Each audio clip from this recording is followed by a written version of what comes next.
Welcome, Frosty Tools.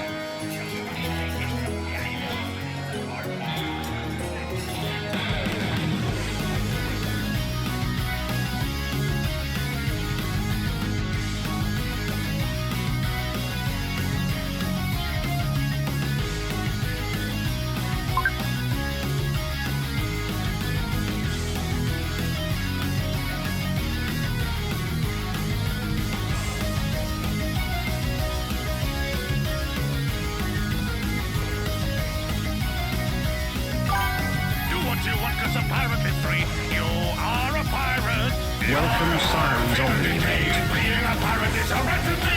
Do what you want, 'cause a pirate is free. You are a pirate. Welcome, Sound Alerts.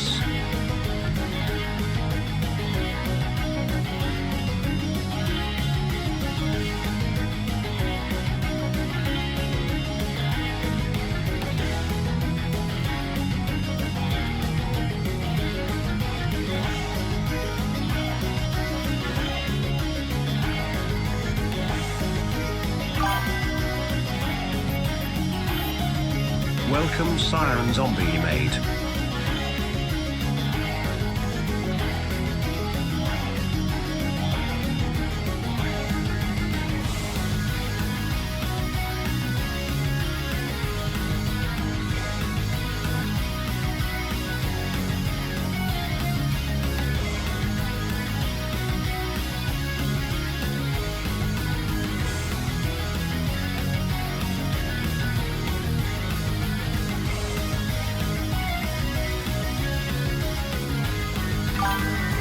Welcome, Blue Fox Overlord.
Welcome SilverDFanng.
Incoming ad break.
Welcome Malius.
hungry.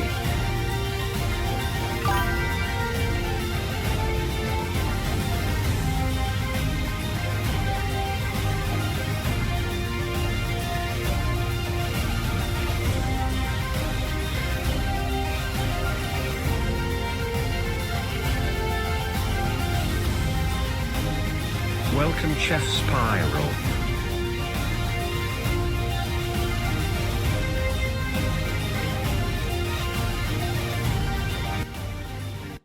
Are refreshing. Thanks Chef Spiral. Hello, everyone. It's your favorite neighborhood pirate wolf boy, SilverDFanng, saying, I miss you guys. Oh, my energy. See, this is what 2 days of enjoying the sun, going for a walk, trying to feel somewhat normal. This is what the energy. Yeah. Did shit go wrong? Well, not really, but a lot of fucking planning. As you can see, it is Extra Life Weekend. Every day we are doing something to support Extra Life.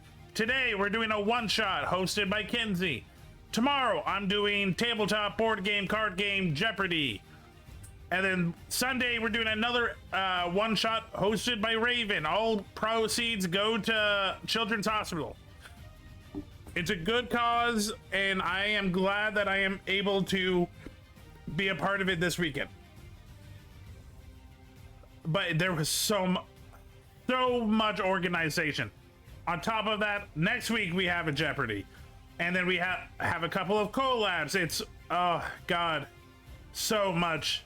Even on my days off, I was still doing so much work.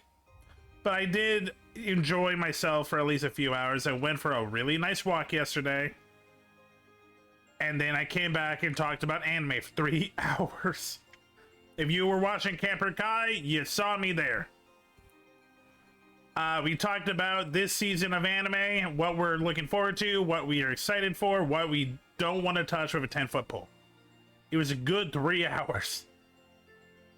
But today, so the one shot is going to happen in 2 hours. Until then, we're probably going to watch some videos, just hang out. Also, hi Siren, hi Melius, thank you, hi Blue, hi. Oh god, I'll be honest, I love having this energy because last couple of weeks, man, I've been low. Like, I've just been drained. And don't get me wrong, today I also woke up kind of tired, exhausted, but I'm feeling it. I'm feeling good. I don't know what to say, man. Do do do do do do do do do do. I love this song, man. Yeah, broke. I love it so much I broke I broke the camera. Yeah. Uh-huh. Yep. It's like, can you stop doing that?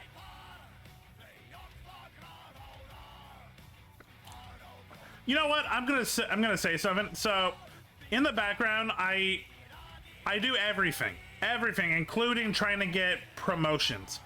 I sent a like, hey Logitech, do you want to promote me? I use your camera every time I stream because I use a Logitech camera to track my model. They rejected me earlier this week. You know what? Fuck you, Logitech. You can't even, your cameras can't even handle me dancing. Welcome Pokemon community game. Yeah, this is why every VTuber uses an Apple phone.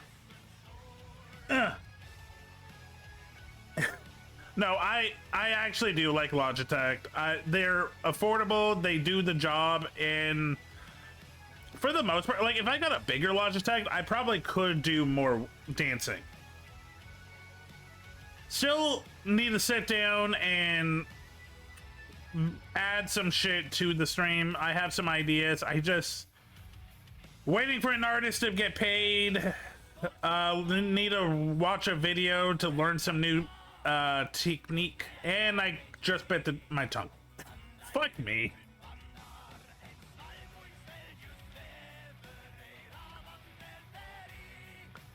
Okay, let me whoop.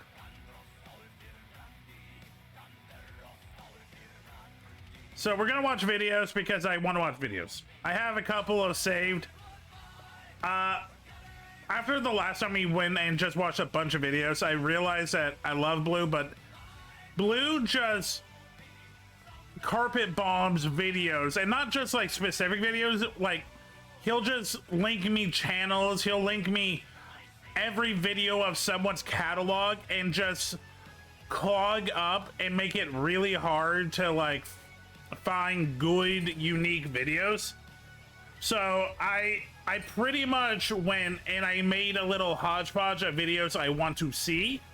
So they have their own little section, because I want Blue to keep doing Blue stuff, but like Blue carpet bombs, like I'll get 40, there'll just be 40 videos and half of them will be one person. I don't think Blue understands that, like, I'm not gonna just watch one thing. That's not gonna look good for like YouTube. And also, like, he said this before, it's like, oh, you can go back. Dude, you do it for everyone. Going back, I'm scrolling for 5 minutes, and that's not even an exaggeration because that happened last week. I love Blue's enthusiasm, but sometimes it goes way too much. Okay,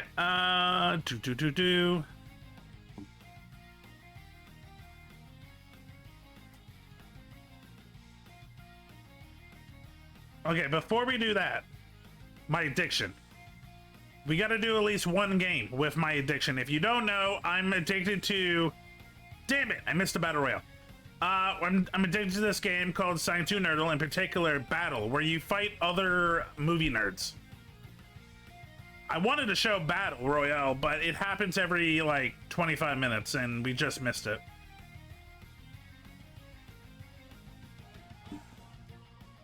Okay, let me show you Battle 2.0. This one we make our own kits, and we also have, so we're trying to out like movie them, but we have a second objective, and both of us are doing Thank the Academy. So we're looking for movies that have won Oscars. Okay, so we need to link this movie to another movie using someone that worked on both. This is an interesting one.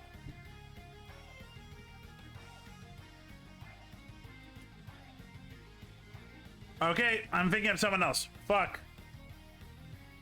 Fuck! I tried to be witty and it didn't work. I thought James Caan was the Wrath of Khan.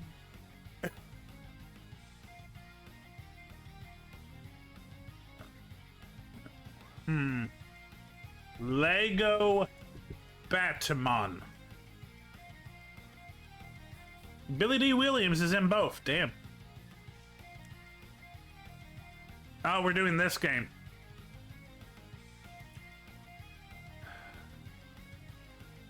No, I'm not giving you that. I thought of going War Dogs, but I'll give them Whiplash, which has won awards.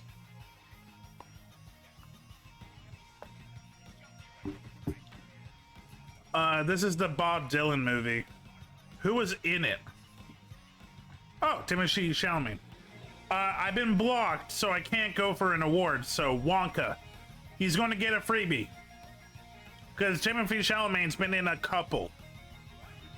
I'm wondering if, yep. Okay, so he didn't know about the fact that Dune 1 won a lot more than Dune 2. I think Call Me by Your Name also won an award. Zendaya hasn't really been in a lot of award winners.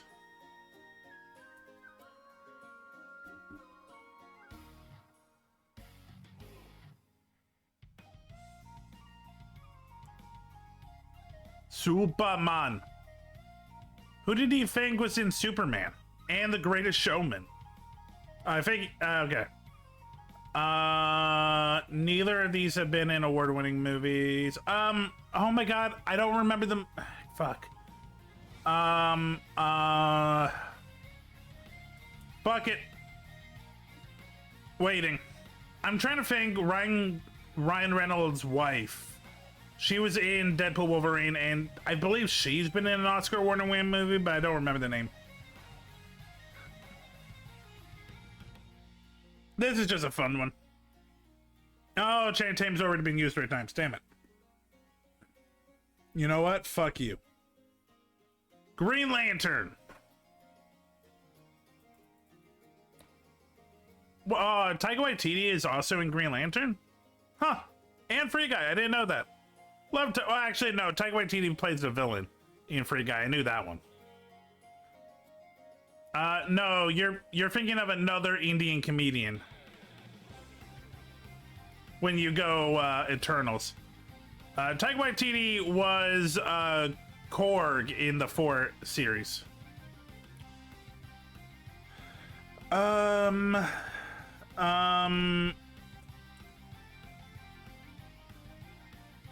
Oh, that did win an award.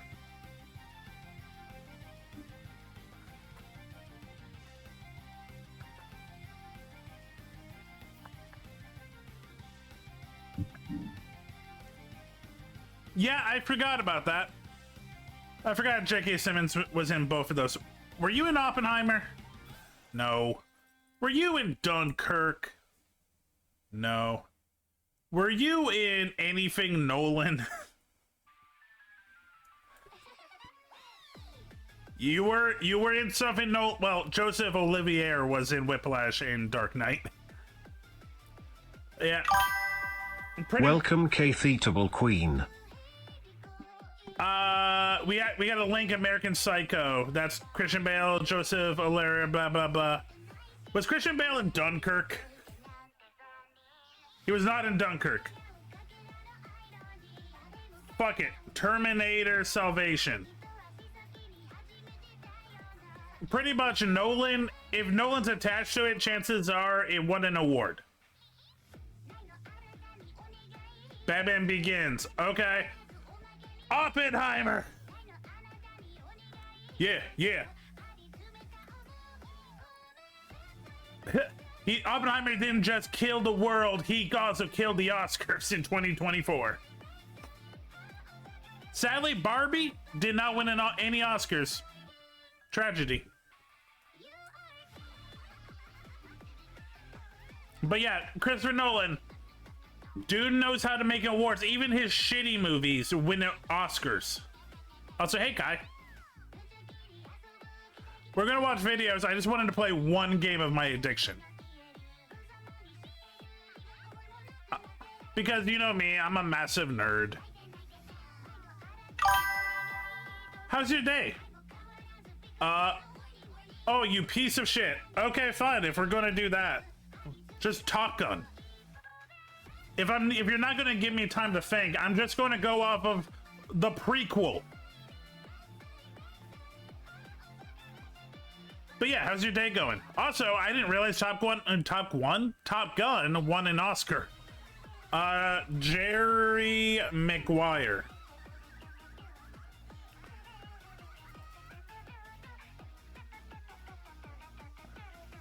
He can't skip. Okay, he's gonna have to know that. Nope, Tom Cruise has been used. Nope, not everyone's in an end game. A lot of people are. Niece and nephew here playing on my laptop. Ooh, what are they playing? I just had my room held hostage by them because they want to be in here. They love their auntie.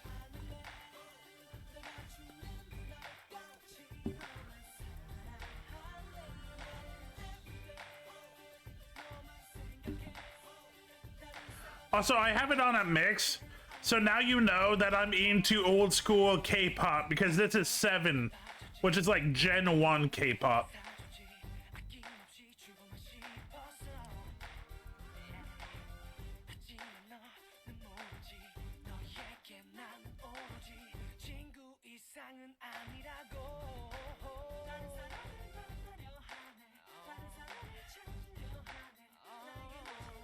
Okay, why are you... Here we go. So yeah, this is old school K-pop. This is like 2007 K-pop. Their name is 7, and this is Passion. I love it, man. pretty much K-pop for a while was just America 5 years later. This is like 2002, Missy Elliott, J. Lopez. Ooh, that's a good niece and nephew. They're into a good game. Stardew Valley? 너의 다른 그 시선이 네가 잡은 그의 손이 너무나도 어울리지 않아. She's not into fighting games nor shooters, which is disheartening, but she likes platform games.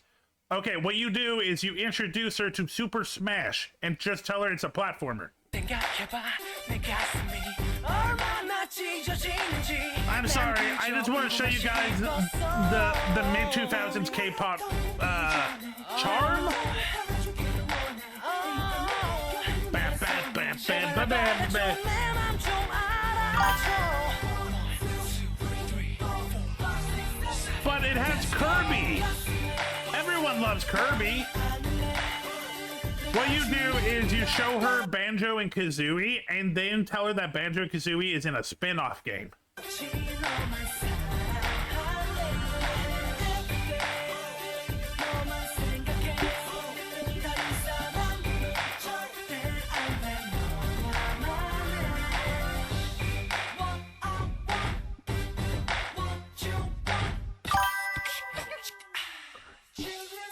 Oh, I forgot there was an a cappella part of this song.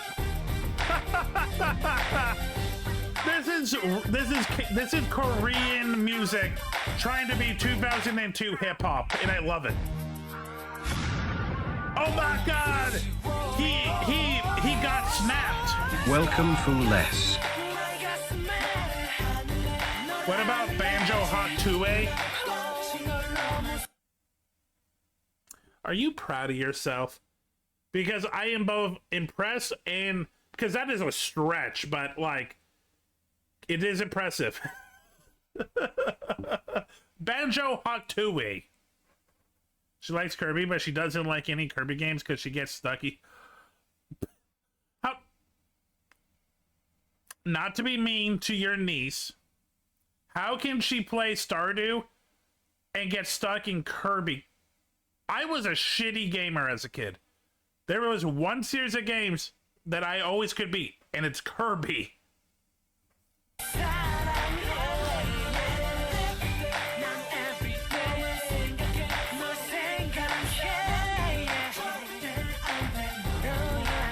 Aww.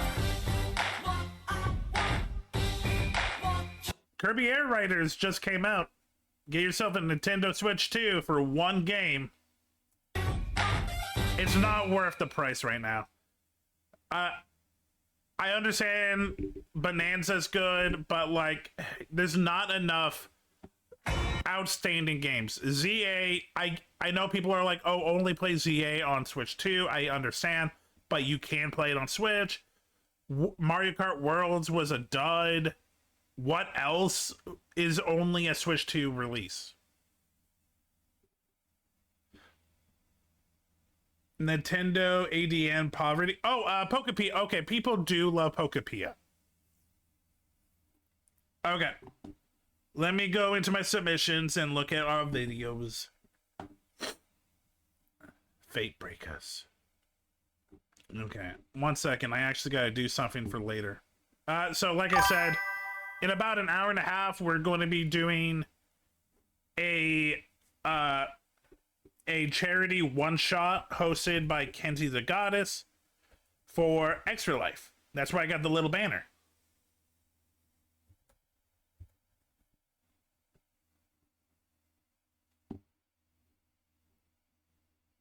Is it Fate Breaker?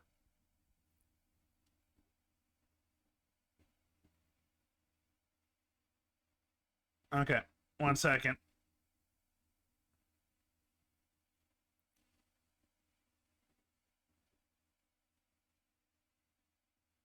Okay, just need to join the Extra Life team. Okay, let me look. Video. But I don't want to support them releasing it only on the one console. Yeah. I'll be honest, it's weird to me that exclusives are still a thing because let's be honest, Microsoft, Sony, and Nintendo haven't released a top tier like game of the year nominee for a long ass time. Most of it is coming from Steam and like Steam S like websites where it's like everyone can play it. Before, the exclusivity was kind of more important because they had Welcome Estella's really darkness. cool IPs. Hey, bud. But like now, it's again Bonanza's cool, but I'm not going to spend $700 for Bonanza. Pokemon is Incoming ad cool, break. but it's not $700 worth. If you're a Zelda fan, Breath of the Wild, that was worth your Switch. Odyssey, that was worth the Switch. Ultimate, that was worth a Switch. But right now, Switch 2 has nothing that's like you deserve exclusively to buy our games. And Microsoft has just been shitting the bed. Sony, I don't even hear anything from.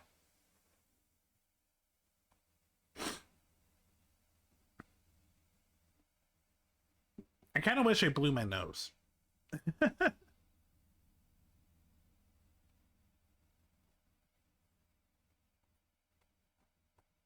Okay, so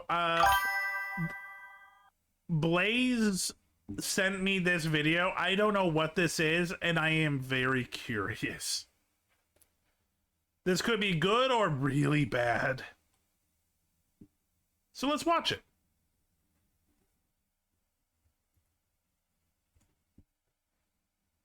Fine, I'll go blow nose. Oh yeah, I need to show you guys. Stupid nose being all not blown.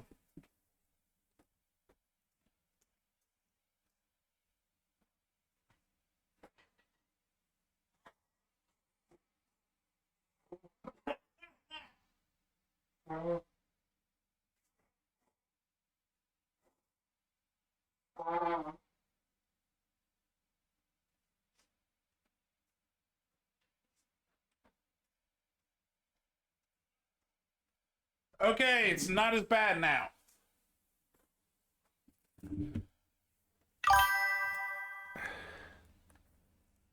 I ain't gonna suffer from your sniffing. That's fair. The problem is when I sit down, it's not bad, but as soon as I go live, it's like, oh, you forgot you had an allergy, right? Well, have fun with this. It's like, god damn it. Okay, so this was sent to me. Zubul VA has gay crush out over French Gangle. I've heard that French Gangle's voice is hot. I know nothing about this. Guys, what I was gushing to my chat about in the members only stream last night, I have discovered French Gangle and she makes me lose my mind.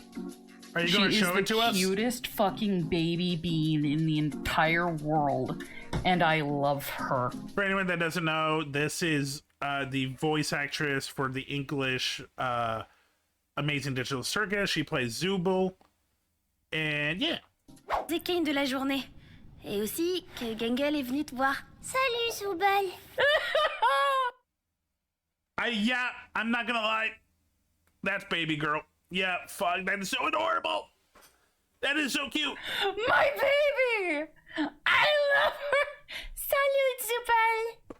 That's my new stim now. It's just going, salut, Soubal. That reminds me, does anyone remember the old Madeline cartoon?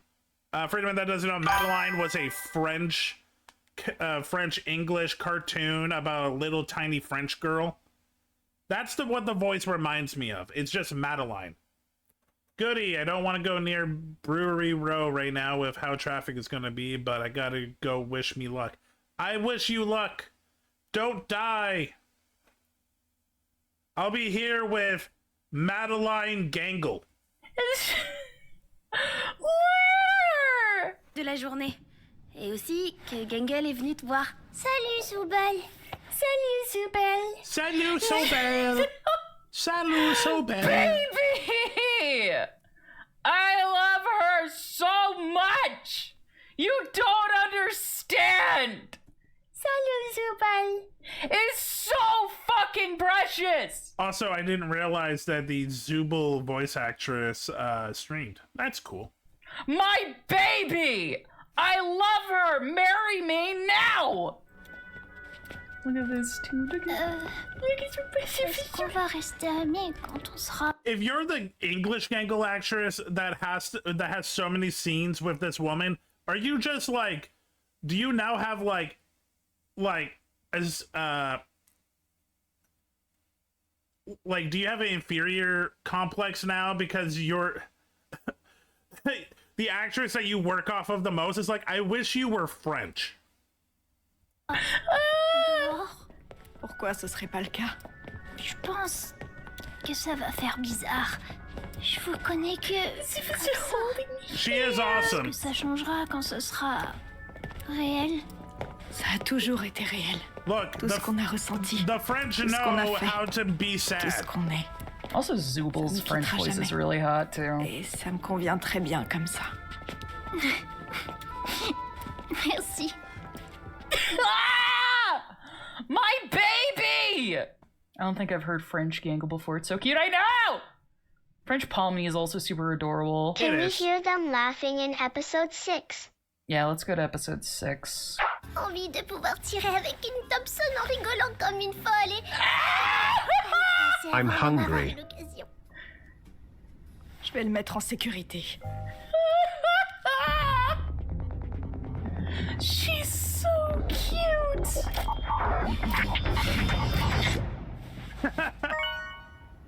Hein? Attendez, quoi? Ça comptait, ça? Kane? Quoi? Ah oui, les armes ont été téléportées à des endroits Now I aléatoires need to du hear cirque. French À syllables vous de les say, trouver. I want the ability to have dash. Il faut vite qu'on trouve la Thompson! Baby! Trouvez. Il faut vite qu'on trouve la Thompson! Okay, that is actually really cute.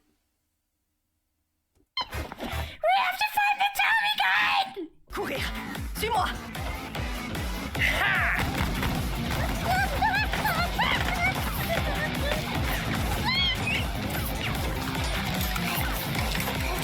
On n'a vraiment pas eu de chance sur le butin!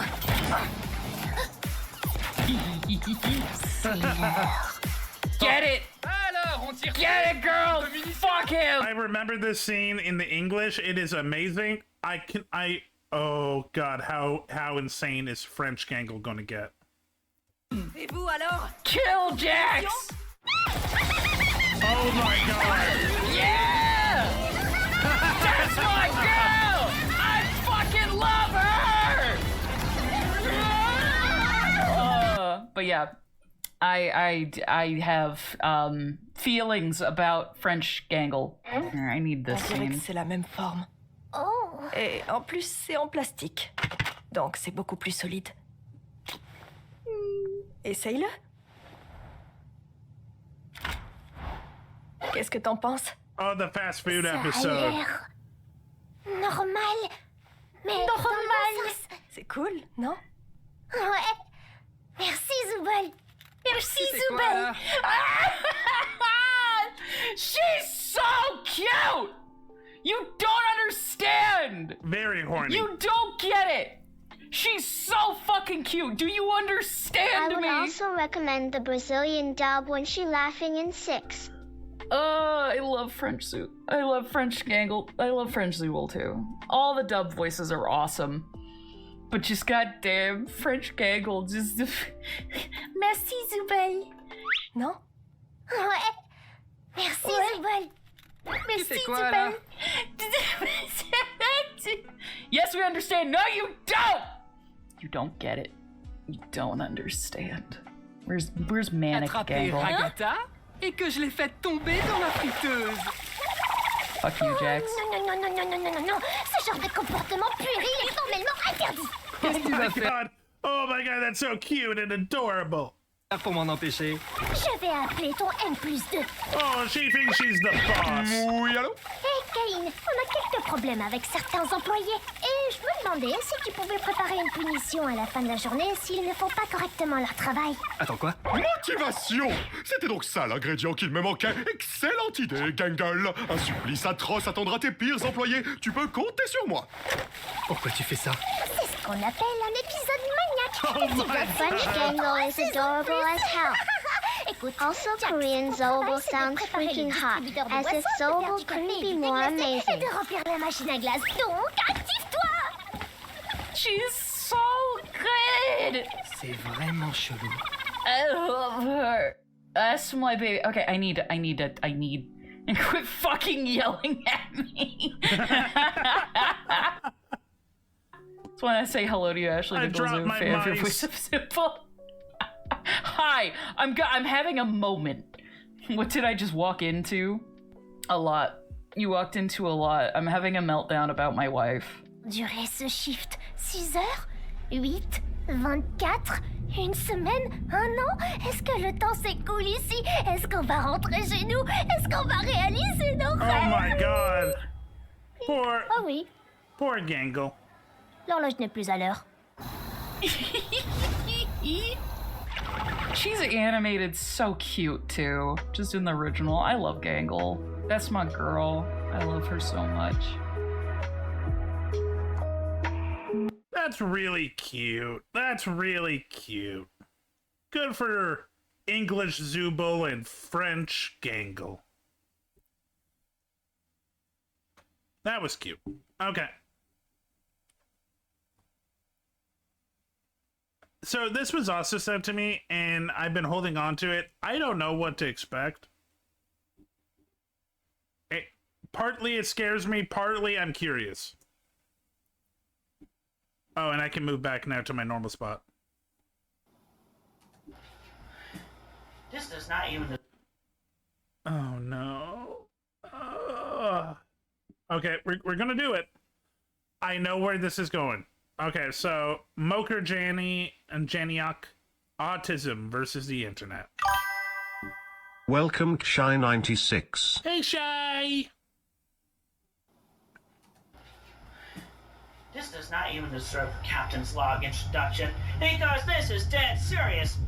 The inside and outside tour I did a few months ago of my house, everyone hear it? My mother and my father angry at me. They're blaming at me. It's my fault. I am it. It's my fault. I want everything about my house off the internet.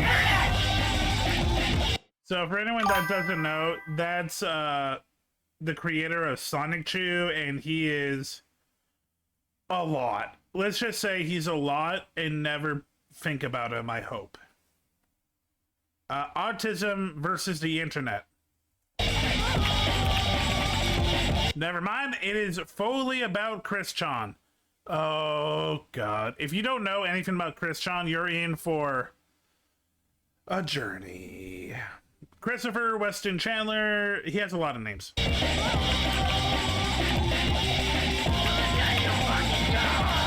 Autism is all the rage these days. Around 3% of children are diagnosed with an autism spectrum disorder. The That's fight me. for some sort of cure, with the cause being attributed to acetaminophen. Oh, you're right. That's right.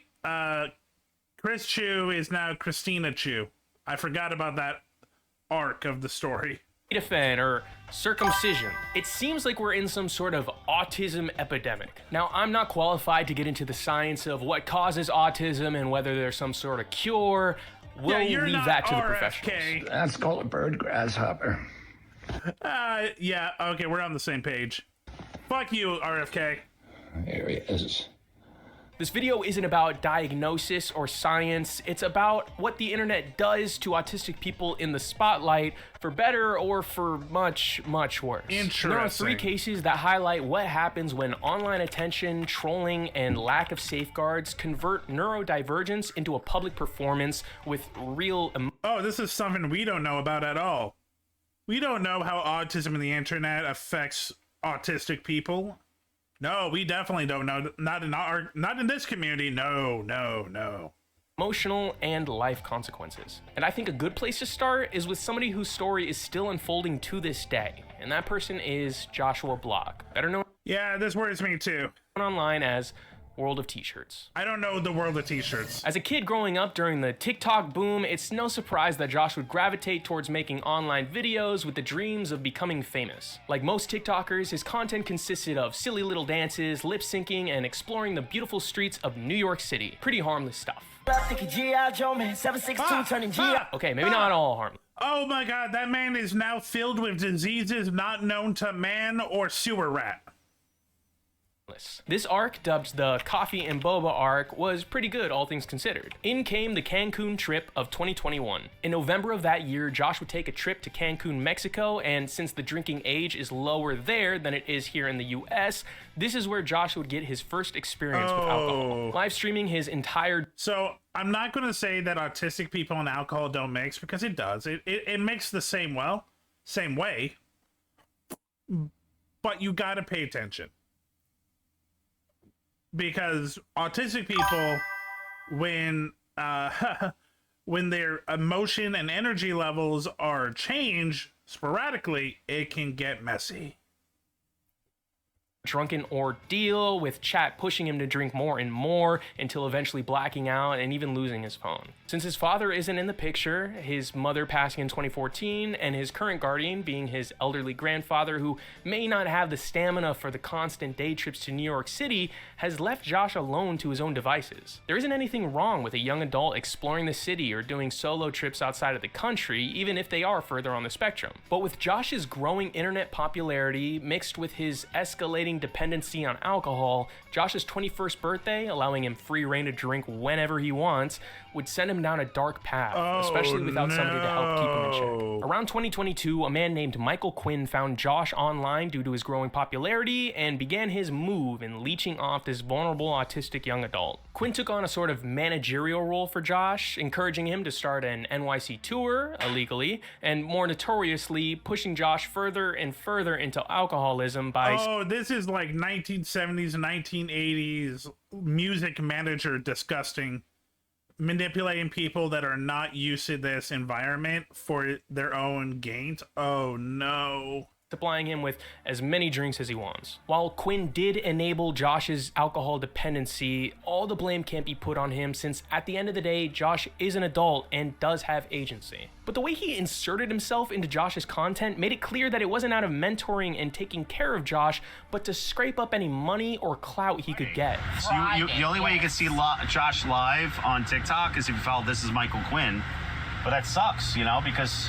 I know. I feel bad about that. And you can see how he would prop himself up as some sort of role model, protecting him and teaching the young kid how to drink responsibly. But then he would go on to record Josh during drunken meltdowns or go after other TikTok accounts that were detractors of Quinn's actions. Now, if it was just Michael Quinn being a clout goblin, then things wouldn't be so bleak. But around this time, Josh would ramp up his live streams on TikTok. Since he posted so much and was live for hours on end, it wasn't that hard to track him down, leading certain members of his audience to find him out in the wild. Okay, so this is what scares me about TikTok fan bases. Because of how easy it is just to watch these videos and how most of them do kind of outside content, and also the age of TikTok is younger. I've heard many horror stories. What is up with me today, man? I can't speak English.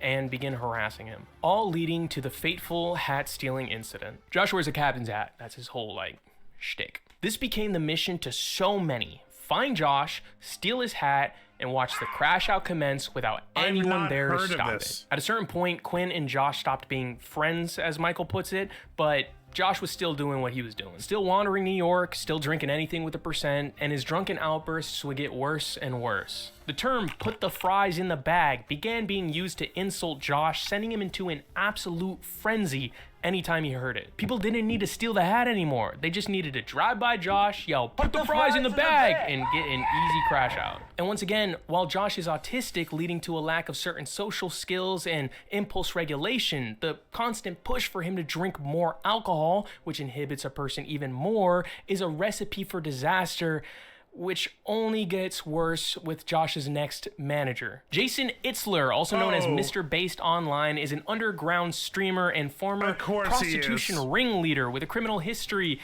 Oh my fucking god. This dude looks like he is part rat. Including drug trafficking, money laundering, assault with a deadly weapon, burglary, and stalking. Makes Michael Quinn look like a hot dog salesman. Well, Josh did have experience a loser, goddamn baby, or a fucked up little whiny bitch. Fuck you, Mr. Bass. Makes Michael Quinn look like a hot dog salesman. Well, Josh did have experience streaming on TikTok. That is nothing compared to kick streaming. This cesspool of degeneracy is where the most famous World of T-Shirts clips originated from. Bass would get Josh even more booze, introduce him to cigarettes, zins, have the kid almost fish out. Boys and girls, never trust a man who is half the time shirtless, tatted up with a dad bod. On Galaxy Gas and who knows what other drugs. They'd be outside even more, leading to even more people approaching Josh, leading to even more dangerous outbursts. And due to TTS, this didn't stop when they were in the safety of Mr. Based's apartment. When someone donates on TikTok, they get a rose or a silly little hat, but on Kick, the donator gets to leave a message that plays out loud for everyone to hear. So people would spam donate, put the fries in the bag, leading to Josh having more meltdowns even when he wasn't in public. Mr. Based, how does it feel to exploit a young disabled person like Josh for abuse? Disabled? Just go rehab, just go rehab, just go Autism, rehab. autism does count as a disability, my friend. It doesn't mean that you are lesser, but yes, it is a disability.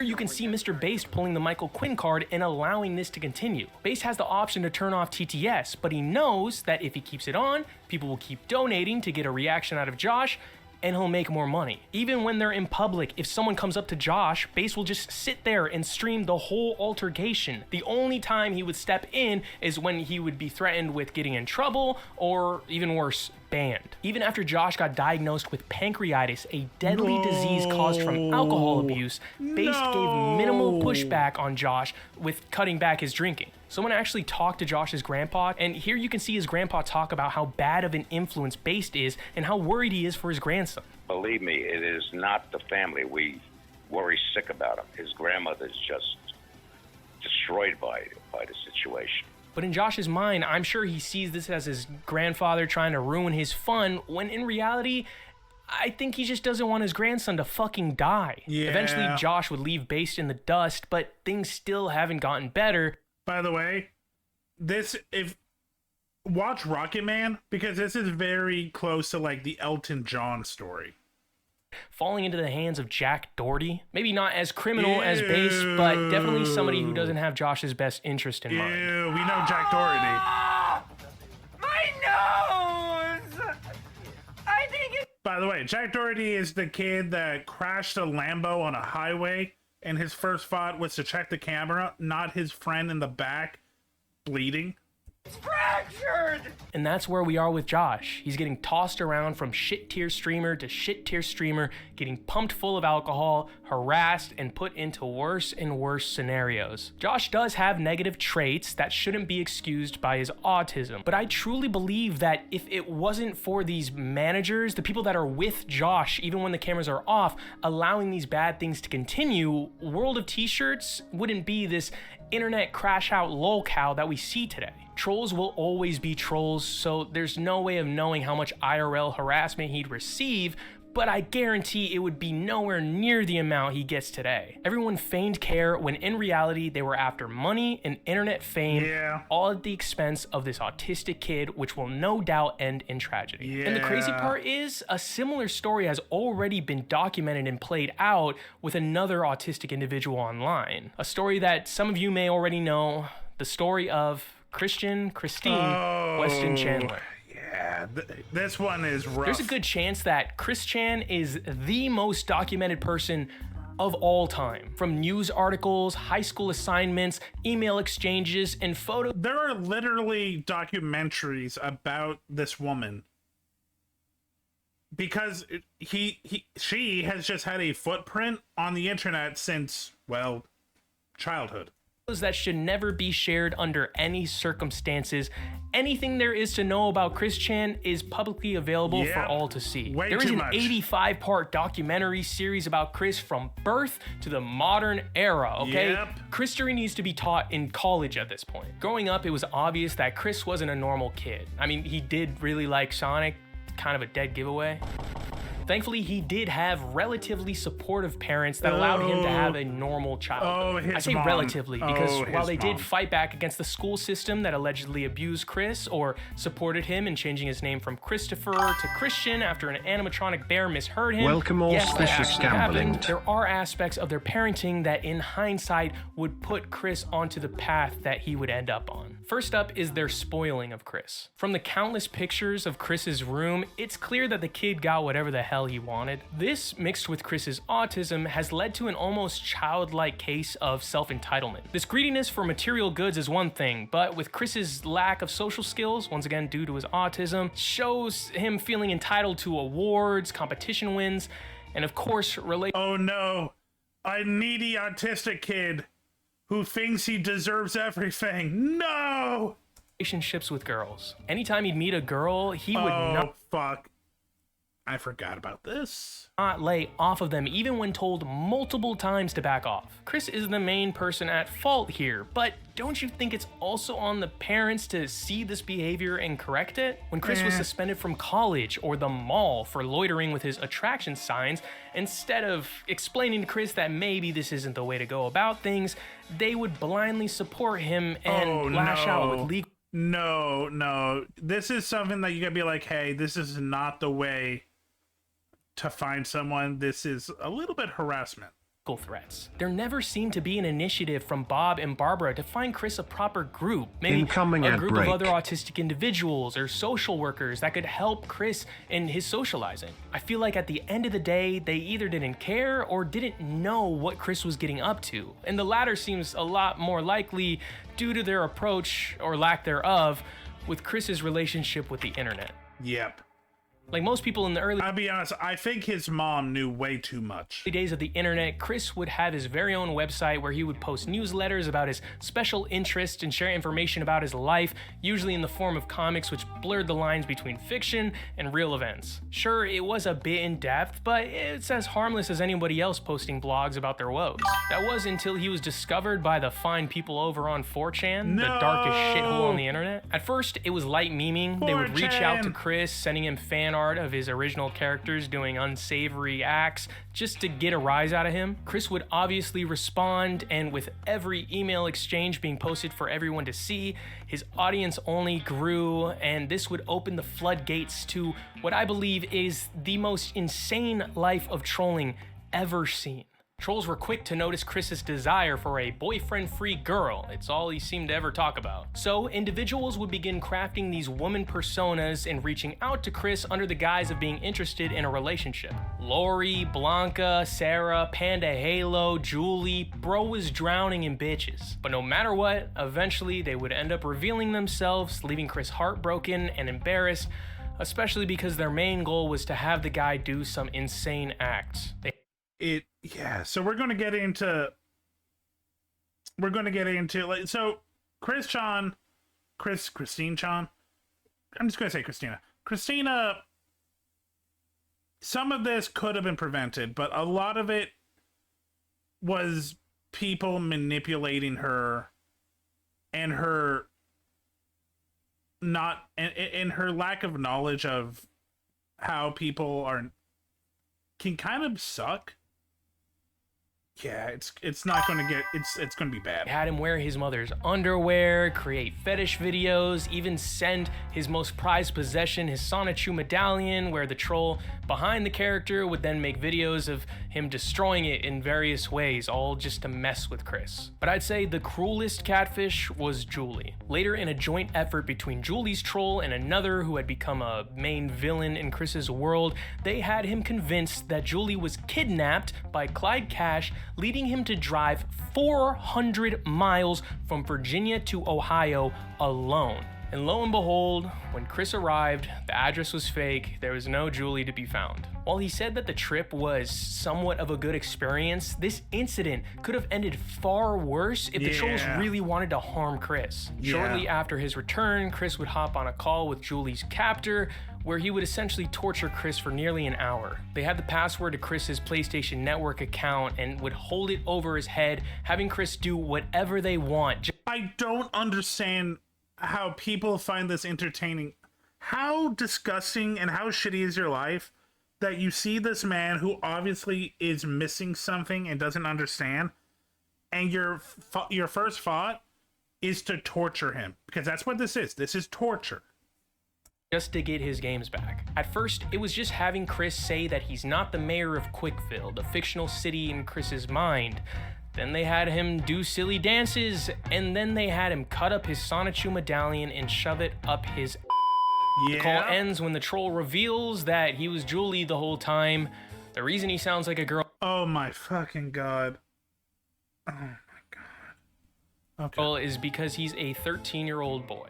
Throughout the call, you can hear other trolls call out Blue Spike and tell him that he's taking it too far. Oh god, poor Sasha. Blue Spike, no more. Keep going. Blue Spike, stop this shit. But at the end of the day, these other trolls helped facilitate this whole thing to take place. After the incident, there was a split. Jail. All of you need jail. I don't care if you're 13. This is some like sadistic shit. Jail. Online. Some thought it was time to leave Chris alone and shut down the websites dedicated to harassing him. Yeah, there was actual websites just to fuck with this man. While others said, no, we're gonna keep it going, we're gonna create new websites and create new characters to mess with Chris for more years to come. More fake sweethearts would appear before quickly revealing to be a troll to Chris's dismay. Others would take Chris's obsession with his own characters and convince him that they're making a real game or a show just to alter the characters and make them gay to trigger Chris's homophobia. Trolls held a singing contest with Chris and a doppelganger to fight over who is the real Chris Chan. I'm not joking, this story is insane. And while Chris by no means is the greatest person in the world, racism, homophobia, ableism being some of his notable traits, it really doesn't feel like the trolls are attacking him because of those, but because he's autistic and it's funny to make him suffer. Chris already had a childlike grasp on reality, believing that any girl reaching out to him is real or that his Sonichu comics are way bigger than they actually are. But then in the later years, we have trolls push Chris even further into a psychotic state, making her, Chris's transition at this point, believe that Sonichu and all of her made-up characters are actually real. She begins spouting prophecies of this dimensional merge where all the cartoon characters are gonna become real and she's a goddess, and even later claiming to be the second coming of Christ. With her father passing, family home burning down, and exile from public spaces like churches and game stores, combined with her constant trolling for decades, has turned Chris Chan into this internet villain. And I don't want to make Christine out to be this flawless victim without fault. Understanding the cause isn't the same as excusing the actions. True. Obviously, there's no way of really knowing. But I believe that without this long span of trolling, tricking Chris, and altering her perception of reality, there's no shot in hell that what has happened in the most recent saga of Chris's life would have taken place. In 2021, it would be revealed that Chris Chan was having sexual relations with her own mother. Yep. Remember I said the mom is not innocent?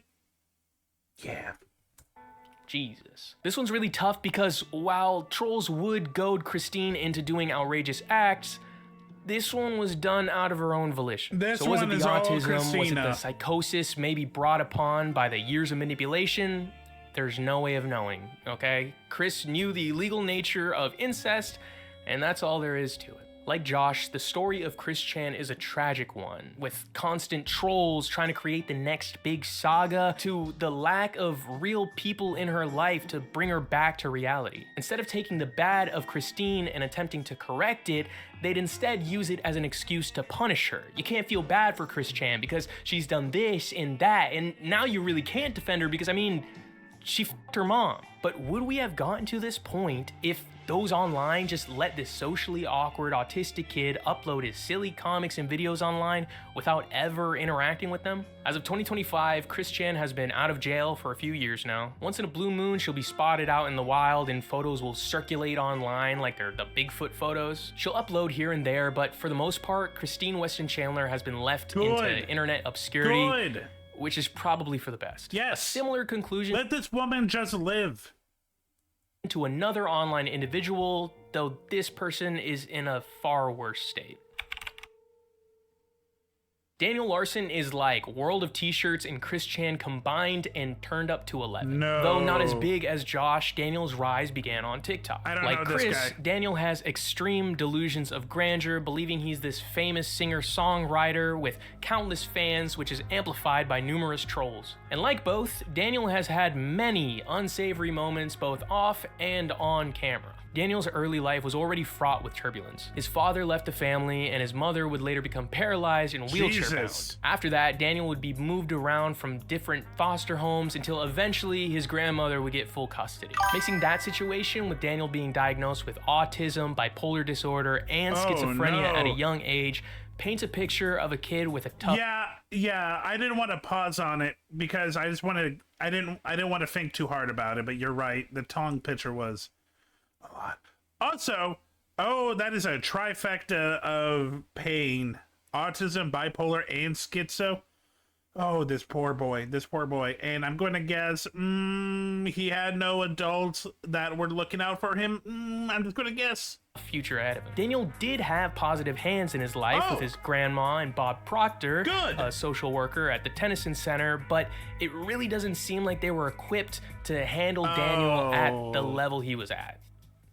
Bars. I'm sorry, I had to. Eventually, his grandma would pass and Daniel would be placed into group homes for those with disabilities, with caretakers to watch over Daniel's safety, help him develop and integrate with society. This should have been a difficult but good spot for Daniel to be in. But with the first 20 years of his life setting him up, it wouldn't take much to knock him down. Daniel would begin posting around 2020 with comments jokingly calling him Mr. President, since he declared that he's running for presidency that year. Hello, this is Daniel Larson. How do I not know this? I thought I remember all of the crazy third-party stuff. I am planning on running for president in the future. If you think that that's a good idea, please click the thumbs up, give me a like, give me a follow, and give me a comment. Not gonna lie, autistic president, I'm down. Please stay tuned. Thank you. But like the stories before, things would change when people online would begin... Well, that's why I said third party. The third party candidates are fun to watch. Contacting Daniel directly, pretending to be record labels and music managers. They'd have him do offensive things, mostly say slurs and such, but of course it would ramp up to Daniel exposing himself on TikTok Live. I know you guys can only partly see, you're lucky. But where Chris Chan would realize that he's been duped and cut contact with specific trolls, Daniel never did. Time and time again, people would reach out pretending to be the same record labels and management companies, and Daniel would believe it. He genuinely believed that he was this famous, that he had all these fans, that he was actually in a relationship with Grace VanderWaal. Excuse the drama, but for you Larsonians out there, you know the name. Grace VanderWaal is a singer who got popular by winning America's Got Talent at 12 years old. After seeing her on AGT in 2016, this would begin Daniel's obsession with the girl. Wait, 2016? How old was he? That continues on till this day. Daniel, in his mind, genuinely 100% believes that him and Grace are in a relationship and have been for all these years. Of course, this isn't helped with the many trolls reaching out to Daniel pretending to be Grace, fueling the madness. But even till the end, with Daniel's final troll, the one that's been with him the longest, coming clean, saying that he has never been in contact with Okay, 16-ish is not terrible, but it's not great. Grace, Daniel still believes. And that's the main story with Daniel Larson. He was kicked out of multiple assisted living homes for violent outbursts and property damage, leaving him homeless and roaming the streets of Colorado. What the fuck? Oh my god, the US medical system is disgusting. This man is hurting. You know he has bipolar and schizophrenia. And rather than putting him in a place that he can be helped and, like, learn, you're like, homeless. Colorado. He dined and dashed countless times, multiple arrest warrants, and many run-ins with the police. But throughout every incident, Daniel would say the same thing. He's a famous singer-songwriter, he's dating another very famous singer, and he's only getting harassed because of the fans. At the current moment, Daniel is in a federal corrections institution being charged with 7 counts of threats. And while Welcome, it's pretty Ghost and obvious Matter that Daniel was _Coffee never Demon. gonna the White House, this is probably the best scenario for him. With Wait, is he a peanut jerker, or are you calling me a peanut jerker? Hey, Lucian. claims of pedophilia, assaulting his caretaker Bob, adopting a dog and mistreating it, the destruction of halfway homes and motels, the potential spread of scabies in California. Daniel isn't just a threat to society, but to himself. When he'd get upset, he would hit himself, causing physical damage. Being homeless in Colorado wasn't easy either, with the cold winters and the constant travel on foot deteriorating his body. And the trolls constantly in his ear, making him believe no one's helping this man. Like, does he deserve, like, prison? Sure. But no one's helping him. anything they want. The FBI is after him. People are following him. His life is in danger. But Daniel would never stop. And I feel like that's the main issue that ties all these people together. Even for a demonic flying goat with a 300-foot-long tongue. Even after some... That demonic goat would help this man. The demonic goat is better than Kick or TikTok bullies. Something horrible has happened to them. With all of these scenarios, there comes a moment where they realize that the things they post and the people that watch are hurting them, but they continue anyway. Maybe it's the lack of attention they received as a child. Maybe that attention, even for just a moment, makes them feel normal. Even if the comments are negative, at least they're seen. I agree, No matter Kai. the reason, though, it is a constant feedback. Hug your niece and nephew. Tell them that they're loved. Loop of attention that I don't think is healthy for anyone, especially somebody with this level of developmental issues. If they were just left to fall into the never-ending feed of content instead of being put on a pedestal for people to laugh at and harass, without those with bad intentions coming in and manipulating and pushing them to such extremes, maybe they would have just moved on. But at the end of the day, we can blame the trolls, we can say that it's the lack of people in their life or even the system that's failed them. But how do you help somebody who doesn't want to be helped? Force. At some point, you force them.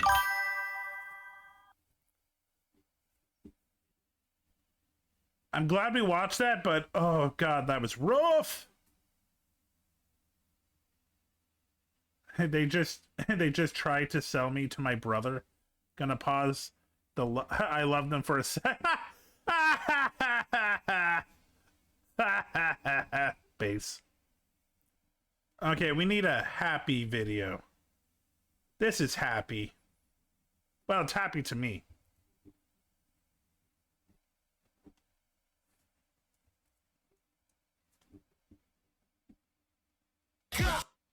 So, Wrestling with Regret, the best body guys in pro wrestling. Get ready for a lot of beef. We're about to watch Oily Men.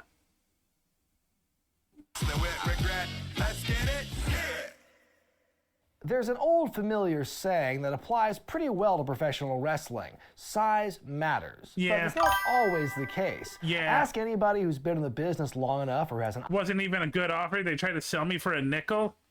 Okay, well, now you need to teach them haggling and, pricing. Eye for talent, and they'll tell you physical appearance is not the biggest factor to success in wrestling. No, it isn't. Technical, like vocal, high flying, but there is one man that loves a big buffy man. But it don't hurt either.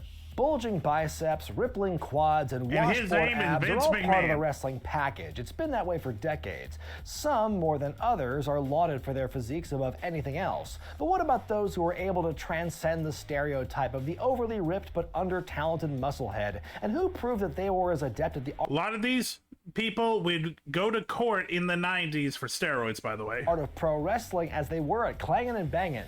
This week, I'm gonna rank them. My top 8 picks for the best body guys in wrestling history. Who do you think belongs on here? Let me know in the comment section, but for now, enjoy the countdown. Number 8, Batista.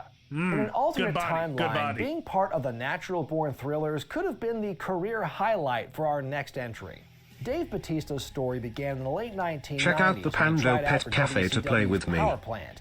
Their head trainer, Buddy Lee Parker, told the big man that he would never be a star in wrestling. Considering some of the guys from there who did get pushed, maybe the Sarge didn't have the best instincts. But Bats pushed forward to pursue his dream, finally getting signed by the WWF in 2000 and sent to Ohio Valley Wrestling. Of all the future legends who came from Louisville during this time, it was Batista who probably had the body best suited to Vince McMahon's tastes. Considering where the business was at the time and where it was headed, Dave's physique was a throwback to the kind that almost went away after the steroid trial. I mean, those veins, man. Those gnarly, yet captivating veins. Ugh. After an unfortunate debut in 2002 as Reverend Devon's deacon, Batista eventually got repackaged as Muscle for Triple H's hip new group Evolution along with Ric Flair and Randy Orton. And the rest, as they say, is history. Bad Creative ended up favoring Batista as Randy Orton's botched face... Damn! Look at this man. Look at these muscles. Look at this shine. Look at those... Well, you can't see the abs. Look at the abs. This is a future... Guardians of the Galaxy. Turn cleared the way for Dave being next in line to face Triple H in a much better storyline. To his credit, Hunter put Dave over huge in 3 consecutive main events, but soon after securing his place on top of the Raw Mountain, the Animal was moved into the 1B slot of the babyface hierarchy behind John Cena. The 2 champions traded shows, and Batista became a cornerstone of SmackDown for the latter half of the 2000s. Dave had an indelible charisma that made up for most of the shortcomings he may have had in the ring. It's worth mentioning how impressive it is that he became as successful as he did despite starting at a relatively late age. Then again, having a build like his can make one overlook such things. But what truly impressed me was the range he had as a character, especially in 2010 when he turned heel and went full douche. It was sort of novel to see him with the babyface shackles off for a change and portray himself as a smug, entitled bully. This is not about you. This is about me being in the spotlight where I deserve to be. While his 2 big returns to wrestling, both his comeback in 2014 that got cut short in favor of the Yes Movement, and his final match against Triple H 5 years later didn't exactly live up to the hype, Batista's rise to prominence wouldn't have been what it became were it not for his trademark physique that made people turn their heads. Number 7.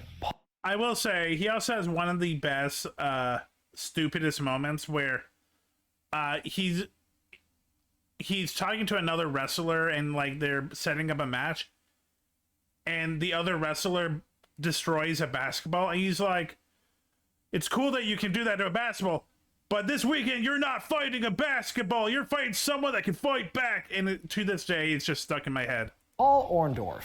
With the body of an ice sculpture and a look of meanness that could scare most fans away, Paul Orndorff's capacity for violence was made even more frightening by his impeccable appearance. Never be like me no matter what happens. So don't get that in your mind. You'll never look like me. After forging his skills in the major NWA territories, Orndorff surfaced in the WWF in late '83, flanked by Rowdy Roddy Piper, who, believe it or not, was initially intended to... His face also looks like they have muscles. only be a manager until he got over so well they just had to put him in the ring. Orndorff and Piper were the classic heel pairing, a caustic combination of muscle and mouth. It led to them headlining the first WrestleMania, where they faced Hulk Hogan and Mr. T, with Orndorff taking the fall. Piper and Bob Orton Jr. put the blame on Paul for the loss, prompting him to turn face and befriend the Hulkster. But over the year-long course of their friendship, Orndorff... Yeah, Mr. T was in the main event of the first WrestleMania. Partly because Hulk Hogan and Mr. T met on Rocky III.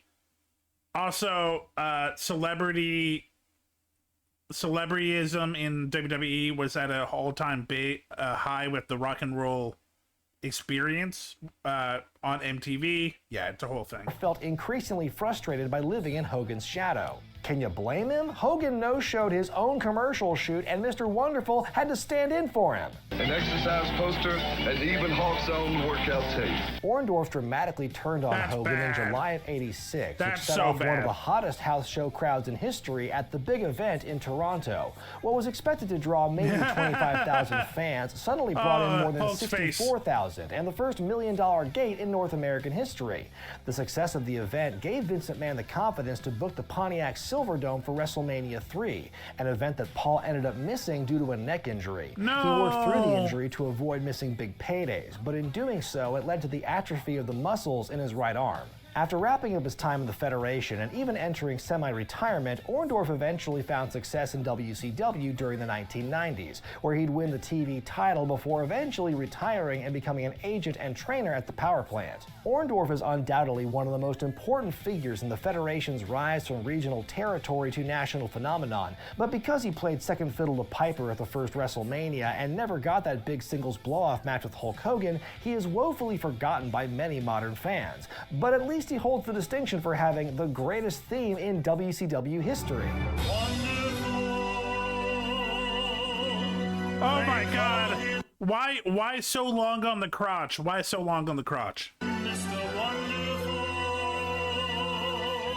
Number 6, Lex Luger. Yeah. I've talked at length about the total package on this channel, and it seems that every time I look at him, my opinion about him changes. Sometimes I think he's crap, other times I think he's amazing. It all depends on the situation and whether he's face or heel and who he's working at any given time. But no matter the circumstance, one thing was true. Lex Luger was a freak of nature. Lex got off to a hot start in the Florida territory nearly 40 years ago and was almost immediately hyped as wrestling's next big star. He was often compared to Hulk Hogan, even though on his best day, the Hulkster's physique could never match that of Luger's. Luger got a taste of the Hogan treatment once he broke away from the Four Horsemen, but his career was somewhat stymied when he failed to win the big one from Ric Flair. Luger would eventually become a main eventer and continue to work for WCW until the early 90s before pivoting to the WBF and eventually the World Wrestling Federation.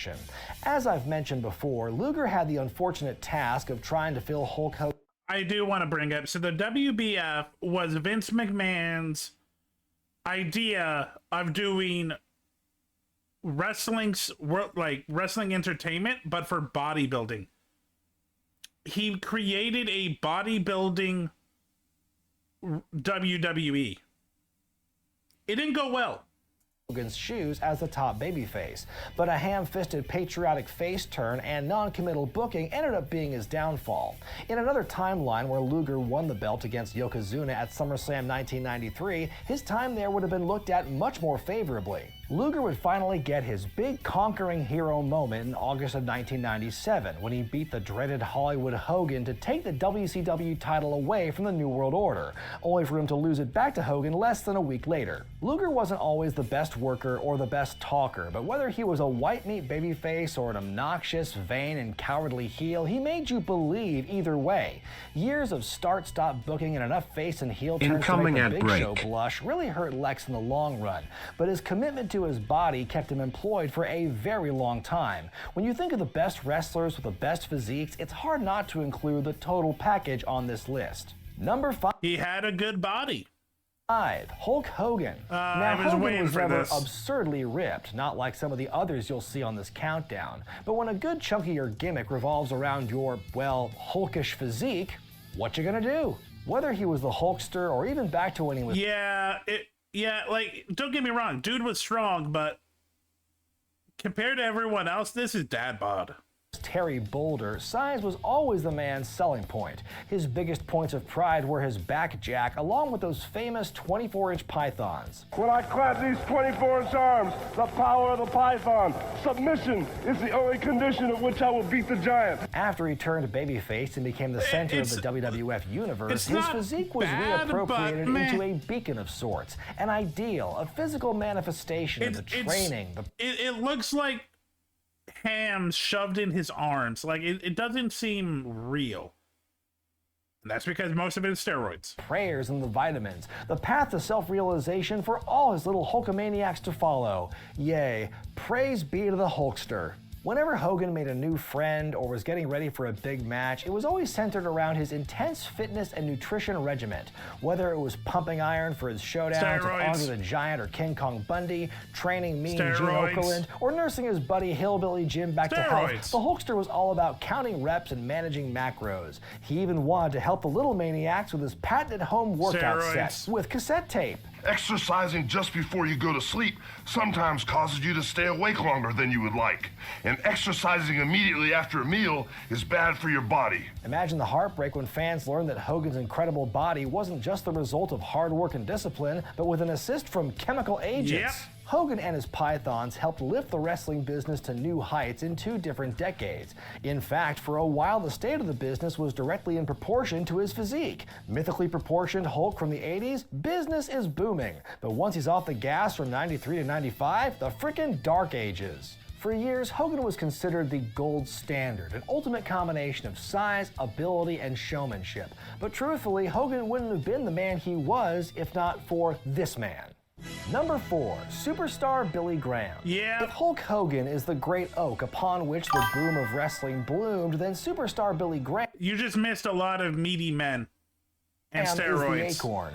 Originally a bodybuilder, Graham was one of the early pioneers of steroid use in professional wrestling. Oh yeah, no, this isn't even... He isn't even hiding. Billy Graham was on a lot of juice. Slowly changing the standard for wrestling physiques. Whereas men like the Crusher and the Bruiser represented an older style, Graham was seen as the future, perhaps a bit too ahead of his time. While Graham was far from the most dynamic worker in the ring, his charisma, physical presence, and incredible rap on the microphone more than made up for it. In the greatest shape of my life, stronger, faster, better looking, another... The cameraman is really focused on his titties. Scratch, not a blemish. Graham set the Worldwide Wrestling Federation on fire in the late 1970s, shocking the world by beating Bruno Sammartino for the heavyweight title. He broke another mold by holding the belt for a whopping 10 months, unheard of for heel champions at the time. His career post-championship was somewhat of a mixed bag. We've spoken here before about his Karate Master gimmick, and his staunch stance against Vince McMahon in his later years seems to ebb and flow depending on which way the wind blew. And while Graham's overall career may not have been the greatest, it was certainly one of the most influential. The history of pro wrestling is lined with men who credit much of their success to the template set by Graham. Hulk Hogan, Ric Flair, Jesse Ventura, Austin Idol, and many more have had some of that superstar DNA in them. In fact, I don't think it's a... Oh, yeah, no. Most of these guys went to gyms. Gyms were the gateway to a lot of steroids. Also, a lot of the doctors in these wrestling territories would offer, steroids. Coincidence that WWE refers to all their talent as superstars. If it weren't for this body guy, it's safe to say that wrestling as we know it could look very different today. Number 3, John Cena. Speaking of my feelings on Lex Luger as a performer earlier in this video... Cena might be au naturel. I don't know for sure. No one from the modern era has had to deal with as much whiplash from the fans as this man. John Cena's factory model physique is so picture perfect for wrestling that when he entered the business, his first gimmick was the prototype, literally a wrestling cyborg. After a strong main roster... Yeah, this feels like attainable. This feels real. Debut against Kurt Angle in June of 2002, Ruthless Cena began to falter, aggression. and as the man himself has put it, it's entirely likely he was going to be released, just one of the many muscleheads chewed up and spat out by the business. But as the story goes, Stephanie McMahon hearing Cena freestyle a rap while on a tour bus was the spark needed to breathe new life into his career. Besides open mics, one thing that gets me boiled is an old school 30. Yep. Cena was the Eminem wrestler. Well, okay, his real name was the Doctor of Thugonomics, but it was Eminem. It was Eminem Wrestler. Man, Battle Royal. The Doctor of Thugonomics gimmick was instant golden heat for the young man. Fans couldn't accept that a guy who looked like this was suddenly sporting throwback jerseys and dropping incendiary rhymes with a complete earnest belief in himself. But you know how it goes. If you're a cool heel, oftentimes you become a cool face. Fans were certainly ready to cheer for Cena once he beat JBL for the championship at WrestleMania 21, but then they got a bit more than they bargained for when the attempts at coming off cool soon turned into pandering.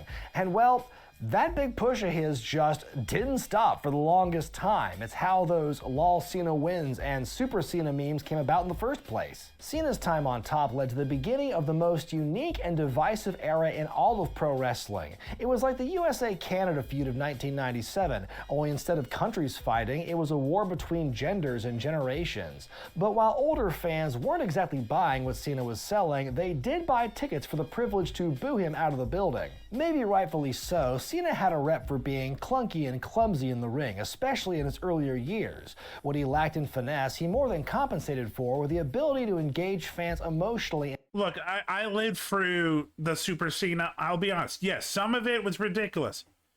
Cena was one of the best stars of WWE at the time. The truth of the matter is, there just wasn't a lot of people on his level of speaking and energy in his matches. And over time, even though fans may have hated his Hogan-esque booking, it was hard to deny that his in-ring work had gotten much better. Fast forward to 2024, and now whenever Cena shows up, it's a joy. He's perfectly happy working in Hollywood and is no longer overexposed in WWE. The boos and John Cena sucks chants replaced with He truly is, honestly, like, a lot of wrestlers have proven that they can be good actors. Cena, I think, might be the best wrestler turn actor, performance-wise. I think he, like, The Rock is a great action hero. Batista can have some comedy. Cena can do comedy, he can do action, he can do drama. Like, dude is he is an actor. You win unironic cheers. People have generally come to appreciate Cena's contributions to the business and see him as somewhat of an elder statesman. Yeah. I guess if you live long enough, you truly see everything. Number 2. Fun fact, he also holds the record for granting the most make-a-wish. Yeah, oh my god. Yeah, no, dude. So this was the other thing. Adults got tired of Cena. Kids love Cena. I was one of those kids.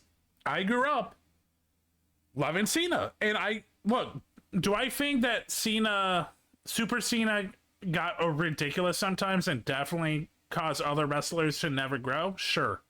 Do I think that the WWE needed Cena? Absolutely. 600? Good on you. Ravishing Rick Rude.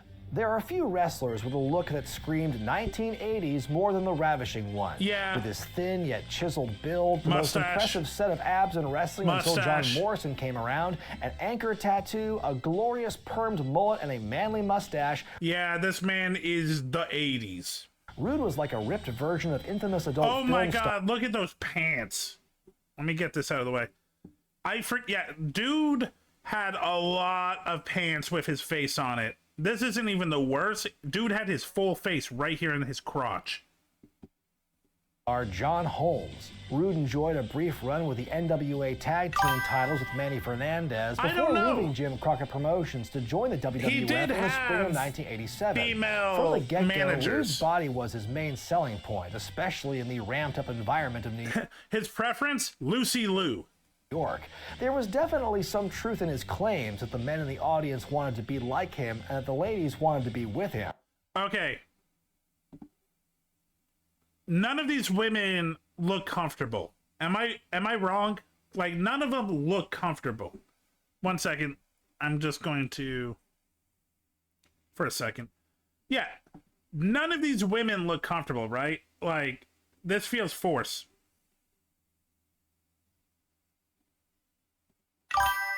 Rude's body was... He looks gay. It's the 80s. Every straight man looked like that. Every straight man looked gay in the 80s. Constantly lauded by commentator Jesse Ventura, to the point where he even won the prestigious Jesse the Body Award at the 87 Slammies. You know, I'd like to take this opportunity to thank my role model, Jesse the Body, for creating this award for me to win. Rude's time in the Federation peaked during his recurring feuds with the Ultimate Warrior, once for the Intercontinental Championship and again for the WWF title. Rude left soon after SummerSlam 1990, and before long he was making waves again, only this time in WCW. Managed by Paulie Dangerously, Rude was a rare outlier for having a far better run in WCW than in the World Wrestling Federation. Over the course of 1992 and 93, Rick would have a mammoth run with the US title and would also hold the WCW International title, aka the Big Gold Belt, multiple times. Rude continued to wrestle until suffering a career-ending back injury during a match in Japan with Sting. Though his career did stop abruptly, and it's hard to imagine where he would have fit into the Hulk Hogan and Friends era of WCW that would arrive just a few months later, Rick Rude undoubtedly surpassed the constraints of his original gimmick to become perhaps the most effective heel of the early 90s. And I take back what I said about Orndorff. This guy had the best theme in WCW.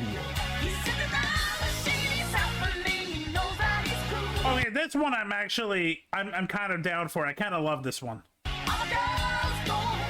Before I reveal my pick for the best body guy in wrestling's history, here are a few well-defined honorable mentions. Bruno Sammartino. Not exactly a body guy in the way that Billy Graham was a body guy, but Because Bruno was one of natural. those types who lifted concrete barrels and did 1,000 squats before sunrise ever since he was a child, so it's no wonder he was built like a tank in his prime. Unlike the superstar, Bruno not only espoused the joys of fitness and exercise, but in doing so the natural way. Also very hairy. Boring. Sid Vicious. Say what you want about Sid. The guy didn't become a main eventer and multiple-time world champion over the years for nothing. Regardless of where he sat on the heel babyface spectrum, he had an infectious intensity about him that made it almost impossible not to cheer for him, and a look that screamed pro wrestler more than almost anyone to ever step through the ropes. The Ultimate Warrior. Here's another... By the way, anyone from the 80s and the 90s, steroids. Guy that's been knocked plenty over the years, including right here on this channel. Nevertheless, the one thing about him you can never downplay was his commitment to having an unbelievable physique. The fierceness he brought to the ring was clearly mirrored in the gym, as UW seemed to have veins popping out of his muscles, popping out of his veins. Scott Steiner. Oh, okay. Scott Steiner might be au naturel. Papa Pump, and yeah, that's his nickname, might be natural. Along with some of those other names I mentioned in the Billy Graham entry, the Big Bad Booty Daddy. Yeah! Papa Pump. Papa Pump. Look at that. Look at those ripples. Owes a lot of his success as a singles wrestler to the superstar, but Scott Steiner was far from a knockoff. Rather, he was able to take the template and craft it into his own wild, insane image to take wrestling into the 2000s. And lest we forget, he's a hell of a mathematician. And my pick for the best body guy in wrestling history is Triple H. Yeah. I know. Some of you might disagree with me, but think about it. Physique, ability, charisma, and success both in and out of the ring. I almost hate to say it, but this makes the most sense. No, it does. An avid fan of bodybuilding, Triple H was obsessed with fitness at an early age, so it's no surprise he got into wrestling with a good amount of And honestly, I do think natural. muscle already on him. One would say he even looked reasonably proportioned during the old Jean-Paul Levesque or Hunter Hearst Helmsley days. But at some point in '98, the H-Man began adding a lot more muscle to his frame. One would think that the sledgehammer he started carrying the following year actually was some version of Thor's hammer for how large he was getting. Then came his big return from injury in 2002, and when I say big, I mean it, because he was as big as a house this time around. He was so jacked to the gills, it's amazing he didn't change his initials to HGH. Trips' body was such an integral part of his gimmick that anytime he fell below his own standards, he got washed for it. It's hard to believe that this version of the game and this version of the game existed within the same main event run, but you gotta give him credit for getting himself back into shape when he had to. His desire to come back looking better than ever after each sabbatical began to take its toll on him later in his... There's a lot I could say about Triple H, Paul Levesque. A lot. Dude really did take care of himself. career, as he seemingly got injured more and more every time he came back, and was eventually forced into retirement due to a heart condition. The legacy he has left both in the ring and as a major force backstage is as impressive as it is polarizing. But even if he allegedly held back a lot of deserving talent as champion, or doesn't know how to address serious issues in a press conference today, it's impossible to deny that Triple H has been able to do what very few others in the business have done, both as a wrestler and as the guy with the pencil. And that's why he's my pick as the best body guy in wrestling history. No, I don't but who disagree. else do you think belongs on the list? Let me know in the comments. Be sure to give... So, there you go. A lot of muscly men doing muscly men things. Okay, we got about half an hour. Let's see. We got some Kentucky Ballistics. We got Red Bull being a sports company. We got men. What's with all the hockey fan fiction? So a lot of gay hockey. Taste in history. We can see what the last Iceman ate. We got Teddy Roosevelt. That might be too long. We got the Bone Wars. Does anything sound good to you guys? Yeah.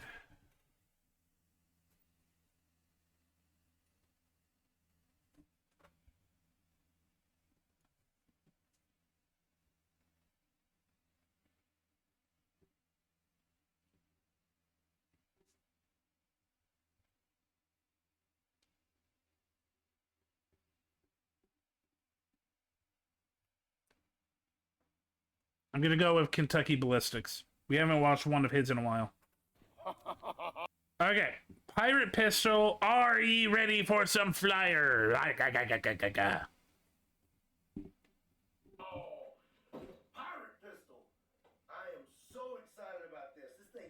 What's wrong with the audio? One second. I just have to...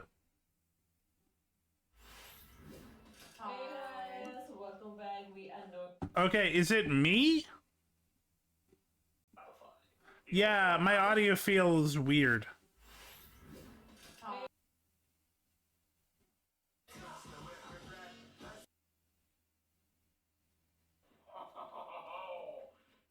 Does it sound good to you guys?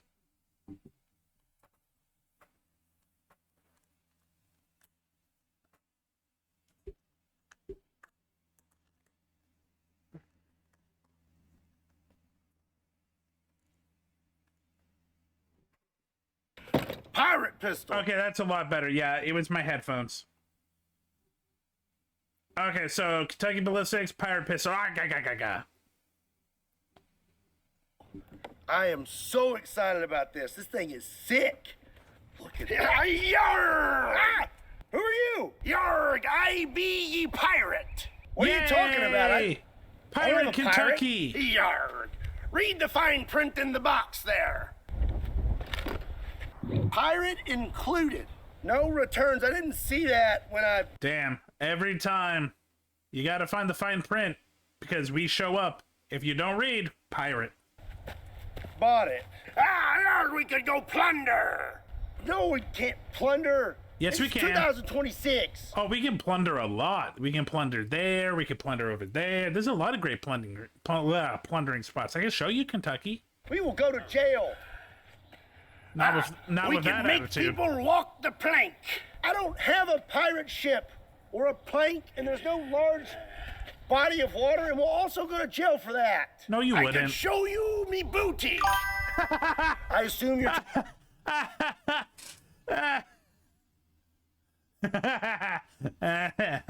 Booty. Talking about treasure, but no. You know, I got something you can do. Come on. Yarg. Nice to meet you. I'm Doff. Oh, he made the pirate mow his lawn. Boo! Yeah, you're doing a great job. Try to keep those lines straight when you're mowing the yard.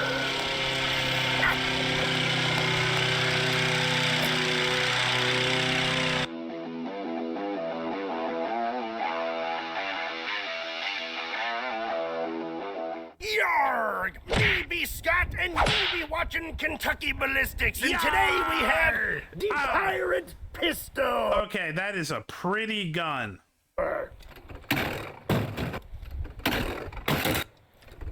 Tippmann Ordnance is known for making some pretty cool firearms, and they have done it yet again. This is the Pirate Pistol, and I do want to go ahead and point out pirates are not actually included. So this is the Pirate Pistol. This thing is chambered in 380 ACP, has a you know what? If you buy one of these pistols, I'll show up. barrel that's a little over 8 inches long that is threaded in case you want to suppress it, has a tube magazine that holds 7 rounds, has a big external hammer, and what's really cool is it has slam fire capability. And to top it all off, it comes in this awesome pirate case. Now, I know what you're thinking. Scott, normally all you care about is big guns, but I also like interesting, weird guns, and that is what has intrigued me about the Pirate Pistol. A slam-fire, tube-fed 380 ACP pistol. To me, that sounds like a ton of fun, and that's precisely what we're gonna do today. We're gonna try this thing out and have some fun. I'm just gonna say it right now. No pirate would have this. Yes, pirates have pistols, and not just like, oh, yeah, of course, it's not black powder.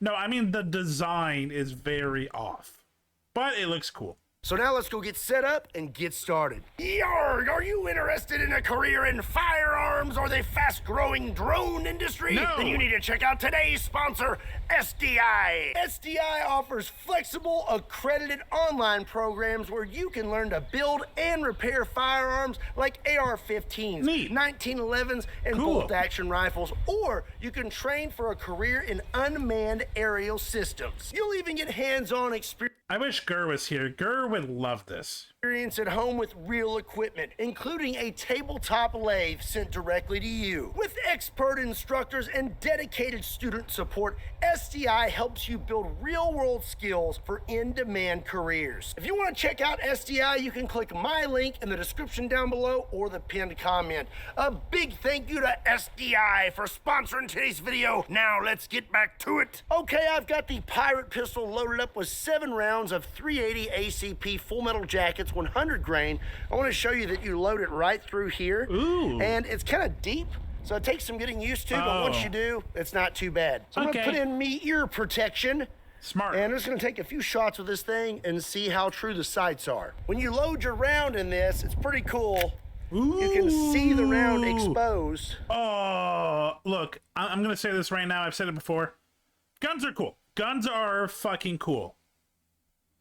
Gun laws need to be stronger, and there needs to be a lot more protection. But guns are cool.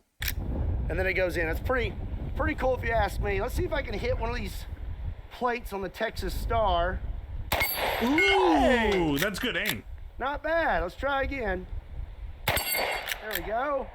Whoop. Missed. Oh, barely got it.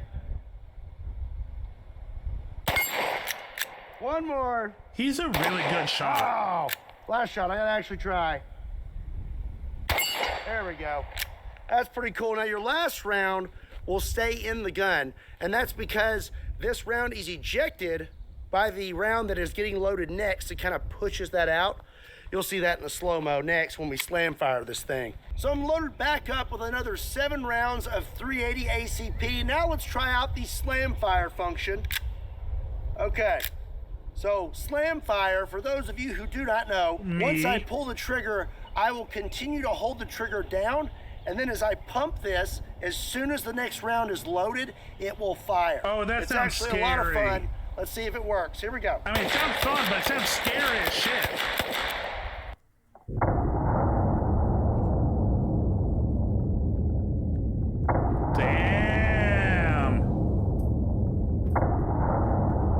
Even though it's tiny, that does feel like incoming a badass. at break.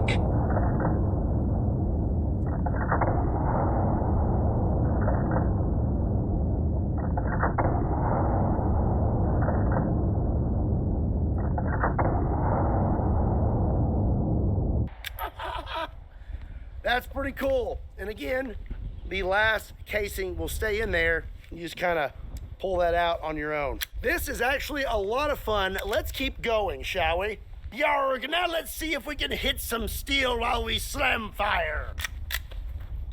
Boom, boom, boom, boom, boom, boom, boom, boom, boom, boom, boom. Actually, it was more accurate than I thought it would be. I figured I would miss every shot. We're loaded back up, but now we're topped off with an... Why does this thing have a fucking silencer? What is it silencing?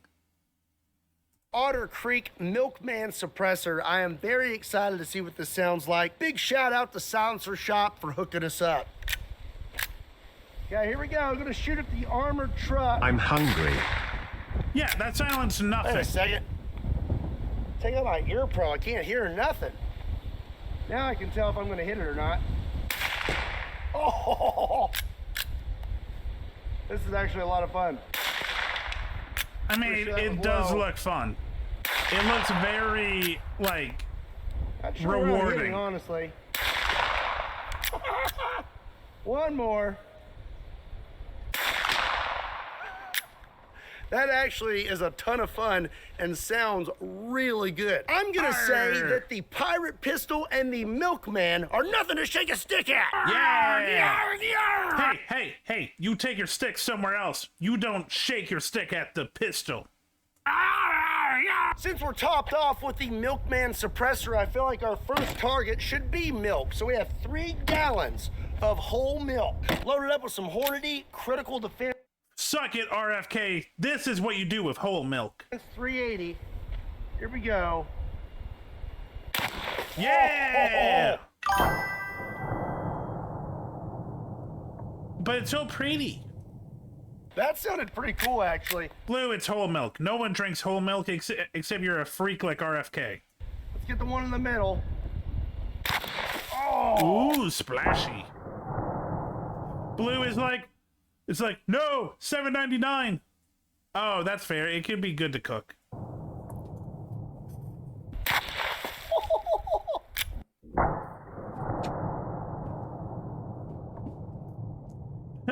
Those 380s are actually packed. Blue likes guns, but Blue also likes milk. Quite a bit of energy. Let's flame fire the rest of these. This thing's a lot of fun. Up next, I have some targets that you would most likely find on a pirate ship if they were sailing these days. I have some Spam and cans of sardines. I got 4 cans of Spam. I don't think a modern pirate is eating Spam and sardines, but I get the idea. Milk makes mac and other things I like to eat. Put some almond milk in your mac and cheese. Trust me, it's good. And 5 cans of sardines. Let's see how many it takes to stop a 380. Let's go with the Spam first. Die, Spam. Oh, God. Oh, my gosh. That popped, man. Now for the sardines. Here we go. And oh my gosh. Not as satisfying. Yeah, not as satisfying as the gushy Spam. Okay, so we have a can of sardines right here that came back at me. The dripping. Look at that. Oh, dear. Ew, oh, my gosh. I don't like that.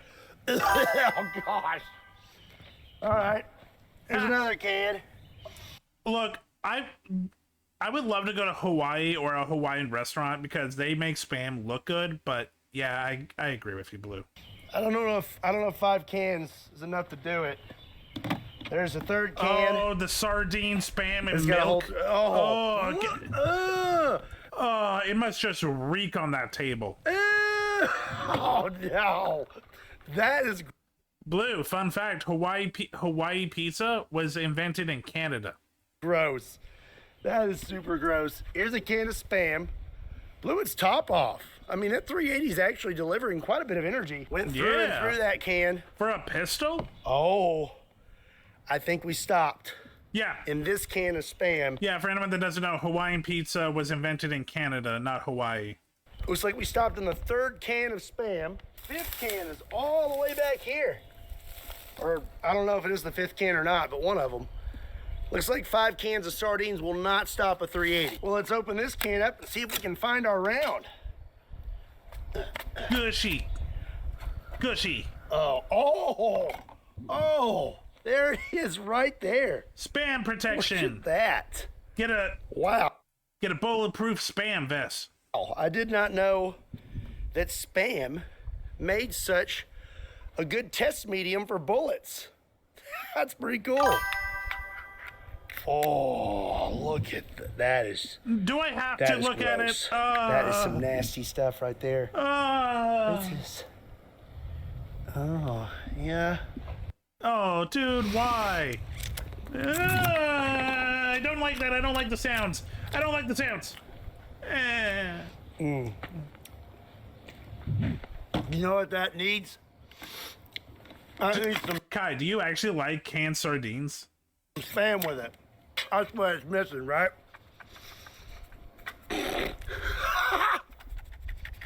Yeah, keep jerking off the Spam. Nothing like sardine and Spam, right? Oh my God, the sodium. Oh my God, Now, how about a little bit of slam fire into these windshields?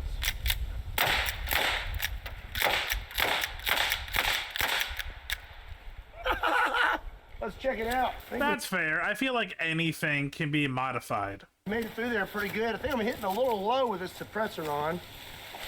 Oh, yeah, I don't want to breathe that in. I bet you were having flashbacks, huh? I bet. PTSD, that 380 ACP took him out. Ah. I think I just disabled the truck with a 380. Now we're gonna take a few shots at the bulletproof glass. I have a full metal jacket first, and then a hollow point. Here we go. Ooh. Well, I did like nothing to that. I'm pretty sure I could see the bullet. Yeah. That bullet got destroyed Look by at the this glass. little guy right there. That wasp really trusted this glass. If it was not for this glass, that wasp would be no more. We hit right here, and then our other round hit right over here. No. Ma would sometimes use him to cheat out her medical diet. Jesus. Nothing happened to that Silver, if I see him eat something again, I'm going to throw up. That's fair. glass. Absolutely nothing. Pretty tough stuff. And I'm sure that wasp was really thankful for that. Our next target is a fan favorite when it comes to booger eaters. This is cottage cheese, and I have... Okay, I use cottage cheese, not like on its own, but again, it is a good tool. My mom would use it for lasagna, and I kind of grew up with that, so when I make lasagna, I also do cottage cheese and spinach layer. 3 3-pound containers of cottage cheese. I'm going to set them up, and we are going to blast them with the pirate pistol. These have been outside for a little while, so they should pop pretty good. Here we go. Damn! It flipped!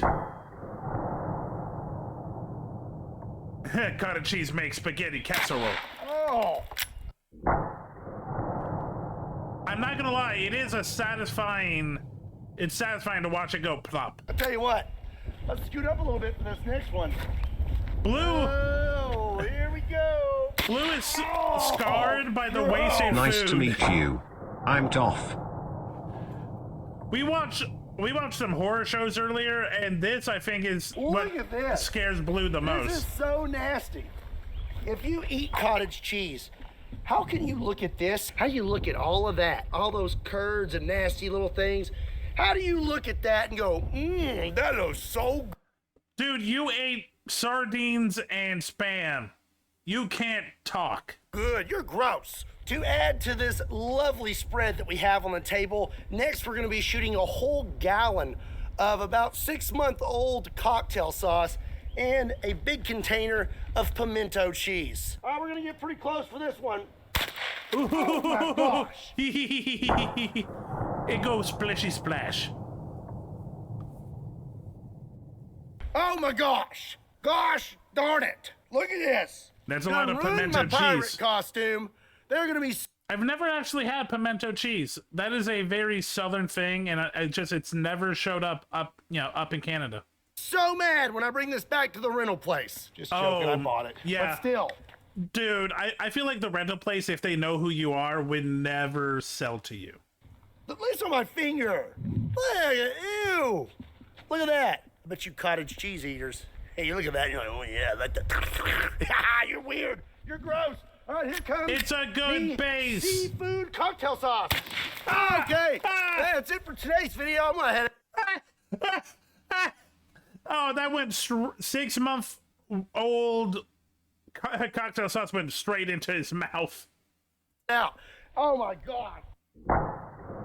That went straight back to him. Blue, that was old cocktail sauce. You're not eating that. Well, before I go home and change, make sure you let me know what you thought about the pirate pistol in the comment section down below. Be sure and give today's video a like and hit that subscribe button so you don't miss out on future awesome content. And be sure to check out my book, Boom Pow, I'm Braver Now. A portion of every book sold goes to help families whose children are fighting cancer through the Parker Project. Awesome. We got a big goal. We're trying to provide a family with... Also, Extra Life, they are helping kids in hospitals for long terms, get games and activities and feel connected. With rent for an entire year, and if we hit that goal, we're gonna destroy my helicopter. If you want to check out my book, swing over to bravernowbook.com. There's a link in the description down below. And as always, that's a nice my name hammer. is Scott. Thank you so much for watching Kentucky Ballistics. I'll see you next time. Yarg! Yarg! Blue is poor because he sees all of this cool, fun shit, and he's like, no, $10. Blue, come on, you have to admit, that was fun to watch. That was fun to watch all of the splishy splashies and all the gushy stuff go kaboom.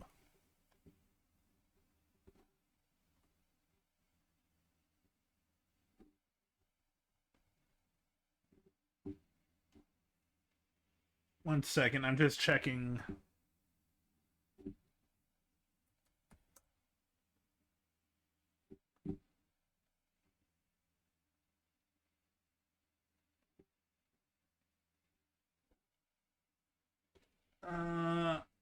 No, that's the wrong one. Okay, they're in call. This was fun. These were some interesting videos. We'll watch more later. Okay, let me... Admit that. Which ones? Which ones look evil? Well, Raven, your character definitely does. Even if they're not, they look...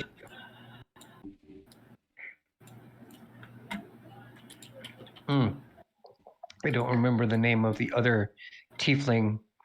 I know for sure they're a tiefling. Nope. Dragonborn. Dragonborn. What, you're Dragonborn, right? Mm-hmm. Yeah, I know that. Your character looks evil.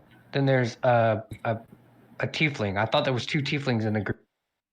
And one of them looks like an evil jester. Oh, Wintermoon, Drage's character? Okay, yeah. They're the only tiefling in the party. I could have swore somebody else had another tiefling. What am I confused? Oh, my apologies. I am confusing your character, Raven. I was wrong. That the image that I saw, yeah, my mistake. At a glance, the image of your character looked like a tiefling to me. Cool. I don't even know what Smear Some Dookie. I don't know what that's a reference to. I'm so curious. But yeah, we're starting. So we're starting the Extra Life charity. Let me give the link.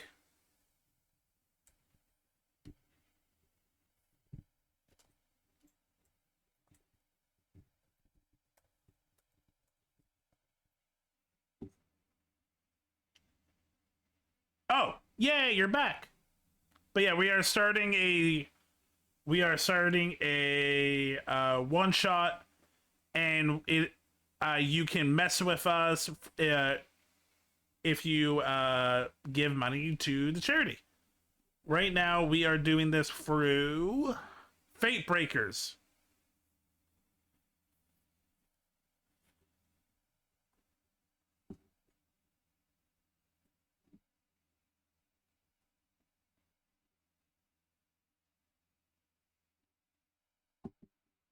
And let me get their link.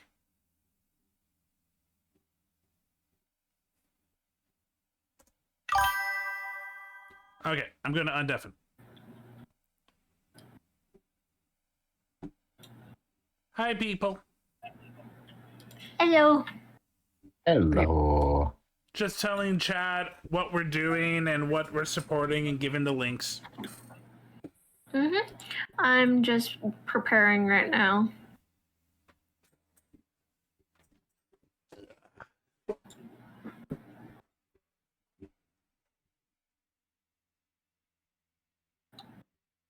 There should be a good amount of people. I don't know everyone that's showing up, but there will be more.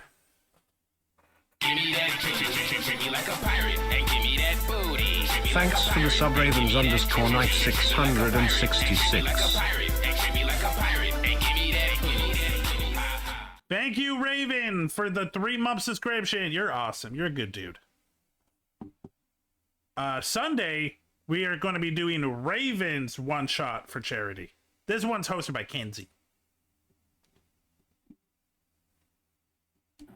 This one is hosted by Kenzie. Sunday is mine. Yeah. And I'll be there for both.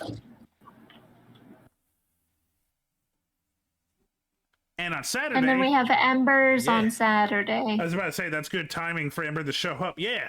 Saturday, Ember is also doing one. I won't be there because I'm hosting a Jeopardy for Extra Life, so... But go check out Embers.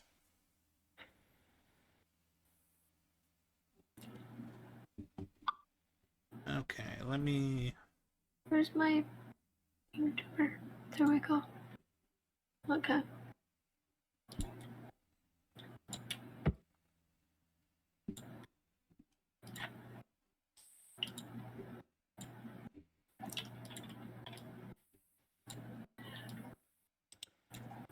Okay, chat, let me bring it up for you. Right now, there's nothing to it, but you can see the big D&D logo.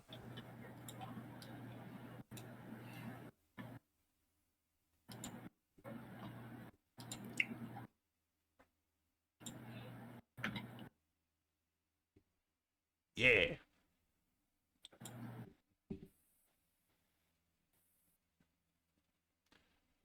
Actually, you know what, chat? While we're waiting for them to set up, I'm going to show you my bird.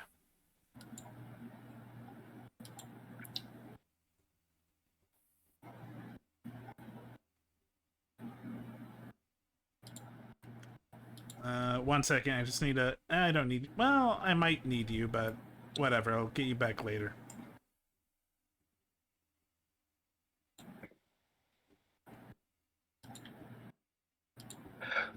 I wanted to ask you, Silver. You know, by the fact you've taken a Kenku, you know they can only communicate by repeating phrases and words they've heard. You know what? I did Mimicry. Yeah, it is mimicry. That is how a Kenku And you're a converses. bard. Yeah. So you have some time to change it if you need. No, this is a one-shot for charity. We're rolling with this. Okay. Now, here's also the thing. You literally can just use this, depending on what information has been loaded. You can use anything like that, but literally Kenkus can only communicate through mimicry of what they have heard before. Well, time to go to a theater show with a lot of words. I mean, he is a performer. He's probably heard a lot of poetry and a lot of like words, so he might be able to use a good amount. Yes, but he mimics the words exactly. He can't combine different conversations. I know what I must do. Oh my god. I know what I must do now. Yes. I'm watching your stream right now. Yeah. Yes. I'm going back to my college days and yeah, bringing up the Shakespeare. I'm Little Macbeth. I was going to go Shakespeare quotes, but honestly, yeah, you know what? Let's stick to like one or two plays. I might swap over. Ooh, you know what? Chat, it's not a redeem, but every time during the thing, if someone spends more than $5, I'm going to swap plays.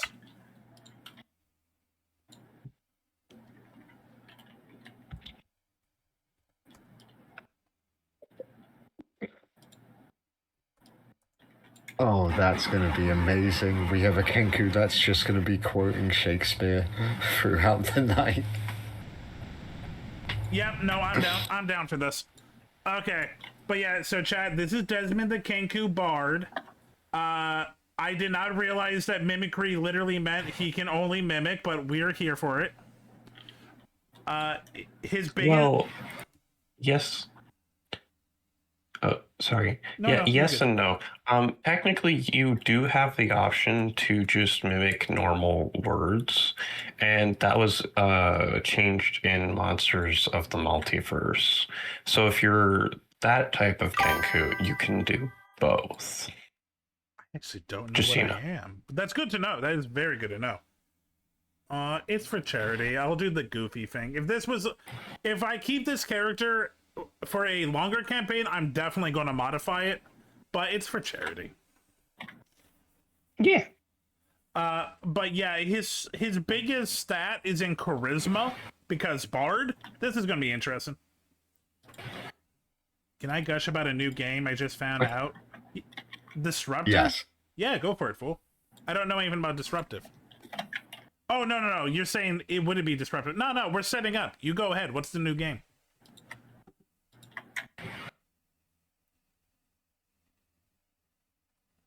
I'm looking up my character that I made in like 2 hours. It's called Minos, and it's a maze building roguelite where you play as the Oh my god, that sounds amazing. I want that. Wait.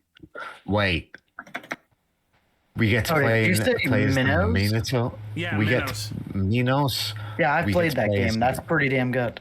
Ooh. Roguelite So it's where you something play I- as the Minotaur and you maze build? Ooh, I'm looking it up Yes. right now. Okay, yeah, I'm gonna have to possibly get that. Oh, this, yeah. What's this it looks, called? Minos, Minos. Oh, Came yeah. out earlier this year. Oh, wait a minute. No, it literally came out yesterday. Okay, that's going to... Oh, it's Devolver? Oh, I love Devolver produced stuff.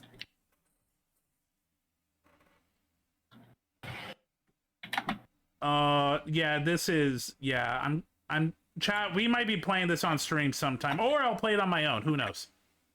But yeah, for this...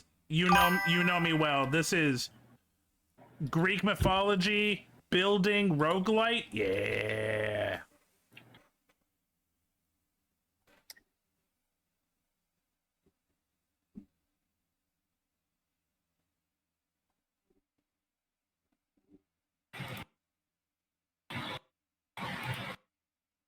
Yeah.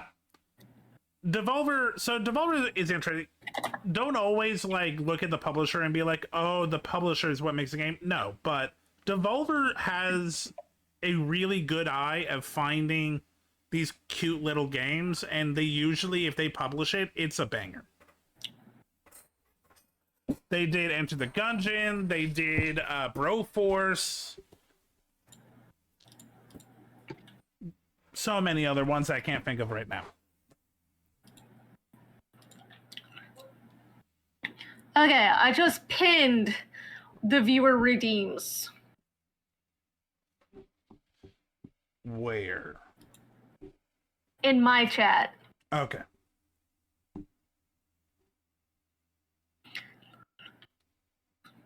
So viewers will know what to do. So I think we can start. First off, I'm gonna say hello, chat. How's it going? I hope you're doing well. I am doing well, and today we are doing a lovely, lovely fundraiser. Let's talk a moment. So first, we are doing the tabletop weekend. We are doing a 3-part fundraising campaign, like one-shots. This Incoming is part at break. 1, hosted by me, your lovely DM, and we are fundraising for the Extra Life. That Extra Life is for the children's hospitals. They donate the ones closest to you. The ones we're donating to, because it's the only hospital closest to me, is the Intermountain Children's Hospital, which does amazing stuff. We're here for them. We support them. All of the money that we're raising is going to be going to this. We have in my chat, we have it pinned. Sorry that's not as organized as it should be. I don't know why, but read through them, and those are the redeems you guys can do as viewers. Okay, and we have here with us today, we have our lovely, lovely Ginger, Ember, Ming, Ravens, Rick, Silver, and Vincier. Why did mine have some stank on it? We got Raven! We got the Ginger! Silver. Yeah. I didn't mean to. Okay.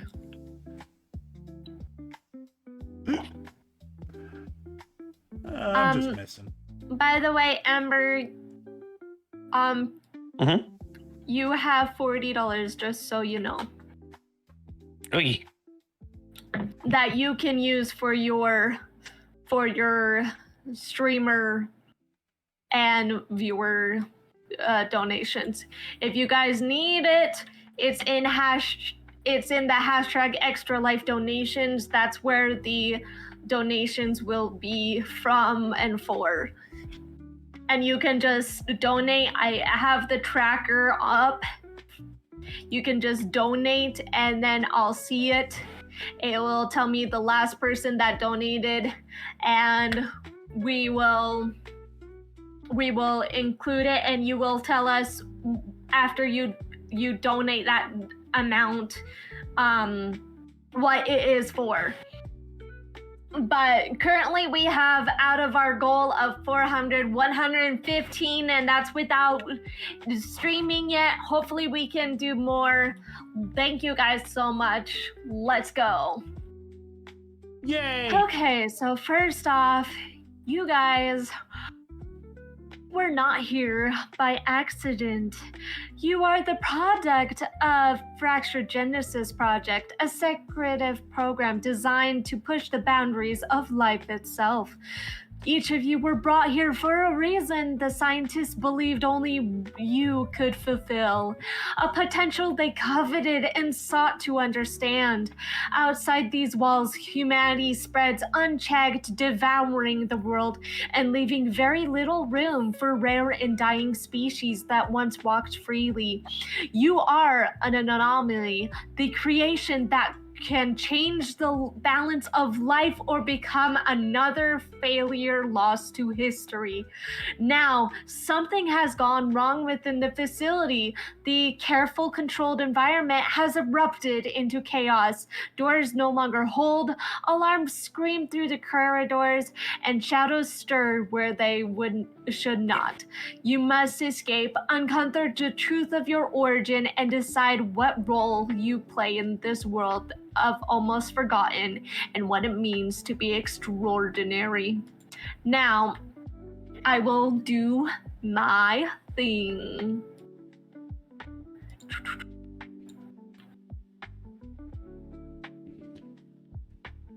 While Kenzie, okay. Oh, okay. I was going to say, while Kenzie does her thing, anyone that's streaming, I pinned the collab chat thing if you want to join. Collab chat, let me join it.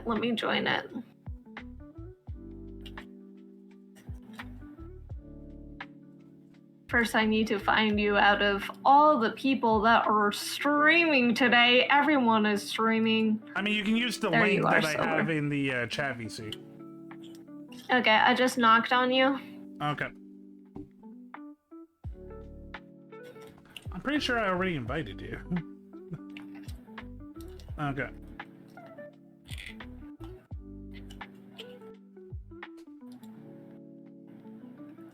It says waiting for you. Yeah.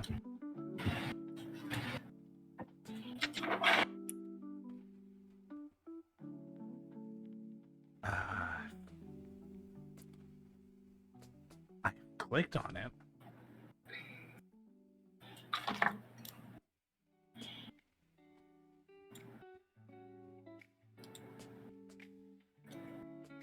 Yeah, it still says waiting. Okay, let me...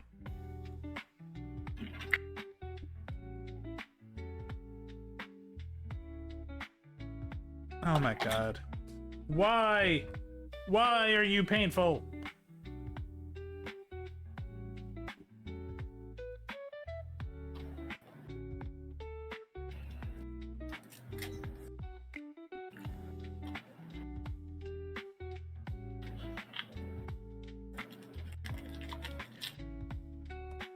You can continue. This might take a sec.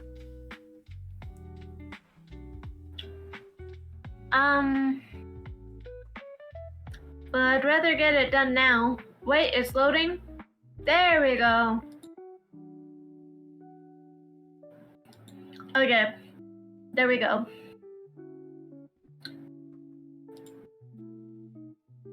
Okay. The first thing you notice, a harsh metallic alarm screams through the halls, loud enough to rattle your bones. It pulses in even bursts like something is wrong. It's not urgent. Red emergency lights flicker overhead, painting your crammed cells in stuttering flashes of crimson and shadow. The air smells sterile, but underneath that, something coppery, something wrong. Beneath the reinforced glass and the steel bars of your containment, chaos has replaced the routine. Footsteps hurried to panicked echo through the corridors. You hear voices. They are not calm, clinical tones that you've grown used to. These are sharp and afraid. Leave it. Just go. We don't have time. Seal this sector now. The figures in lab coats rush past your cells, not even sparing you a glance. One stumble behind the others, dropping the data pad that cracks on the floor. Neither of them have stopped, and then the doors at the far end of the hallway slam shut with a thunderous clang, clang, clang. A heavy mechanical lock engages, sealing the area. The alarms keep blaring, the lights keep flickering, but the people, those humans, are gone. For the first time since you woke up in this place, you are completely unguarded.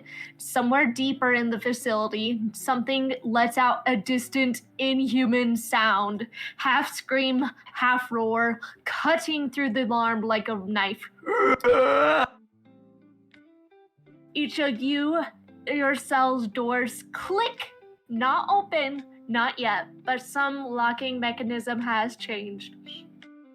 Okay, first off, please check your tokens. Tell me what you guys can see, please. I did try to edit it, but I don't know if all of you have the ability to see the screen or not. I just disappeared. Hold up. I got loaded again. I'm good.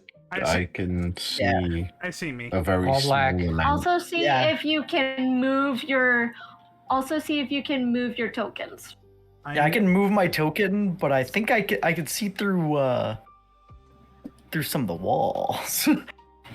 That's okay. Stay. Yes. So the see-through walls is the glass planes. Okay.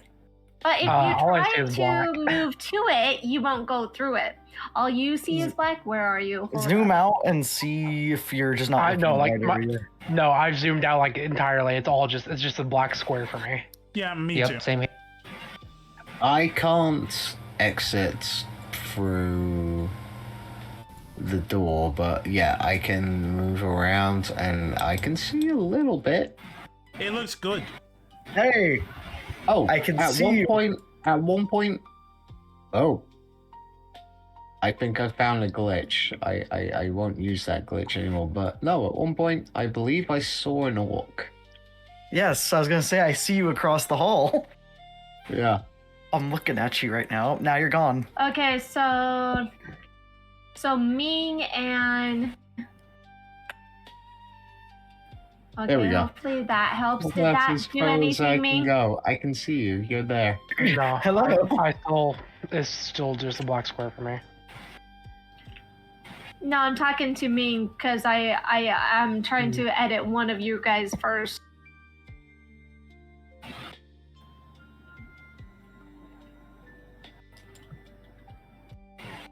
There we go. I can see some.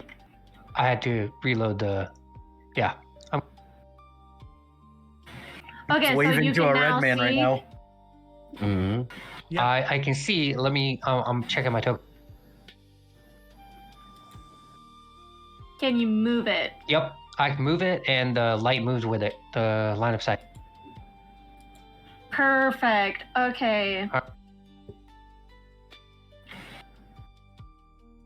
It says you are there, but what about dynamic light? No, that's on. Your user is Saeed, right? No. Oh, wait. it's the Lilith. Wait, Jordan? It's the Lilith No? one. Yeah, his should Lilith. be Lilith. Yeah, it's the Lilith. Well, for me, I only see Saeed. I don't see a Lilith option. Then maybe do that one. Yeah, Maybe hang that on. one. All right. I mean, I do have 2 accounts, so I can switch out. Maybe the out of this Aislinn? one. Okay. Yeah. Did that work? Try to... Yeah, I can see now. Give me a second. Let me see if I can move my character. Yeah, I can move it. Nice to meet you. I'm Toff.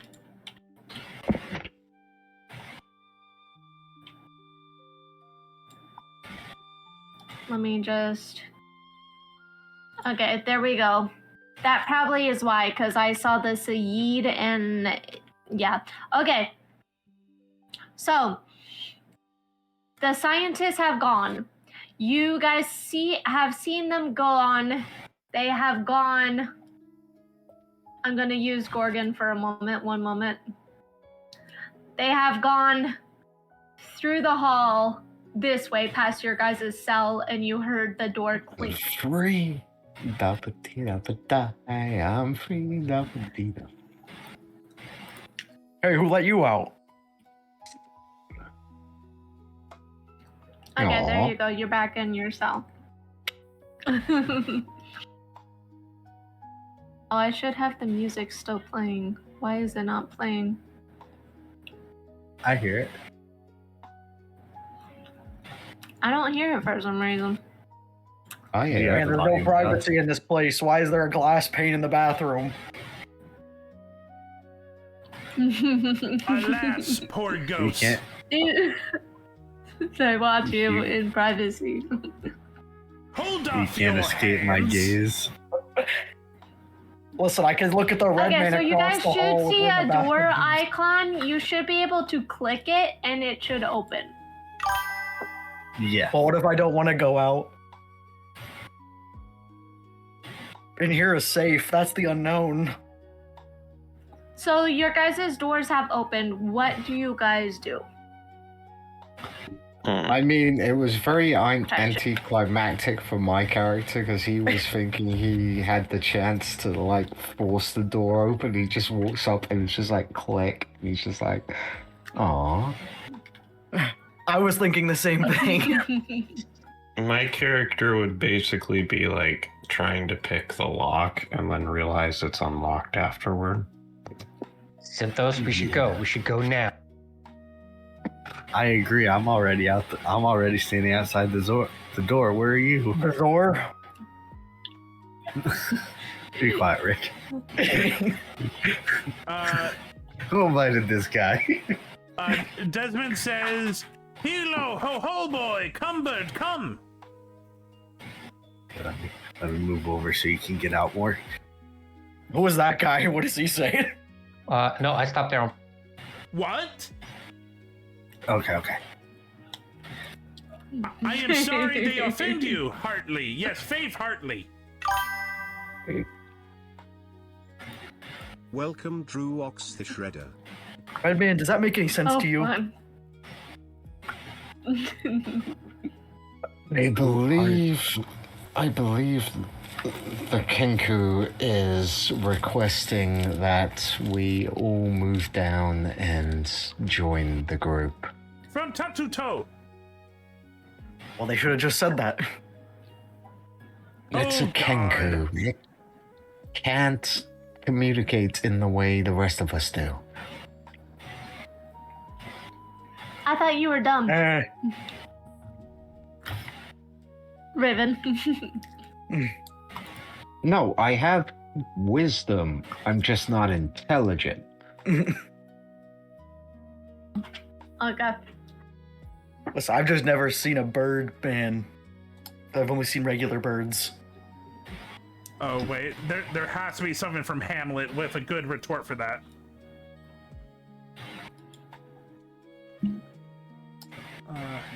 I mean, there's a good retort in Romeo and Juliet. Hey, someone spent $5. I'll switch to the Romeo and Juliet. Slanders, sir, for the satirical rogue says here that old men have gray beards, and their faces are wrinkled, their eyes.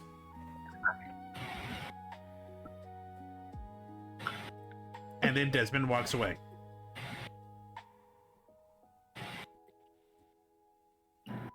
Friends and allies, we should leave. We should leave now.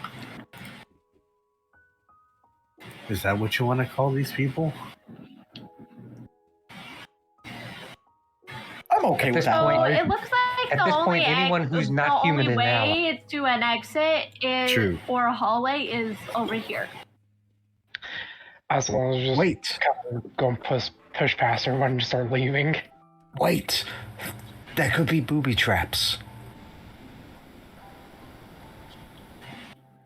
If True, there let is, the I'll bird find go him. I'll first. step on him. Let that bird go first. He's too scrawny.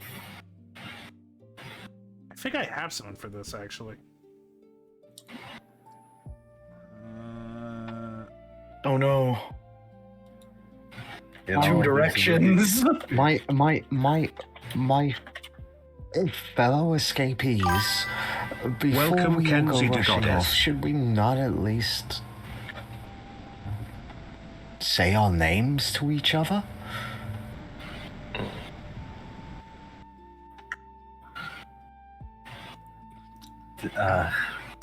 Can't that I wait am till we Root, get and while the outside? rest of you finish talking, I'm going to go root around, cast Greater Invisibility, and I'm going to move down the... Listen, you could just call me Zoldergesh. Now let's just get out of here. Yes, but does anyone know the way out? Desmond points to the door. Which door does Desmond point to? Desmond which- standing where there's a... there's like He's doors. pointing into a random jail cell. Desmond points here. All right. At the wall? A wall? To the Oh left. no, down there. Oh. Do we trust the Birdman? Who can't talk? I'm At going least with talk Root. normally. You know what? I'm gonna say something and roll for charisma. Mm-hmm. I guess first. So, Wait, against who? You. Okay. Okay, 1 second. Persuasion? No. No, just what would it be? I don't know what you're even trying to do, so I have What no are you clue. trying Ask to the do? DM. Yeah. I'm going to say something, and I'm going to... You know what? Can I perform him a sentence, and he believes me and follows me? That'll be a persuasion. Damn it. Okay. That would be a persuasion. Okay, I can do persuasion. Well, first I'm going to say my... Yes, but what... I'm going to... I mean, listen, to be honest, you could have just said something, and if that's what your goal, and I could have just been like, you know what, my man. Okay, no such matter. I will not sort you with the rest of my servants, for to speak to you like an honest man, I am Mos. And that's the end of the quote, so I can't say more. And then I roll for persuasion.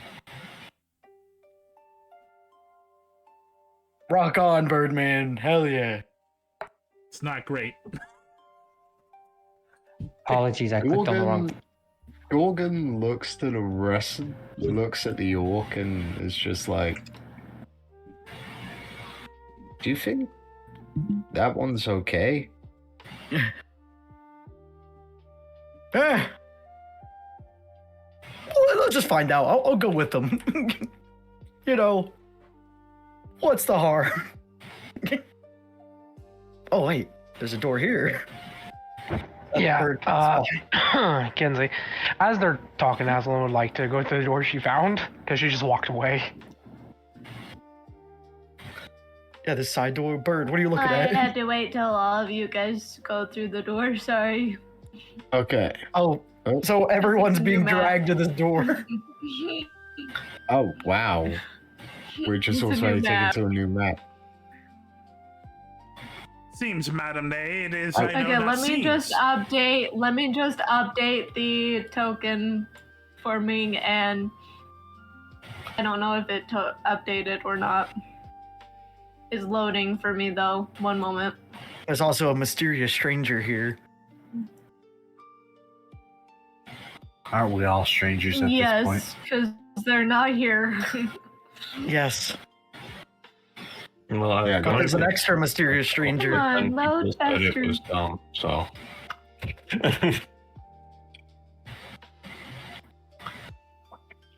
I sense nothing stranger than the bird. Oh yeah, also, wait, does Ember even exist here right now? Yeah, I was going to say, what happened to Ember's character in this? I have no idea. Yeah, they're here. Wait, where are they? They're right They're next. literally There right they here. are. There. They were next to Been me. here the whole time. Yeah, but the rest of us couldn't see. Yeah, he was lost in the vents. Oh, I probably put them through I a just door. rolled a really high stealth. I might have That's all. put them Yeah. through a wall. I'm sorry. They started perception falling through was the too good. ventilation shafts. I rolled a really high stealth. Okay. Only I perceive them, apparently. Wow, the fox is so good at disappearing and Apparently I put them reappearing. in the ring.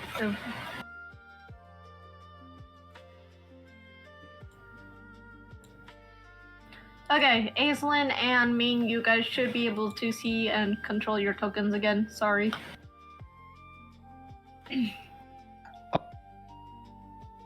I marked myself with a ninja because I'm invisible and I'm high.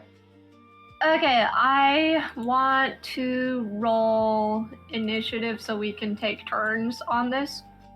So That's please smart. roll initiative.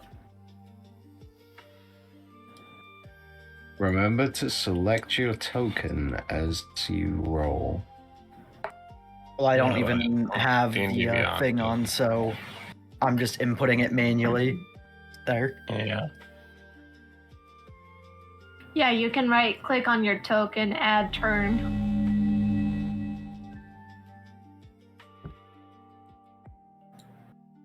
And then just put it Desmond, in. what did you get for your initiative? He got a 23, I think. 23. I don't know if he's putting it in 23? himself. I rolled. It should have worked. Yeah, it's right there. It's a 23. It rolled. Yeah. Yeah, but it didn't go into the I just turn put it order. in. Yeah, sorry, I don't know why. It didn't go in the turn order. It's okay. Yeah, I had my selected and it didn't work either. So 17. it would appear, Rick, that we may have rolled the same thing. Yes, what is your dex? I assume way higher than mine. Mine's +3, but if you would like to go first, you can.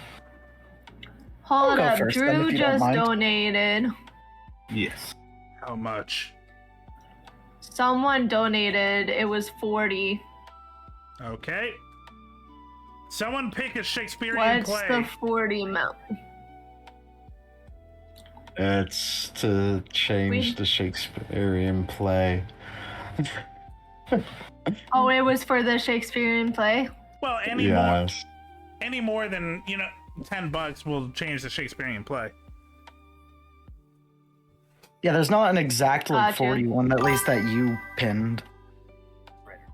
I have added myself. Oh, I cannot we donated to give Oh, that's everyone so inspiration everyone point. can have Okay, everyone, you have a point of inspiration. Yay. That's what the 40 We was all for. get a Thank you, heroic Drew. inspiration point. Oh. You rock. And that technically means, isn't there So- 2 to spare? Because they gave 40? Let me... Because there's I only thought there 6 was people. There's an inspiration die. It's $5 each, right? No, $3 each. I thought. $3 each. 3 divided by how many of us? 8? Minus 1, Keep in so 7. mind, one's running late, so if they get it Oh, when it they is. get So here. technically, it will be for the one that's running late as well. Divide by 8, that's $5 each is needed. So you donated an extra. How much did they donate an extra? 8 times 3, 16, 24. They did 40, so that's an extra 16. 16. So Drew, type in chat. If you look at my chat, it says how much they are. You need to do 16 worth. Spawn a a random creature. Okay. Okay. God. Okay, Drew, is it peaceful or is it evil? He spawns a random evil creature. Actually, I'll roll It a die. kills us I'll all. roll a die. I'll roll a die. Hold up. Drew, Oh, God. I'll roll a die. what's your favorite Shakespearean play?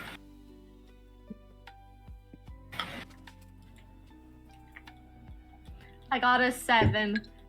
Okay. One moment. Oh God! Okay, they voted we're evil. We're gonna get some. Oh, you racist vote evil? stuff. Yeah, he voted Well, evil. it did get. Oh, evil and also a fellow. Oh, no. We're gonna get some weird lines. Oh, God. Okay, let me Okay. get the monster and the token.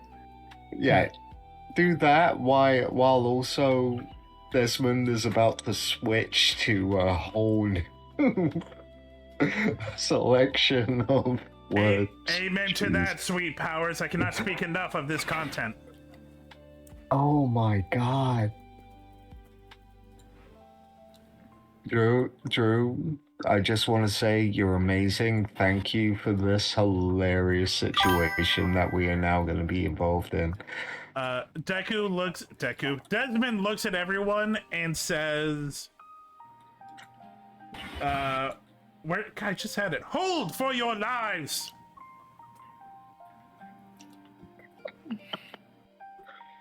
Oh yes, because you can totally sense when a creature is coming. I'm a bird. Okay, I need you guys to roll perception checks. Oh, yay. I'm really good at these. Ace, I got a you nat- have advantage. Was that? Yeah, I got a nat 20 on perception. Yeah, that is a nat 20 that... Oh, what the hell is that thing through the walls? What the... Okay, that whatever that was is gone. I think my perception roll was so good I started to see cracks in reality. Yeah. I became aware of something greater in our universe. Okay, you guys see. Except for Desmond. Desmond, you do not. Gorgon, you do not. Good thing that Desmond If goes you first. rolled lower, Then at 12, you do not. I'm trying to get so many things going. You're doing great, Kenzie.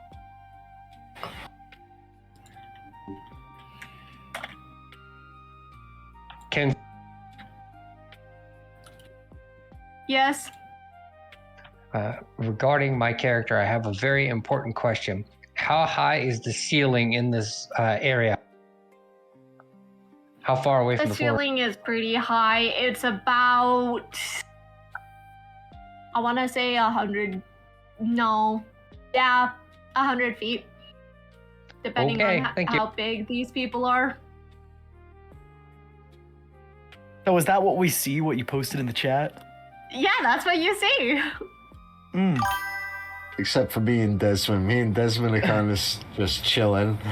Listen, I'm just, even though you rolled like horrible perception, I think Zul just grabs, you know, wait, what? I don't know why I just forgot your name, Raven. I'm just gonna grab your character and just be like, do you see that over there? You just pointing in a random direction. He's gonna look over and go, But this is what they see, chat. You This mean is the what they mouse? see. I must be seeing things. Or the elf? You mean the elf? Seen the elf. Yeah, the elf. How about the thing with the teeth? I don't see. Well, you see it too? Incoming I ad don't break. see the thing with the teeth. Yeah, he No, does. I know. That's my character being like, hello, how are you not seeing this? Yeah, I just point again to the elf and just say, well, the elf has teeth. I mean, yeah, she's got nice teeth, but I don't see why that would be a problem. Okay, I have a plan. Send the tiefling forward. Everyone else run back. I'm not a tiefling. I'm a dragonborn. Oh, sorry. Also, Goron, that is mean. Thank you. Also, Yeah, Kenzie, you're right. just asking if you haven't got to it yet, that's fine, but I'm just curious on if, you are gonna fix the turn order, right? What? You are gonna fix the turn order, right? Yep. Yeah, you in a haven't moment. fixed the turn order yet. Ginger did say he has I a just higher had dex. to roll for the guy one more and pulling the stats up for a random monster, okay? That's fine, take your time. I was just making sure. I'm gonna move closer to Desmond, and I'm gonna ask Desmond, do you see? Oh, great bird.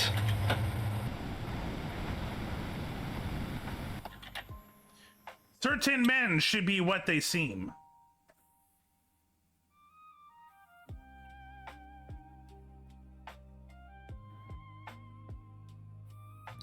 There's 13 men? Is that what you said? Okay, now I'll fix the turn order, 13 men sorry. is what should be seen. Zul and Durg, who has the Zul and Zinthos, who has the higher dex? Ginger does, but he said I could go first. He could go first? And you're Yeah. Zul, right? Yes. Okay, perfect. Sling, and then creature. Okay, top of the round, Desmond. What do you do? Desmond will walk forward, not knowing better. He'll get here, see this giant worm thing, and Desmond will say words. Oh, monstrous! Monstrous! Because he didn't know that it was there, because he didn't perceive well. And then Desmond will try. Where is it? That guy's gonna die over there. So, when it says willing, what does that mean? It means they have to be willing.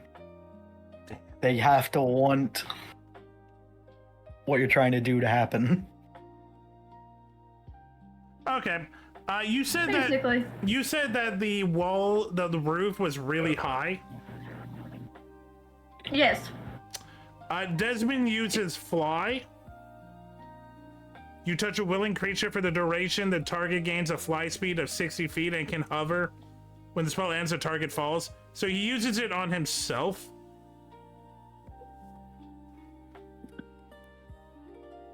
Okay. So he freaks out, sees the creature, and flies up to the top of the ceiling.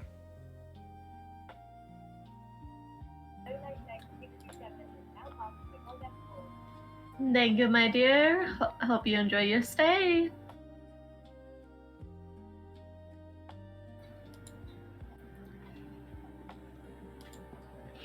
Okay.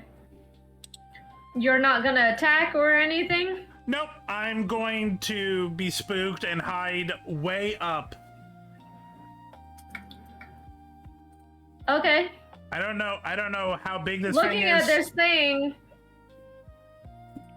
Yeah, looking at this thing, it can reach you up there. Look, I'm not smart. Don't worry, Birdman. Okay. Got it. It is Zul's turn then. All right. I'm just gonna go punch it, I think. I mean, there's nowhere really... I gotta help Birdman. How far is that? Yeah, I can reach. I can reach over there. You know, since Birdman's in the air. Don't worry, Birdman. I'll get between you and the strange creature. I will protect you. Birdman says... Because it can apparently reach you. A liberal hand. The hearts of old gave hands, but our new herald is hands, not hearts. What promise, Chuck? I'm not Chuck, and I don't promise anything, but I got you. Ha! Wherefore? I'm swinging. I'm punching at it. Say you. Roll A for 21. That hits. It takes 10 piercings. I'm using my punch knife. 10 piercing. Okay. Oh, actually, hold on. No, I'll just swing again. A 20. Okay. Not a nat 20, just a dirty 20. That hits. Okay. And it takes 9, and I can use another thing I have, but I need to check what it was again.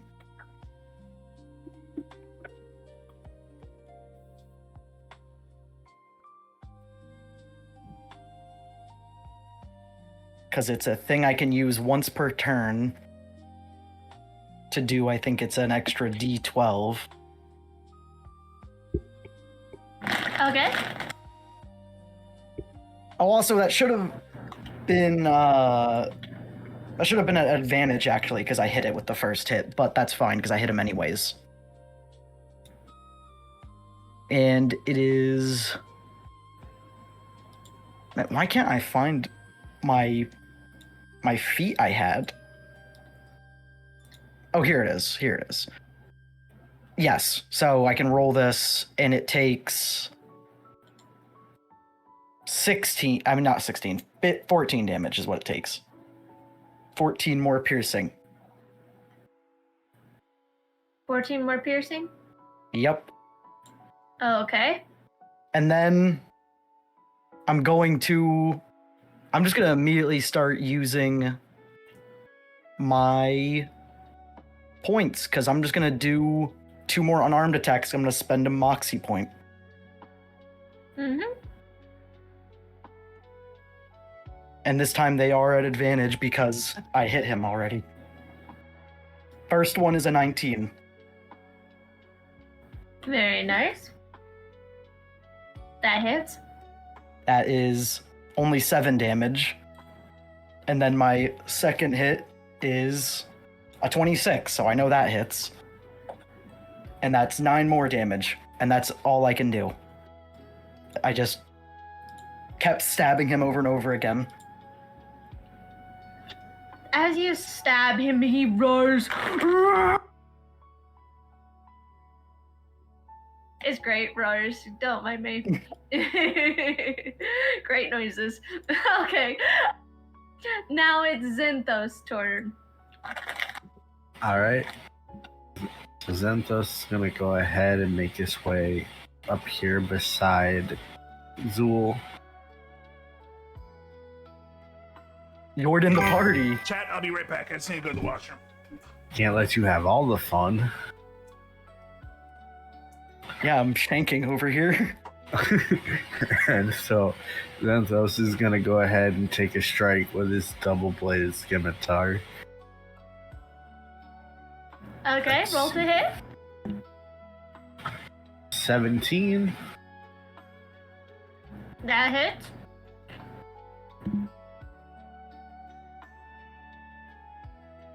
As 7 damage. He's gonna go ahead and do another swipe with it.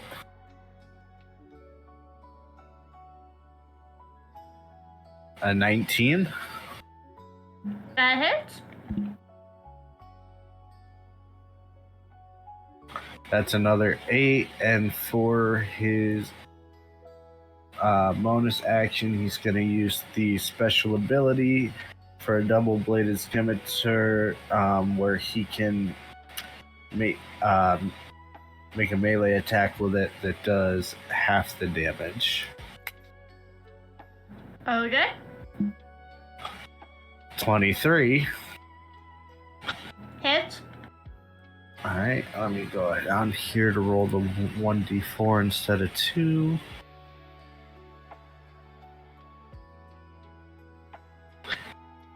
So that's going to be a 1 plus my...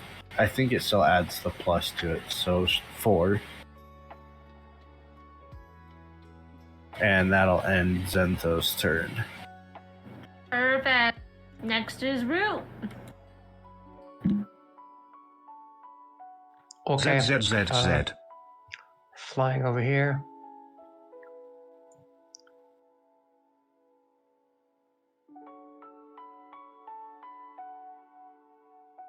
And then up as high as I can go from. Yeah, you can go up. Yeah, and then I'll just blast. Do I get advantage? Because if I do attacking it from stealth, then I get sneak attack. So I need to know.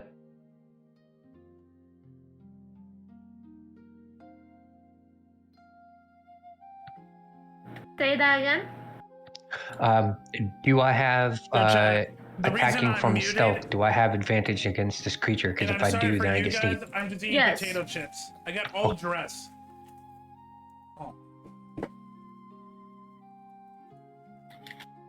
Are refreshing. Thanks, Chef Spiral. It did not roll advantage.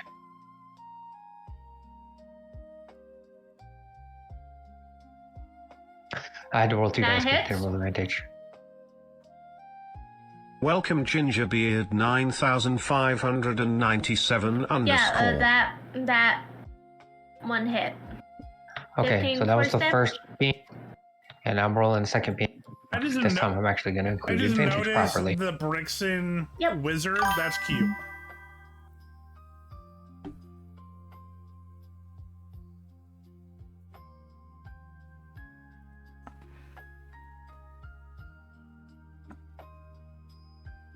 And then for my bonus,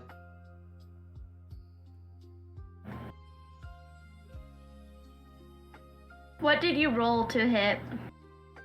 20. Okay, yeah, that would have hit.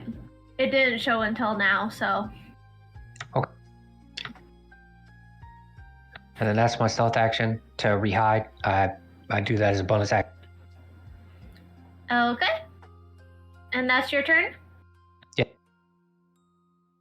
Aislinn, your turn. So far, so good, Chad. I'll be honest. It's Okay, going so well. since I rolled a 11 in perception to see this, would I even see even if they're fighting it?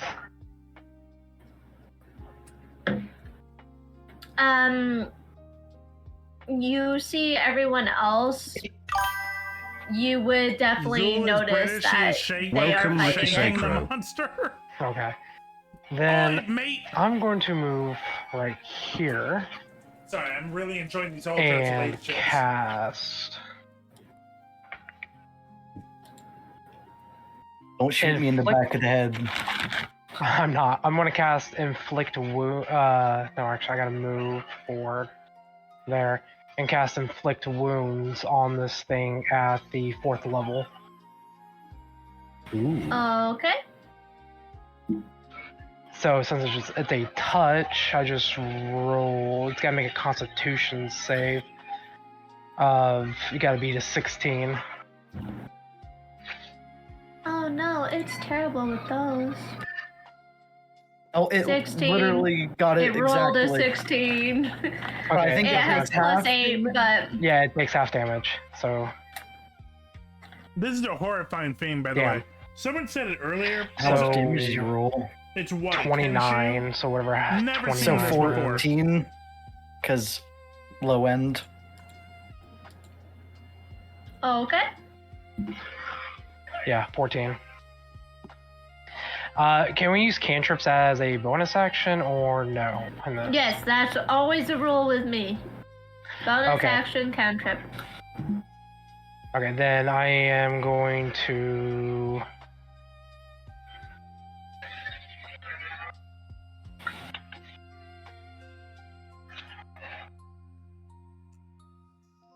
I'm going to cast Word of Radiance then. Which he has to make another Constitution that save. do? Okay. So, yes, Constitution save got to be 16. I got an Burning idea, Chad. radiance erupts from you in a 5 He foot does not. Let me see if I can do some emit- shenanigans. emanation.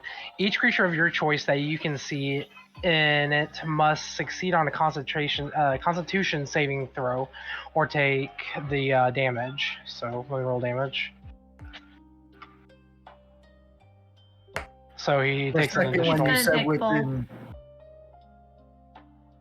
when you said within 5 feet for a second, I was a little bit scared. But then you said if No. you're choosing, and I was like, Yeah, okay, we're it takes good. another 14, Another 14. Beautiful. Okay. and that's my turn. Oh goodness, is Gordon. Good work, good you work. notice all of your friends fighting in the corner. Friends. Yep, all your new friends. We have friends? Since when? Yeah. All the friends. Logan witnessing something happening over here because he can't see shit. He goes the other way. Oh, whoops. I closed the wrong page. Give me 1 second.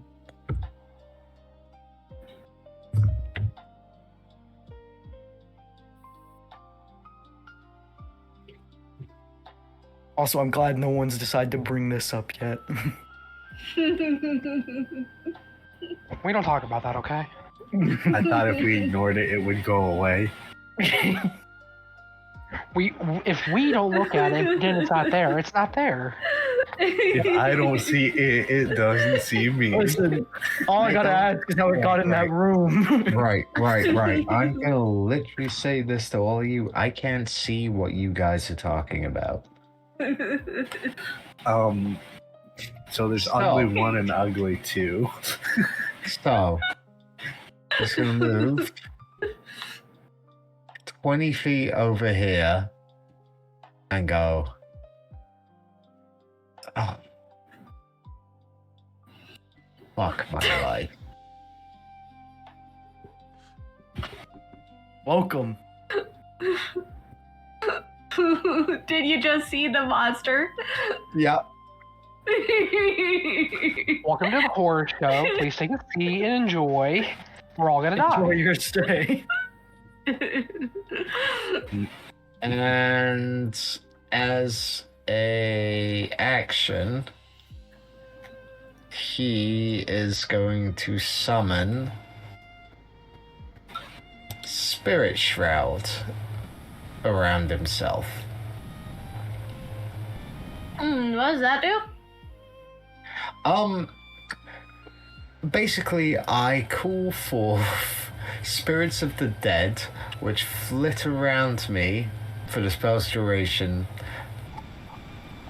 The spirits are intangible and invulnerable until the end of the turn. Any attack I make deals an extra 1d8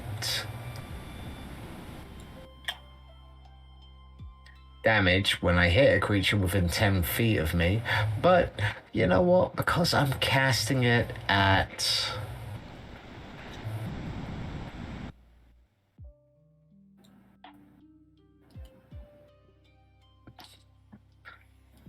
oh wait, hold up, blah, blah, blah, blah. Oh, so I'm doing 2d8 because I'm casting it at 3rd level. Basically, this creature will not be able to regenerate if I hit it. Okay. And I'm going to use my extra 10 feet of movement to stand here, use my bonus action to make 1 attack. Okay. Right up the creature's grundle. Does 27 hits? hit? Yeah, that hits. Alright. So, it takes 17 points of slashing damage, and now I'm gonna roll for the spell damage as well. So that's 2d8. I am gonna roll. 2. Pardon me, Kenzie. Yes? I apologize. I forgot to include my sneak attack damage. Would you please add an extra include it. 9 to the damage total? Extra 9? Perfect. Thank Yes. you. Thank you. And for my extra damage, Let's see what's a good quote we can do next. it takes an extra 10 points of damage. This is radiant.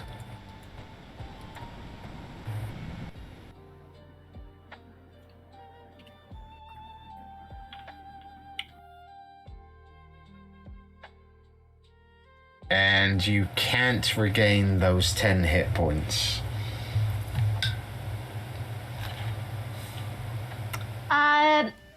That radiant is doubled. Okay, so it's 20 points of damage. Also, just for the pure hell of it,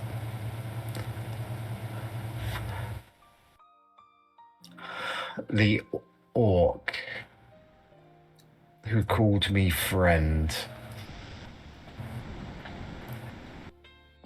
Your next turn,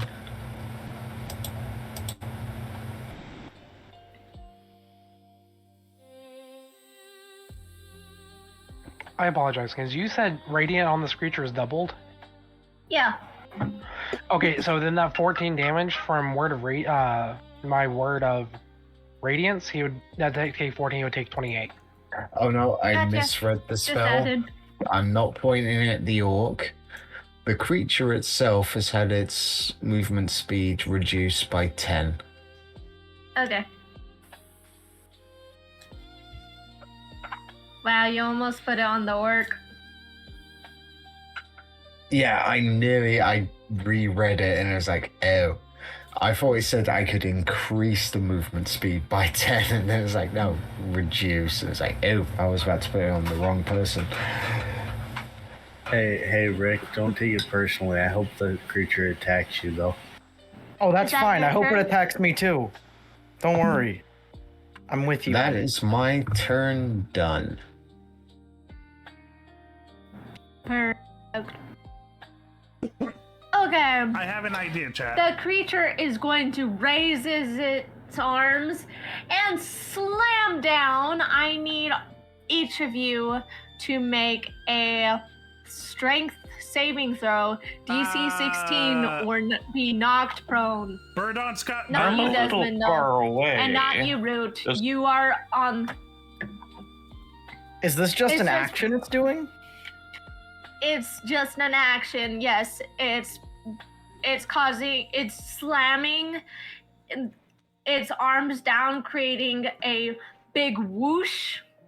And you guys have to, the ones closest to him have to make a savings throw. Not Desmond, no, and not Root, and not Fennec. You guys are good. Okay. Oh yeah. Yeah, I got a 16. By the way, if any of you need to make saving throw, yes, please. The creature gains a bonus to that saving throw equal to my charisma modifier. Jesus. So you get to add a +2 to your that saving didn't help throws very due much. to my aura of protection. I mean, you could always donate for more. Oh, that's true. Yeah, there's use the inspiration die. There's the add +2 or -2 to a roll. There's a re-roll any die. Thanks to the person, we actually have that inspiration. I think I'm gonna use that really quick. What was the save that I had to do? Sorry, because everyone else 16. Yeah, but what's the save? It's a strength. Okay, that's much better. That was a nat 20 for Right, 27. So everyone who has to make it, you get to add an extra +2 onto your save rolls, and myself, I get to add a +2 onto mine. Okay, well then I got an 18 in total. I got a 19 in total. Okay. Incoming ad Did break. anyone get lower than a 16? Yeah, me. That was you? Oh no. Yeah. I got a 13. You got 13 even with the plus? Oh no, with the plus I got a 15. So. Do you want to do use have your the point inspiration as well. I wanted to just use it right away. Yeah, I could. I used it. It's one. I just told them- 1d4. No, the heroic inspiration is one reroll, so you get rid of Yeah, the you get to do a reroll. Okay, Ollie. There we go. I went from a nat 1 to a nat 20 on the reroll. Oh, it's worse. It's worse. It got worse? Man, It you're got destined worse. for death. Yeah, that rolled a fucking 6. Oh damn. Okay, you are now knocked prone. And you I also am going to, so it's going to hit Zol in particular. So I gotta roll to see if it hits him while trying to slam down. Okay. That's a 10 plus 9. That's a 19 to hit. Does that hit you, Zol? I think even with my special ability, I yes. reduced that by 5 using protection aura. Okay, then if Okay, it's reduced then- by 5, I don't think it hits. Okay, it does not hit, so you don't take any damage then. So no way takes damage, but you are knocked prone. It is, though, going to try to use grasping flesh. Its flesh suddenly moves Really, and contorts. really quick, Kenzie. Yes? I have the Sentinel feat. After a creature within 5 feet of you takes the How is disengage action everyone? or hits a target other than you with an attack, you can make an opportunity. It didn't hit. It didn't hit. This is I haven't rolled to hit yet. Oh yeah, wait, you're right. Yeah. So, but I'm just describing what's going on. So its flesh contorts as it tries to latch onto Gorgon. Mm-hmm. That's an athletics check to see if I don't. No, I rolled poorly, so you don't even need to roll. And is that an athletics check? No, I have to roll to hit, and I failed to hit. Especially because you have a -5 to your Aurora, right? My what? Aura. You have -5 because of your aura, Oh yeah. right? No. Yeah. Yeah. Well, yeah, technically. I'm gonna hit you. I mean, can I just roll an athletics check to see if I would have dodged it or not? You just want to do a somersault. Fine, do an athletics check. If you fail, I grab you. What's the DC?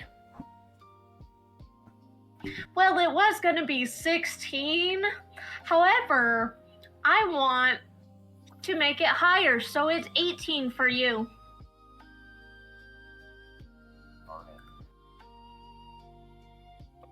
I'm good. Yes, you are good. Kenzie's not happy about that. I'm sorry, Fool. In no way, shape, or form. When you say Blue Yeti, you mean Doja Cat is That's gonna come back streaming to with bite me in the ass the later. mic Blue Yeti, or sponsored That's all by it can Blue do. Yeti, Fennec, it is or your there's turn. a You streamer see all named Blue Yeti. your All of acquaintances those are battling in the corner. Okay. Because Well, I most do have celebrities some know things I can that do. streaming is where you really get your fan base now. What would you like to do?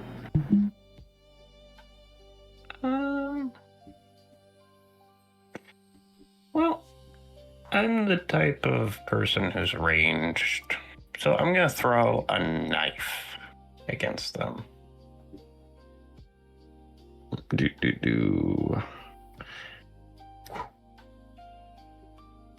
Does a 21 hit or 22?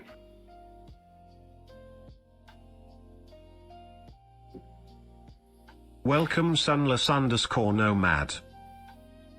Hi, I'm Sunless. throwing something. Welcome Ravens_Night 666.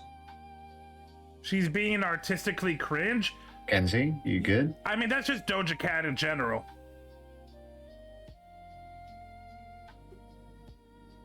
Did her Discord die? Mayhaps. Sorry, yes, it did hit. Sorry, I got a little bit distracted because of the hellos in chat. Because it's reading it out to me, and I'm like, what? That happens. Okay, so throw your knife. It hits. What damage? Okay. So, I am actually going to reduce the damage a little bit. Can it roll a DC 17 dex save? You jerk. And then I have to roll 46. 2, 3, 4.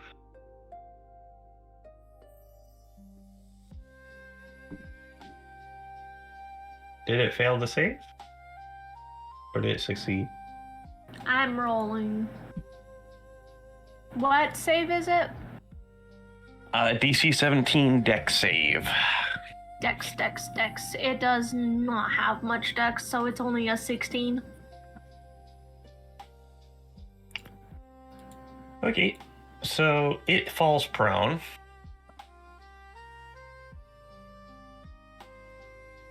And I deal 21 psychic damage to it. 21? 21. Yeah. Okay. Anything else? Well, it is prone. So I'd have disadvantage on my next attack. But I do have advantage because of Vex.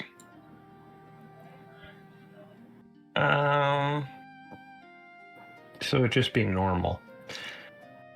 Yeah, you know what? I'll bonus action attack him. Okay.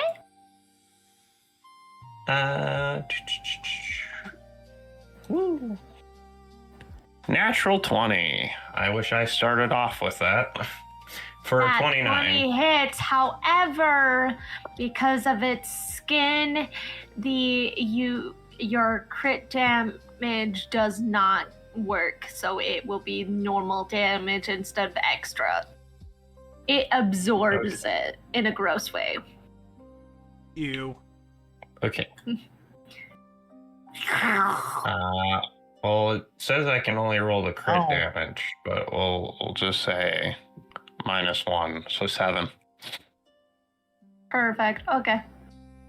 Did you hear that? It slurped the crit damage up through a straw. Sadly, yes.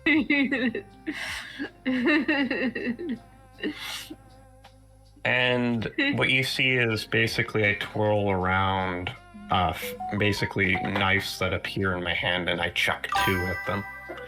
And then one of them forces him prone. Oh, that's my turn. Okay. Top of the round, Desmond, your turn. Okay, Desmond says to the creature, "Are you wise?"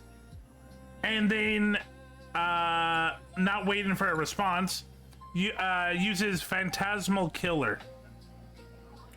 What is that? Let me see if I can... Super rude. Damn.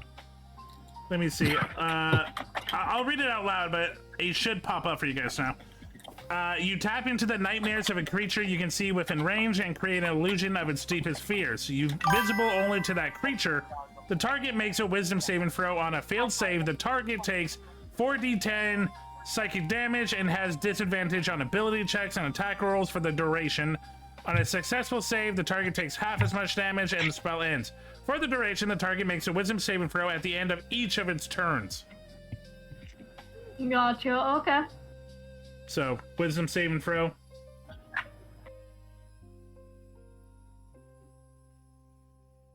Uh, 15, by the way. DC 15 wisdom. One moment. That's a nat 1. It's not gonna do it. Okay, let me roll for the damage.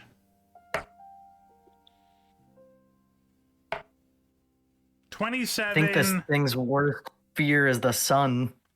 You know what, Kenzie? What is this creature's worst fear? You decide. This creature's worst fear?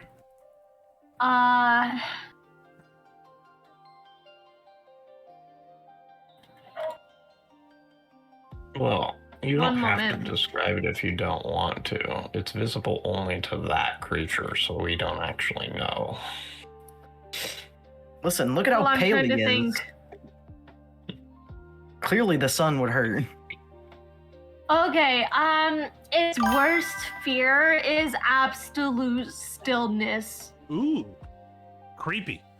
Well, it takes 27 psychic damage. It's on stream. It's on stream. Soundless.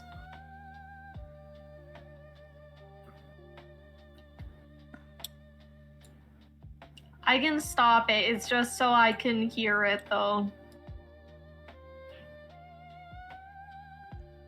So yeah, it takes 27 psychic damage, and now every turn, it has to roll wisdom saving. And You're fine. Yeah. Oh, also, yeah, attack rolls and ability checks are at disadvantage until he rolls successful on the saving throw. No, finish it. Finish it. It's dead. Oh, okay. I got a sentence. Oh, devil, devil, if that the earth could teem with women's tears, what would you with her, sir? You have seen nothing then. And you guys successfully killed the beast. Indeed! Whatever he said. Yeah, that. Okay, Yeah. so now it falls with a pained roar and collapses. Did it gasp Now, what for you guys air? do? I'm sorry. May you roll stealth? Yes, you may. Okay. I look over my shoulder after this beast falls and see whatever the fuck that creature is. Oh, it's coming up to the window. Why is it Oh, getting no. closer? Why did you have to acknowledge its presence? I rolled it. We agreed to ignore it. Yeah, this is your However, fault. you see that it is still behind closed doors. It is behind glass. It has not noticed the door yet. That is unlocked. Here, let me get that for you, sir. Yeah, We right? could probably move the corpse in front of the door so it can't get out. I go over here, and then I try to drag the corpse. I'm helping. I'm sure helping. I'll help as well then. Okay, roll Lock me the door. strength. Group effort.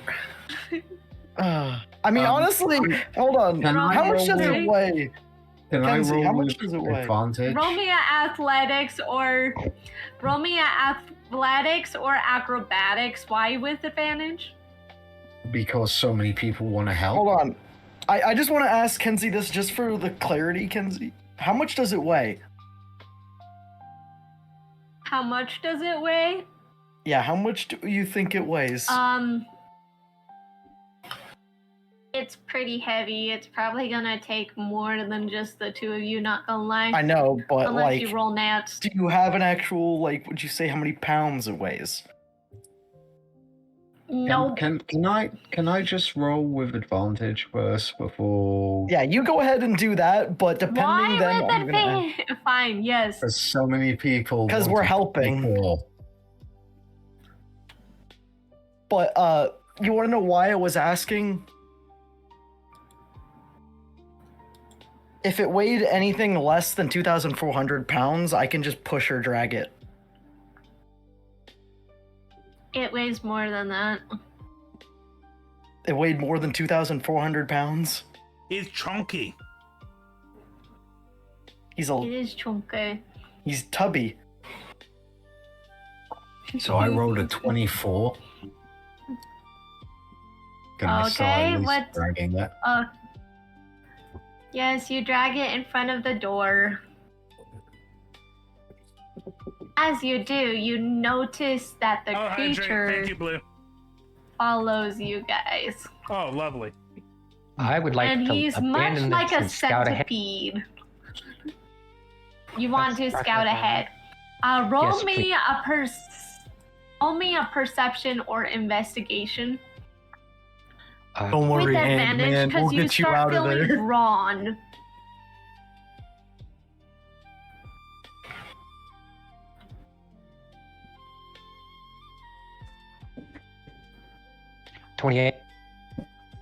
Back to my 28. chips.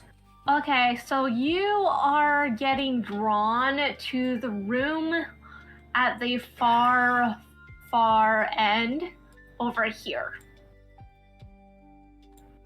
And we don't even know. You're getting drawn to that room.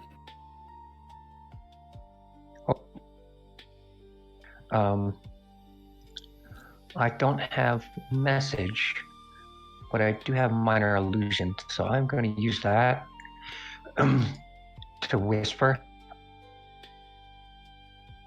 I'm going to put that right here and just have a whisper in my voice saying, scouting ahead, scouting ahead, scouting ahead. Okay. So anyone adjacent to that can hear. We're going to go down the turn order. Azul. Right. What do you do? Now, it might be a bad idea. But don't open that fucking I'm curious. I love that. You're going for the other door on the other side. Oh, yeah. Yes. Go for that. What's in here? I'm okay with it, though. Hello? You open the door. That room is filled with horrors for you. Horrors! Now let me describe what you see. Lovely. I guess I'll be closing the door on my turn. I'm going to start singing Goodbye Horses now. Horrors for me. And why just for me? The chamber feels cold and deliberate, built not for understanding, but for judgment. Along the walls, orc bodies are displayed beside human ones in identical poses, forcing comparisons at every glance. The humans are preserved cleanly, their features softened, while the orcs are exaggerated in every detail. Muscles pulled tight, tusks bared, scars emphasized under harsh lighting. Metal plaques beneath them describe excessive growth, lack of refinement in sharp, cold, dismissive tones rather than curious. Further displays break them down piece by piece. Arms, skulls, and hands are mounted side by side, measuring the labeled. Orc bones are thicker and stronger, yet the notes frame this irregular and crude. Humans are polished smooth, while orcs are left rough, and their shadows deepen to appear more monstrous. One central display shows a full orc angled toward slightly across the balanced human figure. The pose carefully adjusted to suggest aggression, as if the conclusion was decided before the study began. Small details betray the intent. A repaired orc jaw hints that at care once given, and one set of hands reset more gently than the rest, as if someone hesitated. The room insists on one single truth. The orcs are lesser, driven by instinct and force, but the longer one looks and feels more constructed. Not a discovery, but a choice, repeated until meant to be believed. Now I need you to roll an investigation check. So basically this room is your room of experiments on orcs. Completely just reset. Great. Okay. So an investigation check? Yeah, roll me investigation because there's something you might miss. 17. 17. That just does it. You notice a note. This note is weird, and it's quickly written in a handwriting that seems crude, but is clear. It says raw force and resilience are impressive, yet they are confined to a single shape, incapable of mimicking or blending with others.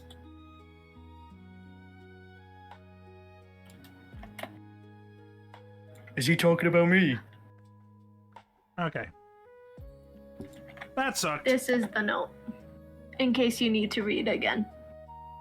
How do you respond to seeing your fallen brothers and sisters, the orcs? Damn, that's deep.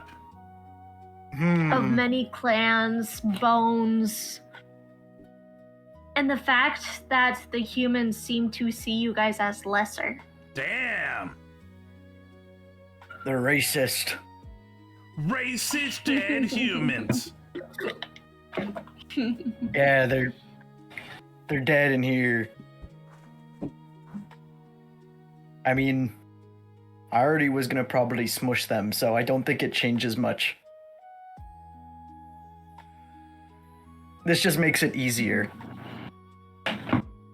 Very well. Easier to hate. Do you do anything to the room? If there's nothing else in here, I'm just gonna poke out and just go, nothing good in there. I'm hungry. Okay. Now, Zinthos, your turn. So Zinthos will probably first react to the whole scout ahead comment thing and be like, dang it, Root, you left me behind again. You keep doing this. Refreshing. Thanks, Chef Spiral. And then he's gonna just kind of slowly wander forward, and he's just gonna be like, Root. They got some weird creatures in here. Roll me a perception check. Okay.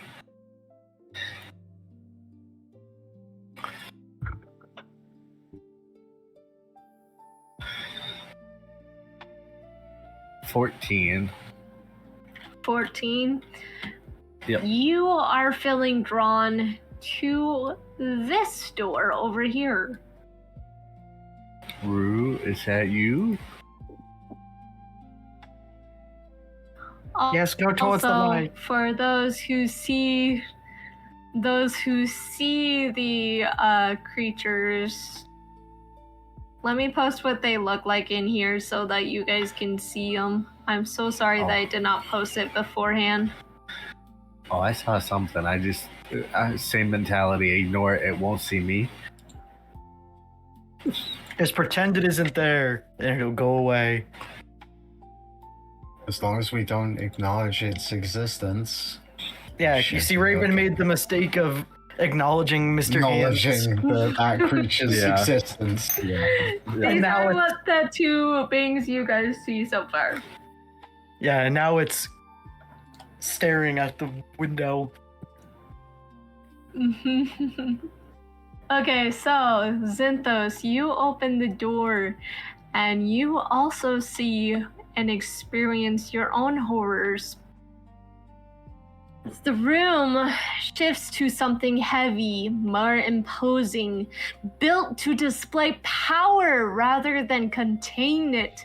The air smells of polished wood, leather on old iron, the only faint trace of decay beneath. Tall frames line the walls, each holding a centaur skeleton posing upright in lifelike motion.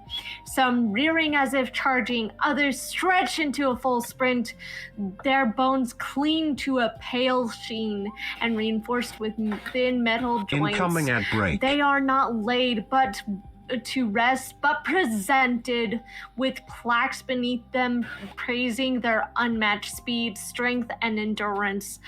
Along the far wall, individual bones are mounted and studied in isolation. A massive femur is fixed in iron brackets. Hooves are arranged in polished rows of many kind. A full spine is stretched out in each vertebrae carefully spreaded and numbered. Notes etched into the metal plates speaking with admiration, describing their ability to shatter lines, sustain incredible speed, and potential for replication. The tone is reverent and most proud, as if these beings were achievements rather than victims. There is no guilt here, no chaos or regret. Everything feels deliberate, controlled, yet something beneath all feels wrong. The poses are too perfect, too forced, shaped to fit a narrative. One skeleton near the back and slightly misaligned, the posture uneven, a skull tilted just enough to unsettle. Kenzie, are you okay? Roll me. Yeah, I'm good. Okay. Just had to check in after knowing that you wrote all that down and repeated it. Just have to make sure. Psychological Uma Musume I planned this out, okay? Shush. Okay, now, I need you to roll me another perception check to see if you notice something. This is gonna be a 24. You notice a note. It stands out to you. It says strength and speed are undeniable, yet their form is fixed. Impose limits on both movement and adaptation. No matter their training, they cannot alter preparations or traits to deceive or evade. Their power lies in inconsistency. It cannot match the subtle flexibility of being, and then there's a scratched out bit. You can't read the rest. This is giving me ideas. How do you respond at seeing this room? He's kind of like, and anybody who gets close enough to the room, he's kind of froze in emotion, and they can hear like a back and forth conflict of him muttering in anger and just like these really sad, like almost whimpers. Okay, I can't find a good template. Wow, a horse whimpering. Interesting. He's part dog. Give him a break. No, it's more like just, like think of it. Think of them as like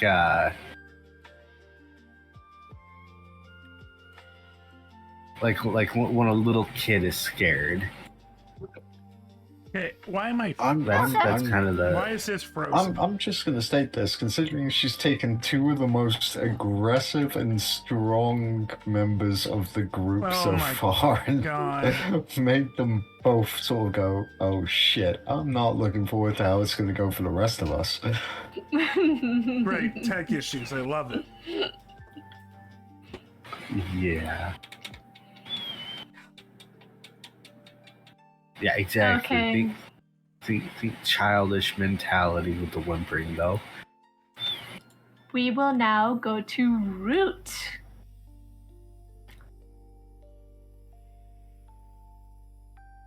All right, Game Master, I will play your game.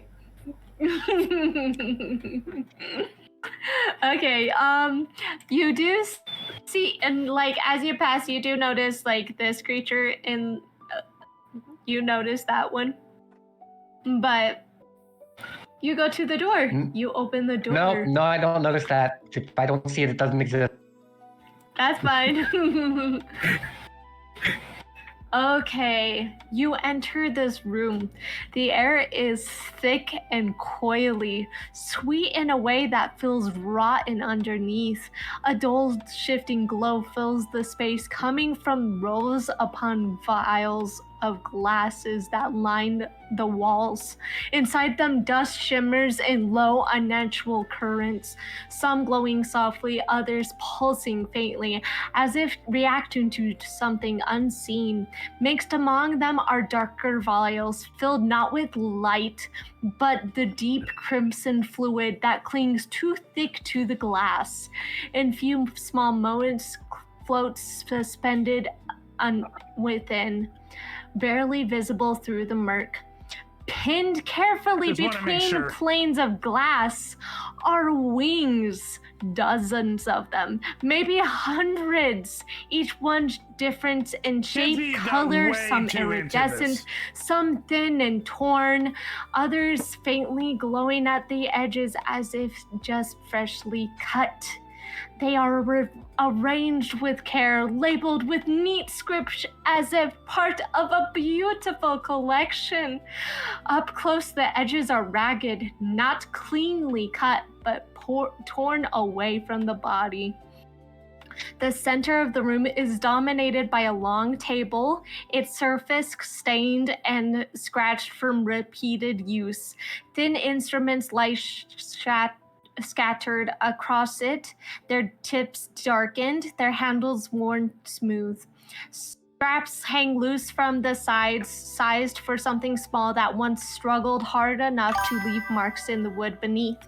A faint dust of glowing particle clings to the surface, gathering most heavy where the stains are darkest. Walls are covered in notes, layered over one another like a chaotic collage of observation and correction.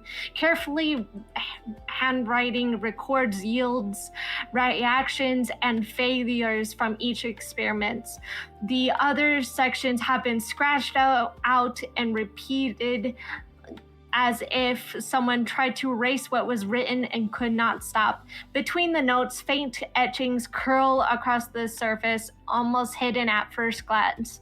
They glow softly when the light catches on them, overlapping in patterns that feel less like decoration and more like something trying to speak. In the corners, the dust gathers thickly, drifting low like fog.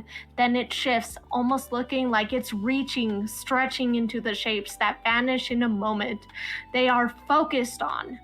The faint chiming sound returns now and then, not from a visible source, but from the slightest movement of air brushing against the suspended wings. The entire room is hard to name. It's not cruel, it's invasive. Something sacred has been taken apart piece by piece and displayed for study. No longer one stands there. The stronger sense becomes that this is not a place of death, but watching, listening, and learning how to take without understanding what has been lost. Roll me an investigation to see if you notice something.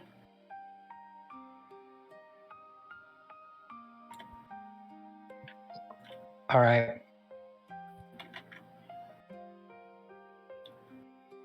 I just want to state this, just being in Kenzie's stream while watching this, the way her little chibi looks angry and is stating these things looks so sinister.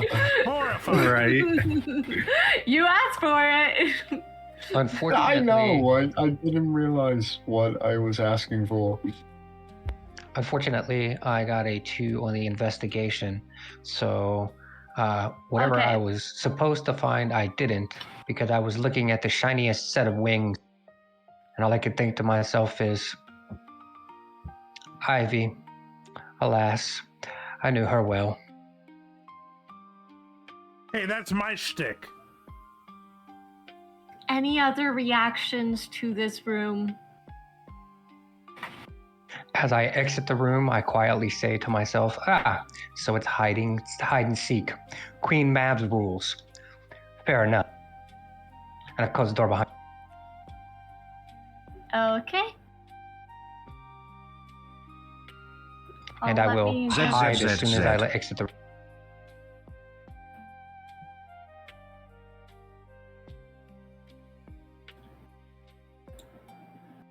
Sorry, I'm just crossing the rooms that I did so that I know. Aislinn, roll me a perception check.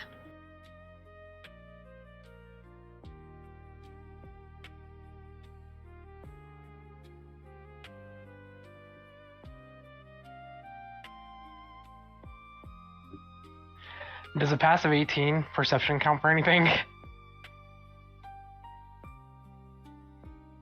You can roll with advantage because you are being drawn. Okay.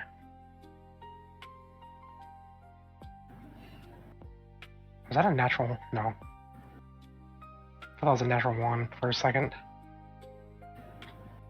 I did get a natural 20 though.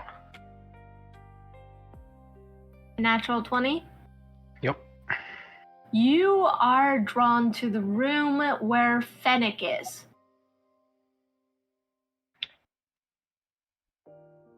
And where is he exactly? He's below. She. Okay. Down the hall. Yeah, she. Okay. Okay. Hello. Hello. You open the door and enter. The chamber is quiet in a way that feels intentional, as though even sound has been trained to behave. Soft, steady light filters through tall panes of glass, illuminating a space arranged with near-perfect symmetry. Even elven figures rest within upright glass enclosures, suspended rather than bound, their bodies preserved with careful precision. Unlike the others, there is no visible damage at first glance. Their features remain serene, almost untouched, as if the goal here was not to break them, but to understand them. And you notice that there are many different elves of all kinds here, even some of your species. Tables along the walls hold careful, organized studies of elven forms and essence. Strands of impossible fine hair are sealed in narrow vials, fainting luminous, while thin slices of bark-like materials and crystallized sap are cataloged beside them, suggesting a deeper connection to nature than human anatomy allows. Scrolls and notes describe the extended lifespans, heightened perception, and harmony between body and magic that cannot easily be separated. Diagrams attempt to map this connection, but many are incomplete, overwritten, or abandoned mid-thought, as if the answer remains out of reach. Yet the longer one remains, the more unsettling the room becomes. The stillness feels unnatural, too controlled. The glass enclosures are not entirely silent. There's faint condensation forms and fades along the inside, as if something still breathes. One enclosure stands empty, its surface marked by a thin fracture running from the top to the base. You notice it has your name. I need you to also roll me an investigation. Oh, but. Hey, Kenzie, check donations. Yes? Donations, hold up. Sorry, it was... Oh, we got 5. What is that 5 for? Disadvantage. Disadvantage? They have disadvantage against this perception? Yes. Also, what's your favorite? Wow. What's your favorite Shakespeare play? My favorite is Much Ado About Nothing. Okay, that's what we're swapping to. I got bored with Othello, so I spent $5.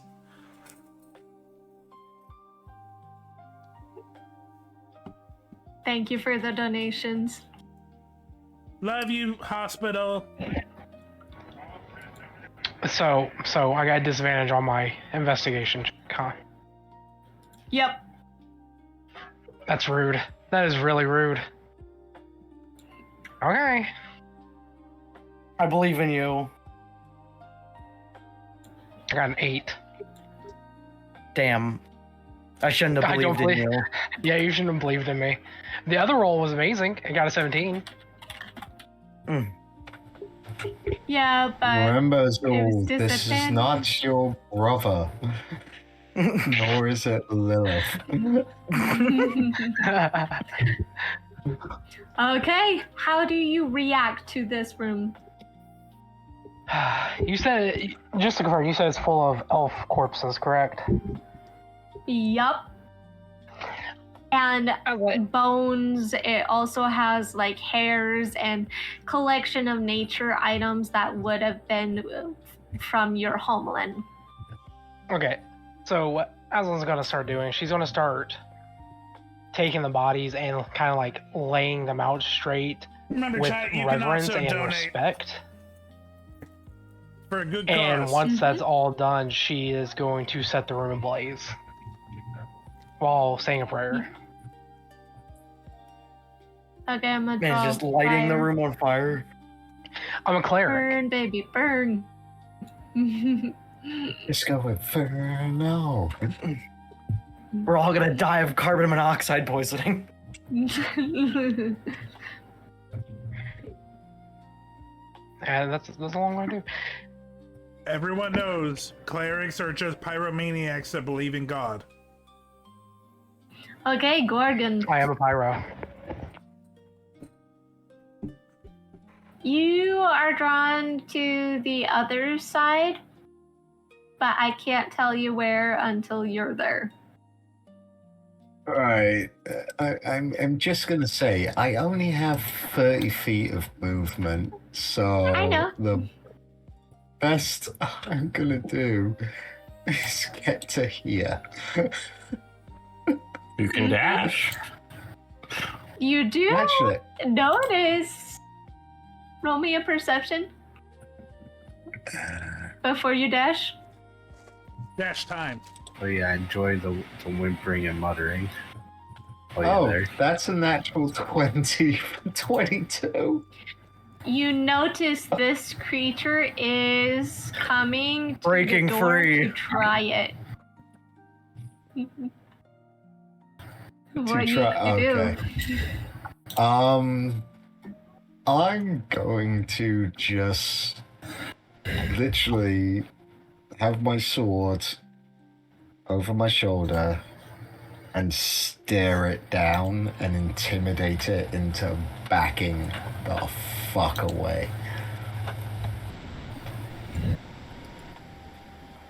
Just the look of if it tries to get out, it will die. This is the creature chat. Okay. Hello, I just joined. Sorry I'm late. You're fine. So that's a dirty 20 for my intimidation. You successfully intimidate her and she backs away with a hiss and you hear her, the fingers crack around her and she curls into a ball. Ooh, damn. These two beings look a lot like centipedes, by the way. Oh, like I their hate lower that. bodies, just so you know. Oh, I hate that. Disgusting. And I'm going to dash. Which direction? Right, understand this, baby. I can't see where you indicate, so where do I gotta go for my extra? I said 30 feet? you feel the others. You feel. I said that you feel drawn to the other side. I did not tell you where yet, or point Okay, where, I because go. you can't There see you the go. other side. That is me dashing. That is as far as I Okay. can go. That ends my turn. Mama Fang got And me a lemon cake. I do take a double look at whatever the fuck that is. I have a question. Do we get to ever reroll initiative or no? Because I feel terrible being in last. As the person with a ridiculous modifier to initiative. I have a very good question to ask. Am I supposed to be seeing pure black? Oh yeah, I think you were wiped from the universe. You weren't put back in. You were wiped from the universe. Yeah, I'm sorry. Yeah, like I said, I'm sorry for being really late. It was not planned. Oh God. It happens. Stay in that room. I'll just roll initiative for me. I should have got you. But stay in that room.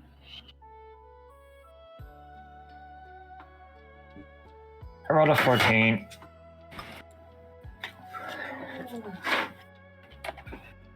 There's We'll so get to many you in a noises. moment. Right. Can I use inspiration to reroll initiative or anything? Like I don't like this. Yes, stuff. you can re-roll your. You can use your inspiration, or you can use some of the money that we gave you beforehand. We talked about. Yeah. I got 13. You got a 13. Okay, I'll change it to a 13. But right now it'll be your turn. Okay. I got an idea. So I'm gonna use my movement. Then I'm gonna use No, my I bonus wanted you to do a action. perception check first. Oh. Sorry. Oh, where? Go back. Okay. You having fun, Because you're chat? being drawn, so perception check at advantage. Okay. Whoop. 27. 27. Okay, you are being drawn to this room over here. Okay, I move here. And I dash.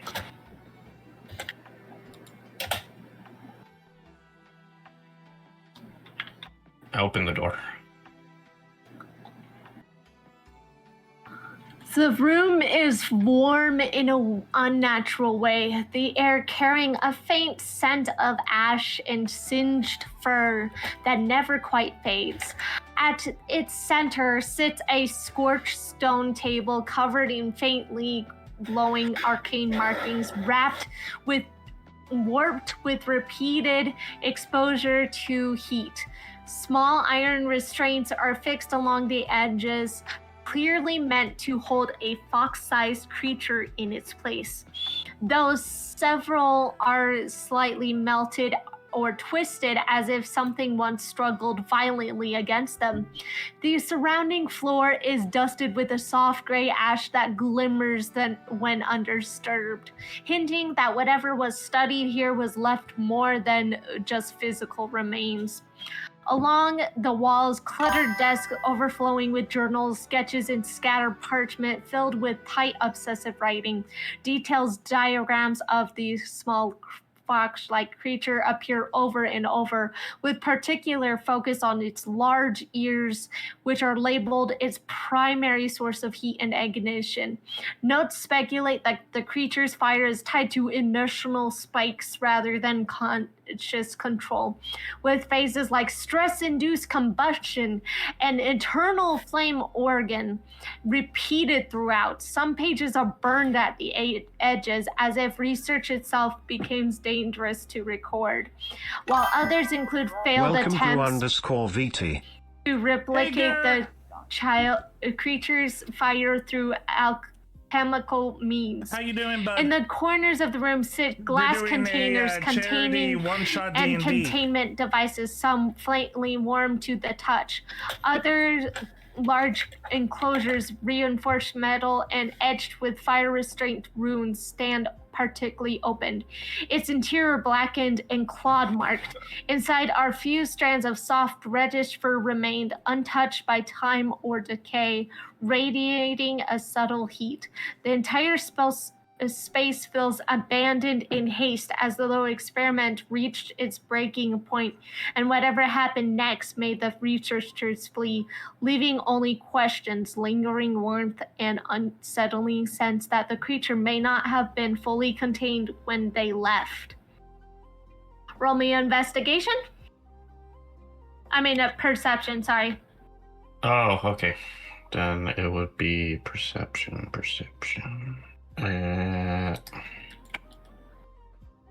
27. You notice a note. It says, "It does not remain constant. The flame shifts and behavior follows. I am left questioning whether I am observing a single creature or something that decided what it is from the moment to moment."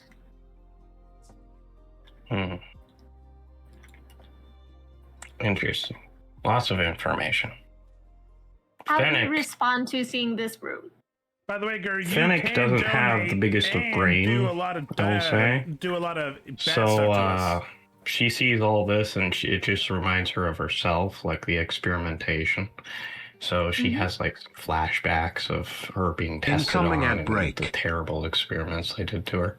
So she pulls out a few candles, lights them with a tinder box, I don't know where and they chucks them inside. I'm just gonna stay. I'm gonna go back to my Kenku. Great, another And then room put some bursting oil into in there. flames. Yeah. Man, we were There we like, go. it was a joke before, but now we might actually die to carbon monoxide poisoning. gonna move up This blood's gonna here. fill up real quick. She's gonna move up here. She's gonna open the door. Perfect. Okay. We're gonna quickly turn to Winter, since they were absent. Winter, you escaped before the others did, and you were exploring the area looking for a way to out. Upon looking, you found these creatures that you saw beforehand. Let me just move you real quick so you can... Actually, no, the creatures are in the history. So you saw those creatures, but then you were drawn to this room, and the door closed behind you, and locked for a moment, and you were stuck in this room. Now I'm gonna describe to you what this room had. Okay. So the chamber was warmer than your normal chamber. The air was thick with a scent of ash, oil, and something faintly sulfurous. Low red light seeps from glass containers and iron fixtures, casting long shadows across the room. Tieflings are held with reinforced enclosure etched with faint rune markings, and their silhouettes outlined by a dim internal glow. There's a sense of contained energy within them, as if something is being restrained rather than preserved. The glass is thick and darkened, bound with metal bands, built not for display, but to hold back whatever burns inside them. Work tables are cluttered with volatile materials tied to tiefling physiology. Vials of dark ember-like liquids pulse faintly, while fragments of horn, bone, and carefully cataloged beside scorched instruments. Notes describe internal heat, resistance to pain, and unnatural resilience that refuses to break under strain. Diagrams trace glowing veins and mark areas where infernal energy gathers, but may have been rewritten or abandoned, as if the nature of the tieflings cannot be fully understood or controlled. The room feels very unstable. Heat rises and falls without warning. The faint crackling lingers in the air. One enclosure stands empty, its glass blackened from within and its metal frame warped outward, as if something inside forced its way free. This one, you notice a single note pinned nearby, the handwriting uneven compared to the rest. Infernal energy courses through them, yet their traits are permanent and unmistakable, limiting the effectiveness of deception. Horns, tails, and glowing eyes make them singular, preventing them from blending seamlessly into new forms.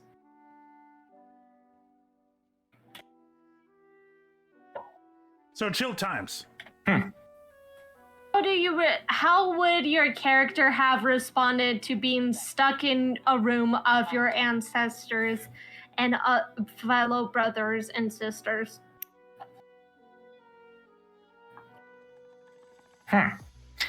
Well, that's a very good question to ask. She'd be like, well, poor souls.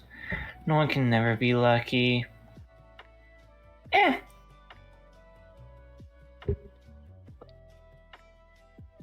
Okay, Things no, happen. that I was expecting.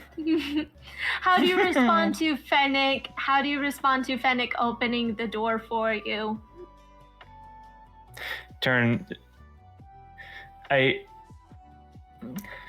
I turn, tilt my head to look at Finnet,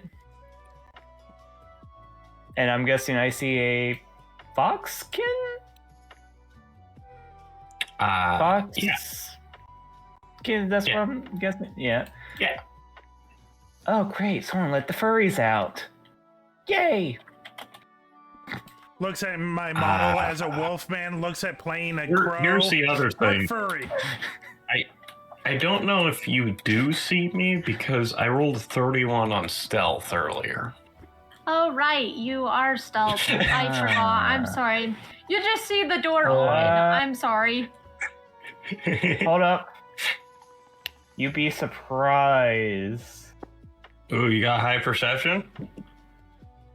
No, I have. If I could find.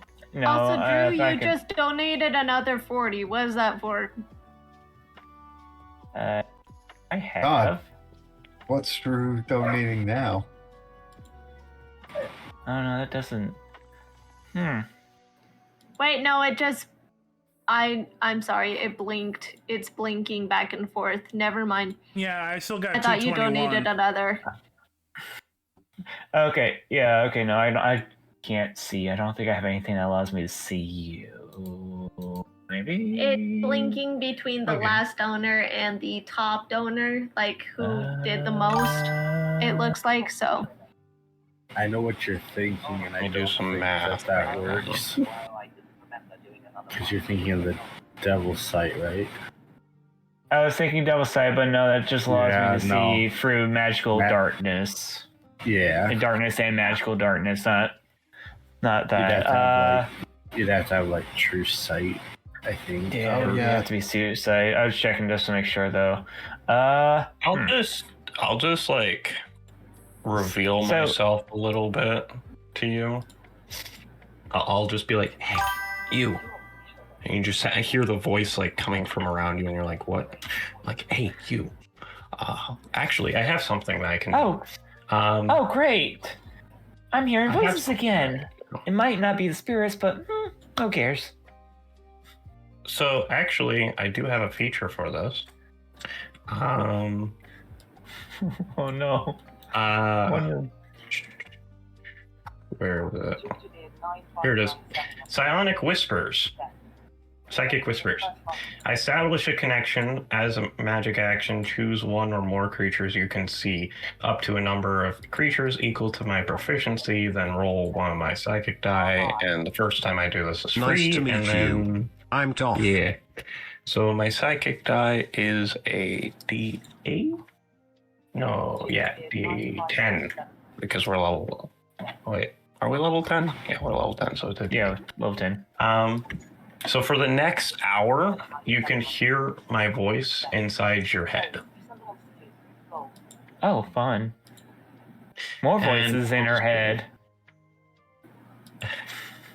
And I'll just say, hey, I know it's pretty cool, but you should come outside and like go up, like go north, okay? And then I'll use the rest of my movement to go here and open the door. And that's my turn. I promise you, that was I'm not my action, crazy, bonus but... action, and movement, because I have 50 feet of movement as a rogue, which is ridiculous. Huh. I know I'm not crazy, but... Voices are voices, I guess. Voices are voices. Even though those voices sometimes tells me to do crazy, chaotic stuff like blow up someone's donkey, or maybe the time when I.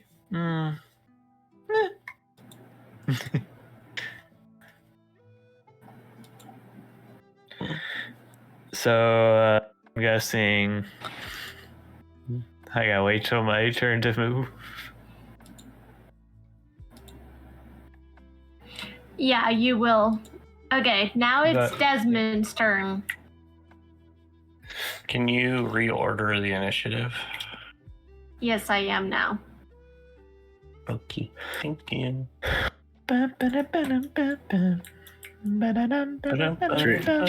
Check chat. Which chat? The VC one. The VC? Oh dear, the gods are talking to me. Yeah, pretty much. The exact thing that popped in my head.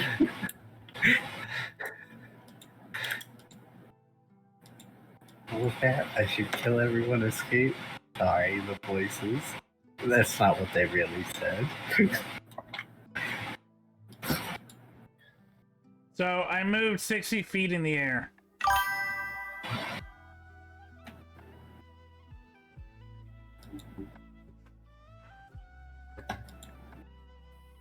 Okay.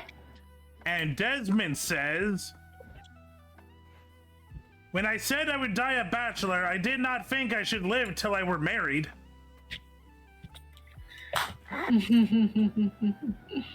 I second that. Let me be that I am and sick. No, let me be that I am and seek not to alter me. So are you gonna make me do something like everyone else? You're being drawn right now to the other side, but I can't tell you to roll a perception check yet. Okay. In that case, can I open this door? Open which door? The one in front of me. Yes, you can. Okay. Oh God. I cannot see him, and I am scared. Oh my goodness. So seeing this man, Desmond. By the way, for anyone that's just coming in, so I'm a Kenku, and Kenku can only talk through mimicry, and for the fun of it, I can only talk in Shakespearean quotes. Right now, we're on Much to Do About Nothing. This is what he sees, by the way, chat. Let me see. What's a good quote? Oh no. Oh. I'm tempted. Sorry, the picture I posted earlier. This is what they see, just so you guys know. Hellish Zakon. Brother? Brother from another mother? You know what? There's not a good one, so this one is going to have to do. Desmond says to this prisoner, where is it? Some Cupid kills with arrows, some with traps.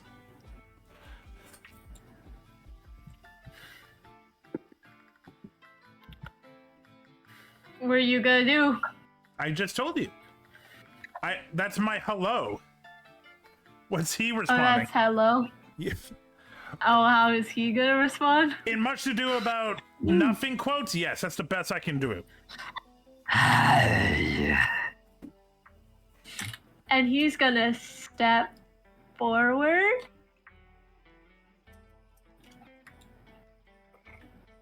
Okay. Let me see. How does Desmond respond? Like you. Looks delicious. Wait. 1 second. I might have something for this. That's actually quite frightening. He sounds like he could use a cough drop. Silver, how much do I have to donate to change the Shakespearean? $5. Okay, I'm gonna tick it off. I now need you to switch to Macbeth. You got it! Oh God! Oh, Jesus Christ! So enthusiastic.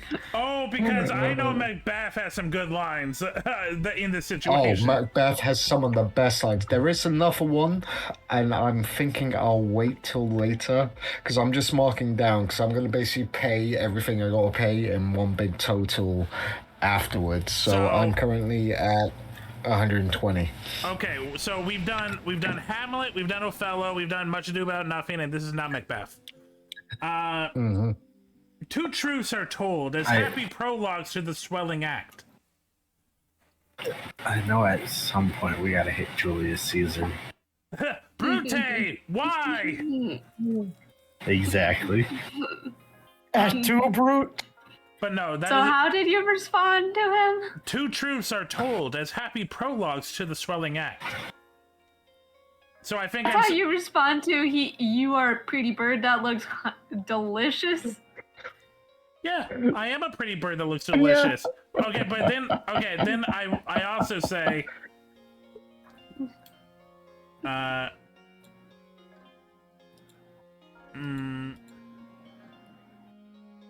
unprepared, our will became the servant to defect. And then I start walking away.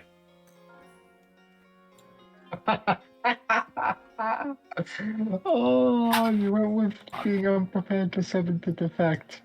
Beautiful.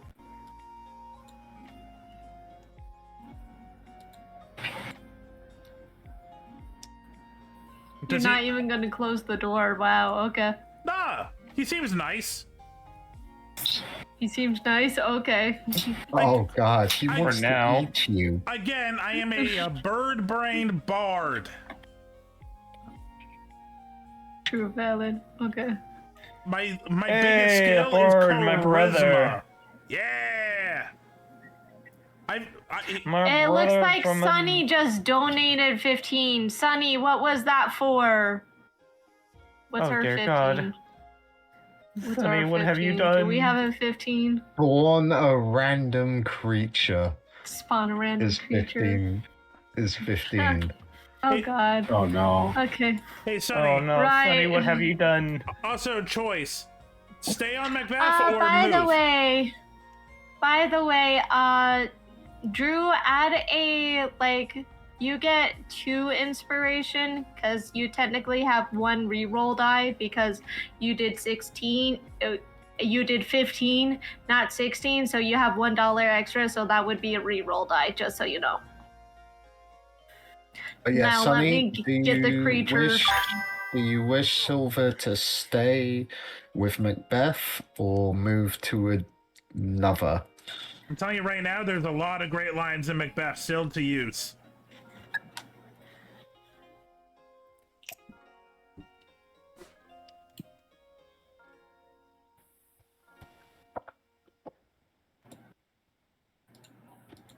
And I'm gonna ask my players, please don't look in chat, but like look in my stream, please. Thank you, so you can be surprised. Oh, don't worry. Oh yeah, I have I'm your purely. stream up only so I can get the viewership. That's fine. But I have something covering the actual stream.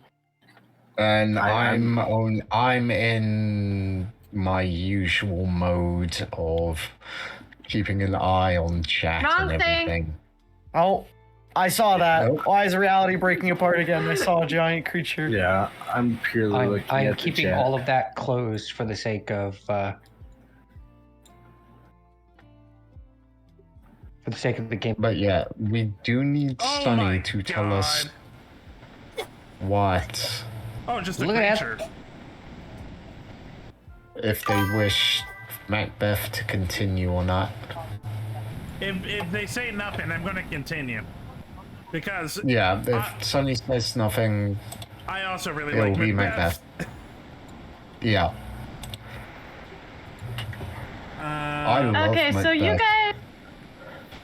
guys, not Fennec and Winter, just Zenthos, Desmond, Gorgon, Hoot, Zerl, and Aslan. Oh, You guys see this creature?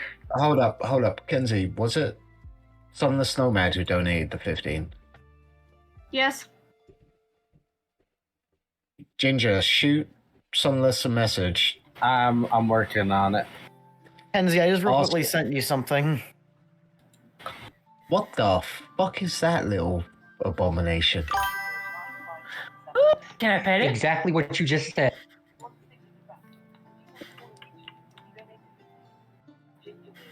There we go. I'm sorry, what are we rolling for? Oh, that's a cute little rat demon. Okay, so Sunny wants to do the random creature. No, yes, we know the random creature's been formed, but also Sunny gets to decide if Silver's character moves. I know, from I put that there. She just didn't reply to that part. Oh, okay. Yeah, we have an abomination of some kind of golem undead rat bio thing. Ooh, puppy, can I pet it? Possibly. It's a Can I keep rat. it? Still, I like to keep it. You got it. I want to keep it. Oh yeah, wait, is it friendly or? We'll kidnap it. Yes, we can. We'll just domesticate it that way. Yes, we can. We can domesticate it, and Son? I can name it. Sonny, tell me if it's friendly or if it's mean. I don't think they Is can it hear. evil or is it friendly? They can't hear. You'll have to type. Oh, she said Romeo and Juliet. Oh. So Shakespeare. Oh, Oh, so Shakespeare, Romeo and Juliet. so you're going Romeo and Juliet now. I am. Silver. Kenzie, did you see my message?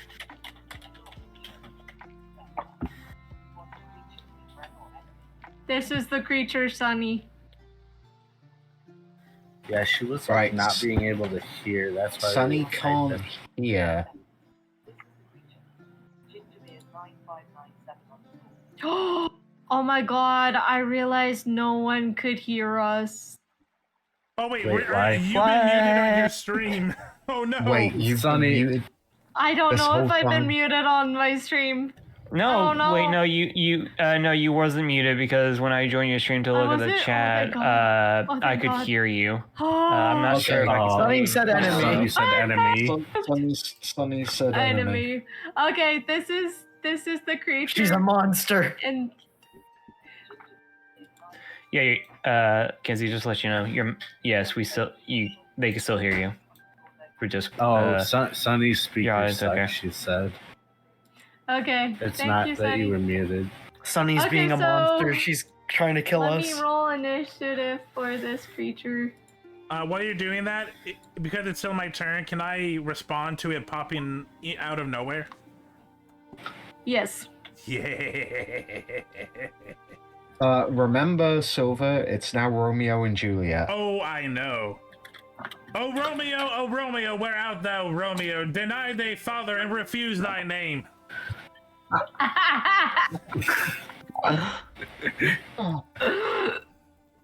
Kenzie,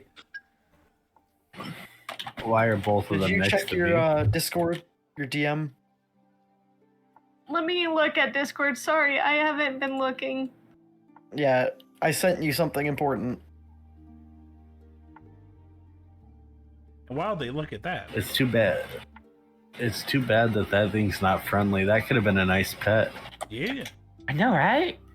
It's kind of cute. And I would have called it Mr. Fluffskers.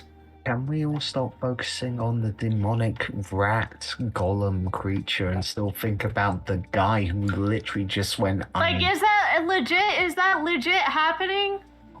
Yes, apparently. Oh God. And I was. What the heck? Huh? Okay. I'll just send it because I don't think it's Also- that bad. I'll just Also, send what I sorry, was guys, sent. my thing isn't like updating for some reason. I put what One was moment. sent to me in the chat. Oh.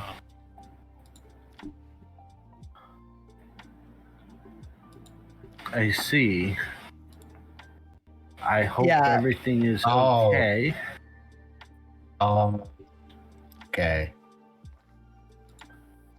Yeah, my only Oh. response was, "Bro, what the fuck?" No, yeah, yeah. Oh, yeah. okay. Yeah. So We skip them. We don't need to go into any more detail. Is that Gingerbeard? No. Leave it at that. Which one's that? My No, goal I'm is here. not updating, but you guys know the goal. We so far we have, just so you guys know, we have raised. Brain Gooper. We have raised 175. Thank you. We've raised 175. Thank you guys who've participated. Okay, where's that? Did I not? Oh, it's right there. Okay, 16. Okay, so Desmond, that was your turn. Now, Zul, it's your turn. You see this creature, and it does not look friendly.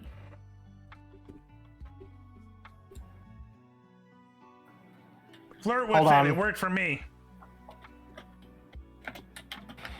okay, now wait, what? That. demonic rat dog golem thing. Also, I'm in gonna- Canadian, 242 is. I'm just gonna go kick it. Thank you, everyone. It's getting Incoming kicked. ad break. Kick the baby. That's not a baby. Yeah. Not First the to mama, not the 17. mama. I'm the baby, gotta love.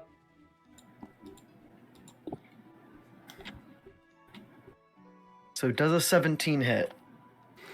17 just does. You Okay. hit it. Meets it, bits it. And so it takes 9 plus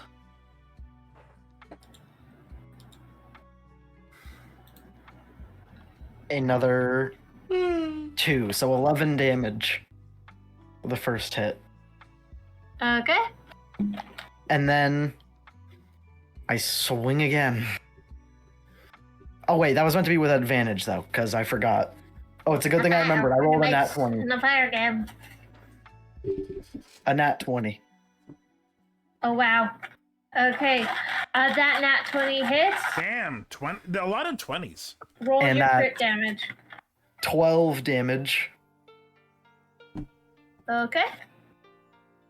And then why wait? Let's just use more of my special points. I'm gonna use my thing to punch another 2 times. Okay. Okay, you said a 17 was like barely, so that wait, no. Swing at advantage, I forgot. I keep on forgetting that is my one main feature. 25. So that 25 hits. hits. And that's 16 damage. And then my last punch is a 23, so I know that hits. Yes. And that is another 8 damage. And that is my turn. Okay. Zinthos, I'm just stepping you're on this dog hearing thing. commotion in front of your door. So and after you can a lot see of this. So after a lot of back and forth emotions, he finally decides that he's more ticked off than anything, and with hearing what's going on outside, he's going to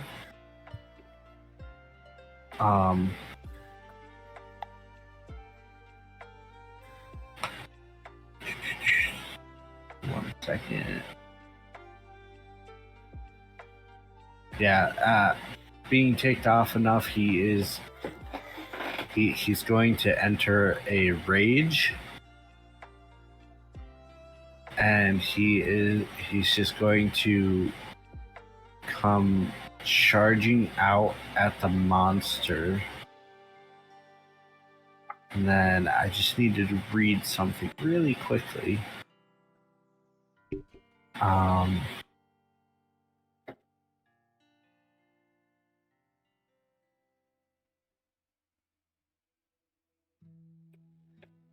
Where was it?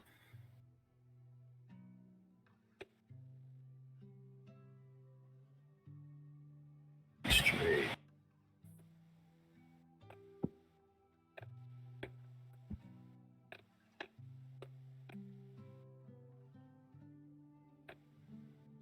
So, actually, what I'm gonna have him do is I'm gonna have, you know how like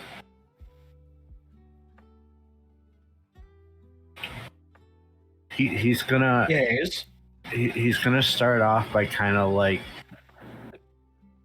when he enters the rage, he's gonna kind of I'm run hungry. around in a circle a couple times Yeah. to build up speed, and then he's going to charge out at the rat, and he's going to literally charge so that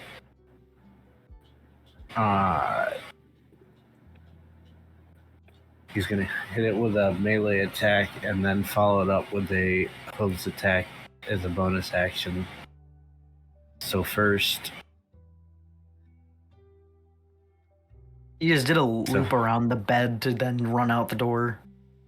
Yeah, he just built up speed with anger. There's Ooh, a so much 15. anger. So Wait, much. was that a 15? He's such an angry Yeah, there's a bully, 15 chat. hit. No, it doesn't. Okay, so he's gonna miss that. He's gonna go ahead and do the hoofs up next for the second attack. So 22. 22 hits.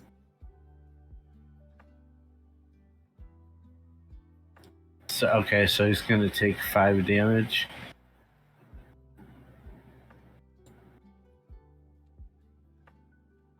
And then for the bonus, what do I have for cantrips?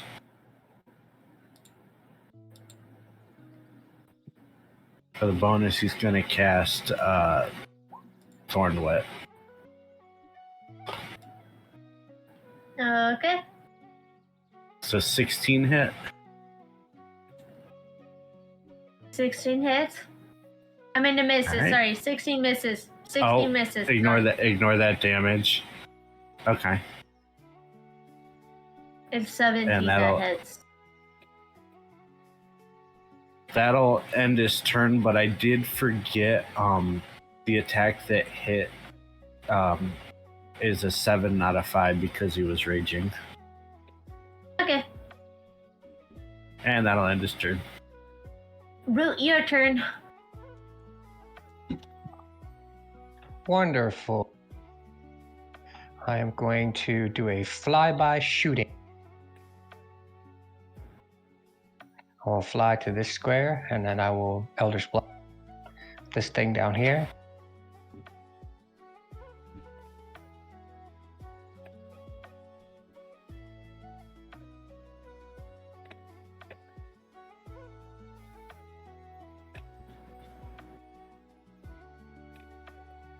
That is a crit. Nice.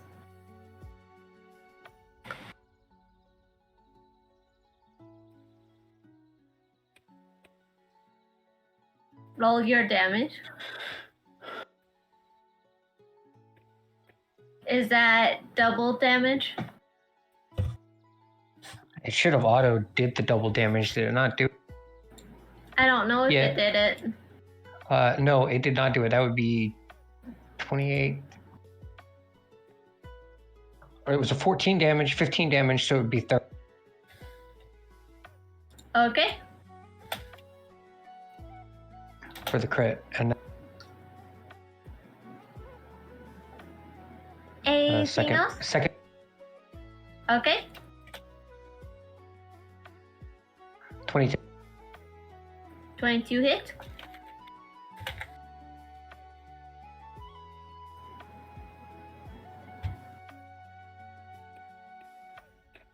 $14 damage.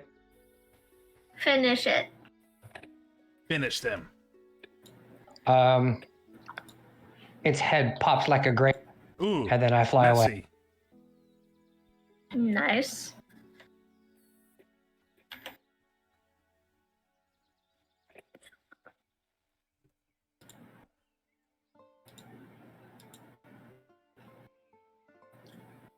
And bonus action hop. Okay, Winter, your turn. Yay! I fail to hop. I did not get the minimum of 15. You are now Yay. seen. Oh, I am invisible because of the invisibility spell, but it's easier to find me because I'm cast not. 2 concentration spells at a time? Because last time I recall, Phantasmal Killer is a concentration spell. One concentration spell plus another concentration spell cancels out the first concentration spell. Okay. So if you can't hold concentration on 2 spells, your invisibility will have dropped when you cast Phantasmal Killer. I did not cast Phantasmal Killer. Did you? I cast Eldritch Blast. Somebody else cast Phantasmal Killer. No, I meant another Phantasmal time. Killer Was was that me. someone else? That's me. Yeah. Oh, okay. Yeah. The king. Yeah, I was going to say this isn't the fairy. The fairy isn't Wait. the one who cast Phantasmal Killer. Hey, Kenzie. Yeah? Good question. Answer. Why do I have an item called XP and a yellow sapphire and wolf hide randomly in my inventory? I don't know. I didn't add that. I didn't add it either. Was it? I don't know. Was it automatic with one of your starting kits? No. I did not touch your character sheet. Don't worry about it. All of those items are don't matter really. Just enjoy your wolf skin. Yes. Just enjoy it. Oh shit! The monster rolled higher than I did. Oh, that's okay. Anyways, chaotic time. So, Winter just like looking at like all the looking back at all the like the test subjects or whatever that's in this room, and she's just gonna give like a gentle bow. I make my disappearance as she walks. She peeks out the door, kind of, and looks at both directions and thinks, where did that voice in my head tell me to go again? Left or right? Left or right?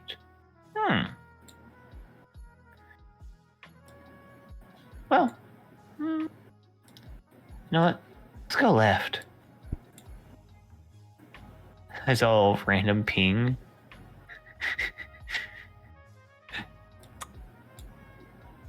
You just see the random pings. So yeah, she finally walks out fully and kind of just like,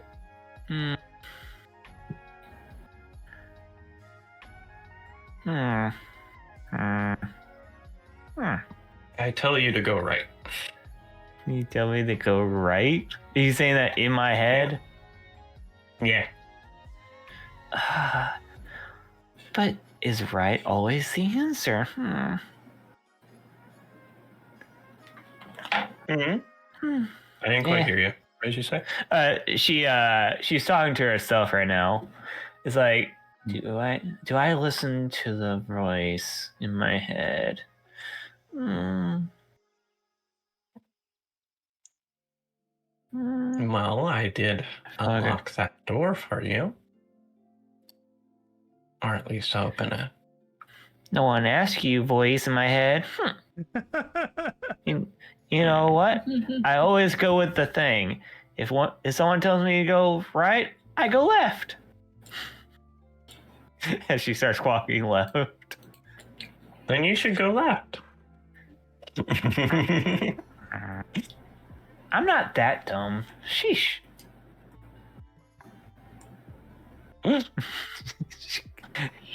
I forgot, but that door route is a door. So just so you know. Wait, what? This door? Talking to route, the one closest to them. The big thing ahead of my character in the direction I was going. Yep, that's a big door. Yep, that's what I figured. Okay. You don't see it because you're not that close. I know. And you're going the wrong way. So that was you. Okay, Fennec, your turn.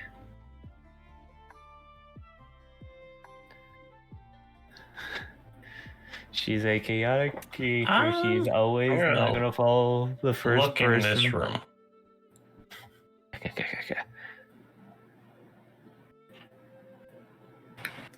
You look through that room.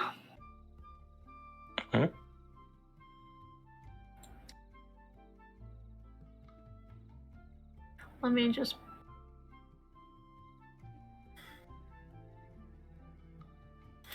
Okay, that room, the air is thick brittle and dry, the scent of old bone and dust layered with the faint musk of feathers long since shed. Piles of carefully arranged skeletal remains lined with the walls, not just from birds but small animals and even humanoids, each sorted and cataloged in unsettling precisions. Skulls are cracked open and studied, beaks separated and measured, while delicate black feathers are pinned onto the board in intricate patterns as if someone was trying to map the meaning of their arrangement. The silence feels heavy here, broken only by a faint rattle of loose bones shifting underfoot. At the center stands a wide table cluttered with nests constructed from twine, parchment scraps, and bits of metal, each one holding dark hardened eggs, some intact and their surface etched with faint ruins or strange scratches, while others are broken open, revealing hollow interiors and brittle remains within. Glass containers hold preserved organs, and fragments contained vocal cords and eyes, suggesting that obsession is not just with the body, but with sound and perception. Ink-stained notes around the nests filled with repeated observations about mimicry, memory, and unsettling accuracy, which the subject couldn't reproduce voices it only heard once. In the far corner sits a perch-like structure surrounded by scattered offerings of shiny trinkets, coins, and broken mirrors, all gathered and arranged with deliberate care. The walls nearby are scratched with overlapping symbols and half-finished words, as though something tried to write but never settled on a single form or language. The entire space feels less like a study of and more like an attempt to understand what refused to stay singular, something watched, listened, and learned too well. Roll me in perception. Interesting. Okay.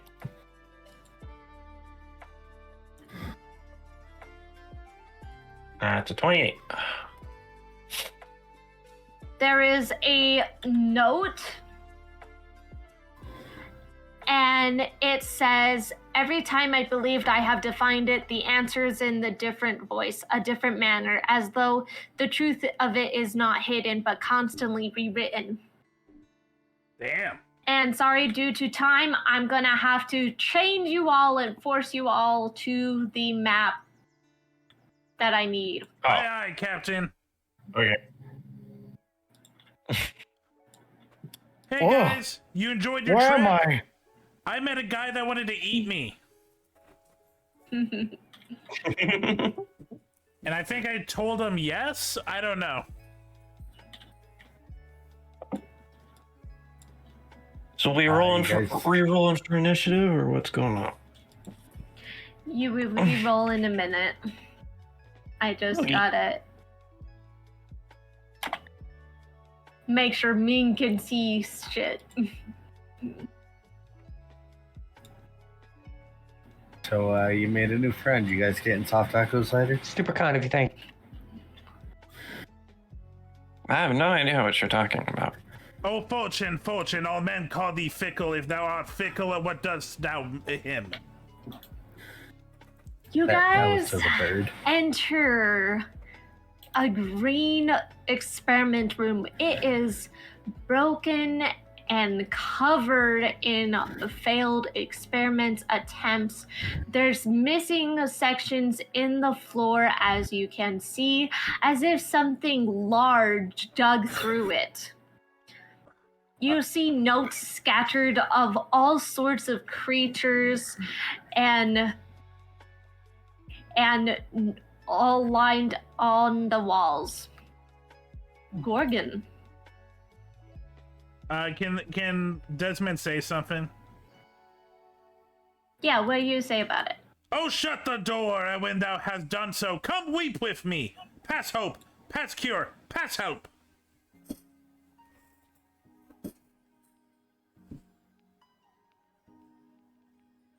Gorgon, you guys realize a sudden change about him. His personality is different than what he's been before. He seems relaxed, almost too relaxed. Gorgon? Gorgon's going to walk over here.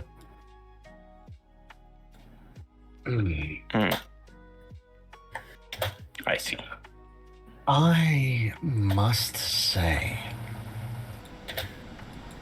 you each surprised me. Me.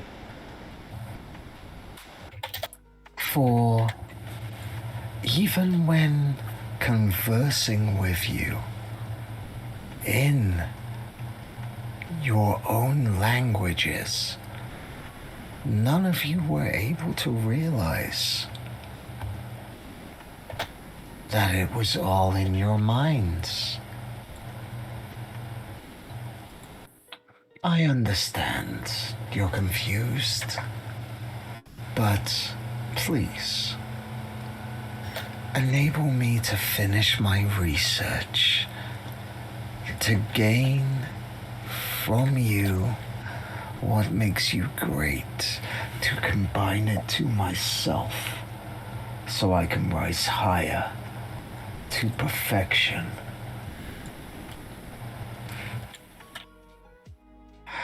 And you see Gorgon shift, and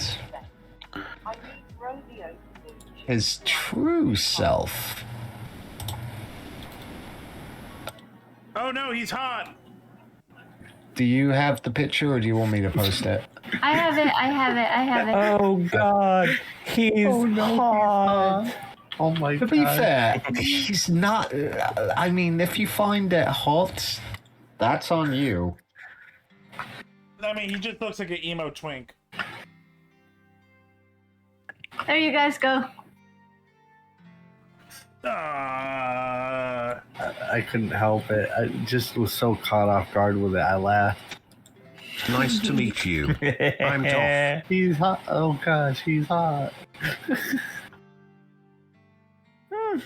I get a Gore the God Butcher vibe.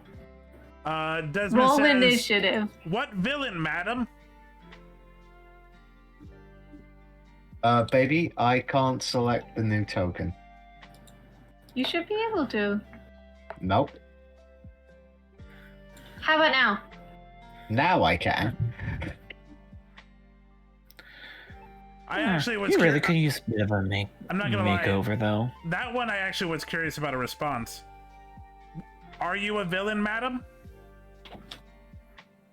All we know is he Who are you changed asking? form. You, the new guy.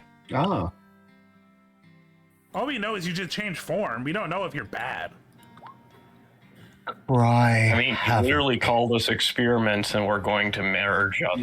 Cry havoc and let loose the dogs of war. I'm still not hearing a yes. Wow, for someone who's been quoting Shakespeare all night, you don't know what that one means? No, I know what that means. I'm just being a dick. I know what that means. Yeah, no, he sucks. Also, England is Okay. screwed. Okay, what was it to change the Shakespeare? $5. $5. All right, you're going over to Julius Caesar now. You got it. Do.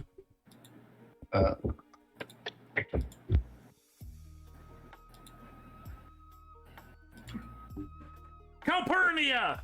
Calpurnia! Literally the first two lines.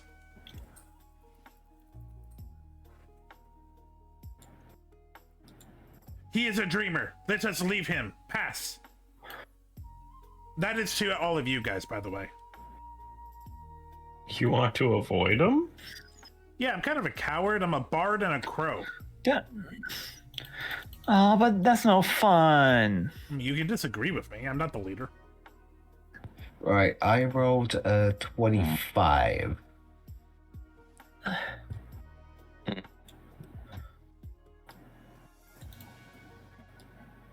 Did everyone roll 1, 2, 3, 4, 5, I 6? do believe so. I'm missing someone. Desmond, what you roll? I rolled an 18. You rolled an 18. Incoming ad I break. see. Yeah, Yeah, it's okay. literally. It just didn't add the rolls. Yeah, I don't know why. Oh. Sorry. Are you clicking on the token before you roll? No. That would be why. Okay. I am, and it's still not adding it. I have to manually. Okay. Top of the round, Fennec, your turn.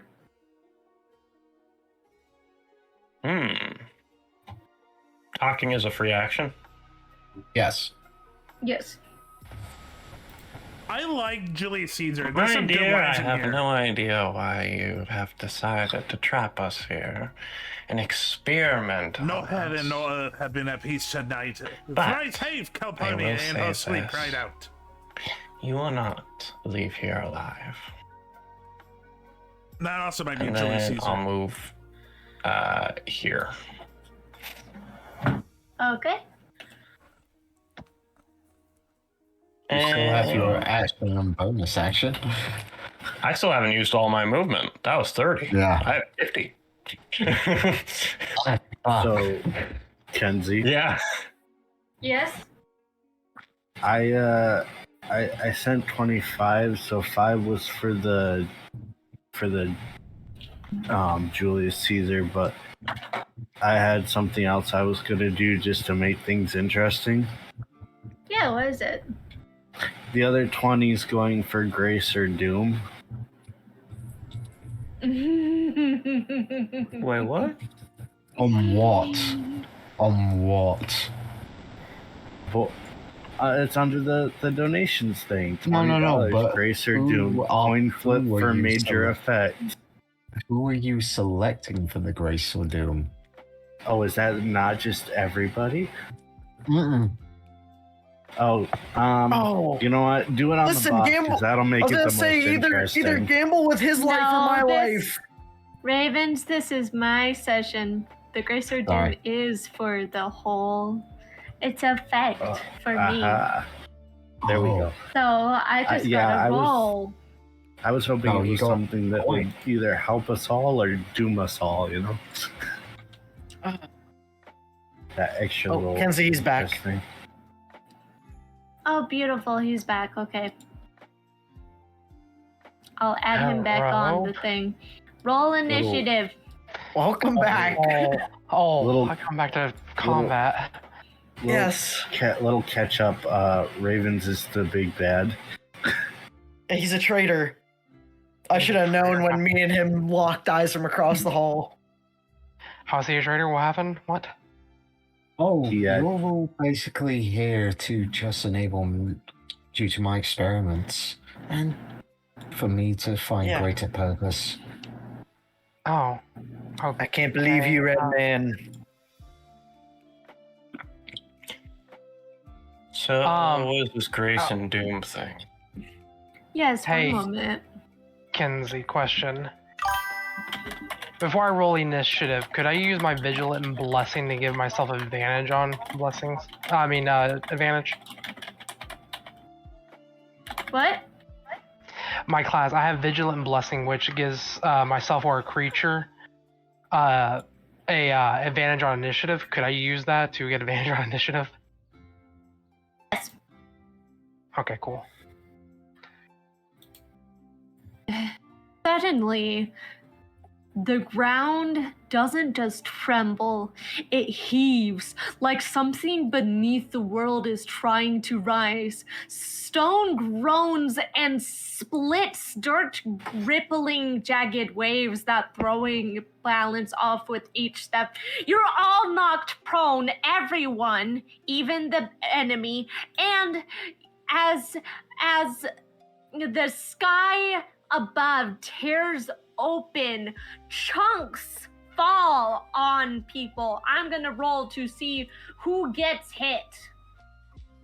Ooh, this is just the kind of thing I was hoping We for. have 3 areas that could get hit. I'm gonna roll 3 times. I'm gonna roll a d4. If your area is rolled on the 3 times, then Pink in your you're area. hit. A 2, Fennec, you lose. Okay. Is it a dex You save lose or anything? 14.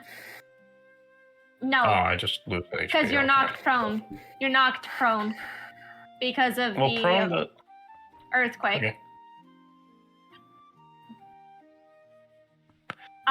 But you Wait. lose 14 health. Another D4. 1. That's for the big bad. Big bad, you lose. Wrong thing. You lose 11 health. Uncanny dodge. No, you're prone. You can't. No, uncanny dodge can be used while prone. Really? Yeah, taking half damage from any source. From Then you any take source half, of That's so damage. only from that. that's- So that But it's only for is- it's only for that. It's only for that one. That's 6 damage. Okay. Roll again. Another 1, so another 1 to the big Yes. bad. Oh. That's 12 damage. Okay, Oh, so no, that's there's- 18. That's 18 damage total. Correct. One more. Okay. Great. And that was Doom. Now, God damn. that was Fennec's turn, right? So Nope. worth it. I still have No. action. No, bonus that action. Still have was- your action? That Okay. was the payment, hon. Fennec Right, still the has payment, everything else. sorry. Okay. I am going to use my bonus action to dash, and then use half my Well, move first speed of to get all, up. yeah. And I will move here. And I'm going to stab. Now, if I measured this correctly, I moved 30, and then I would have had to use half my normal movement. No, I just yeah. So No, yeah, you're good. You're good. and You're then good. I would have Everyone still look enough in to chat move when you 25 feet. can. Okay. Yeah. That If should you be need to perfectly leave fine. early, that's fine. Just, we need this combat. Okay. I'm going to attack you, Mr. BBG. With advantage because you're prone. because I'm not prone. Yes. So that is a 12 to hit, but I have something. I'm going to use a luck point because I have the lucky feat. Mm-hmm. So that is a 24 to hit. That hits. Okay. I'm going to do 1d6 plus 5 plus an additional 5. Actually, I'll make you roll a what's it called? A con save and roll 4d6. DC 17. What's the DC 17? Yeah. You might be immune to this condition, but yeah.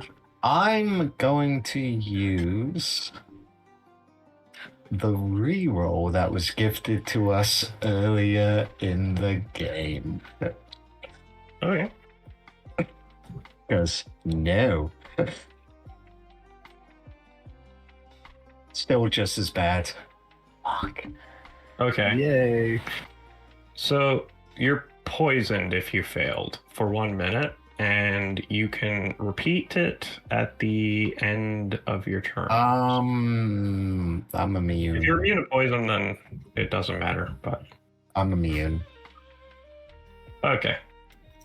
So that is 22 psychic damage. Okay, 22 points of psychic. And since I have hit you, I can move away without provoking opportunity attacks. So Which I can't do because I've already used my reaction anyway. yeah, but Remember? I have mobile. If I hit you, Yeah, then but still. you can attack me. But still, I couldn't even if I wanted to because I already used my reaction. Yeah. That is my turn.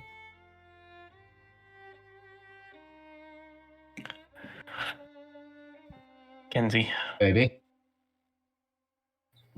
Yeah, sorry, I was drinking. And I was muted so I don't disturb people. Okay, next is the big bad. Your turn. Okay. Baby. I am going to do...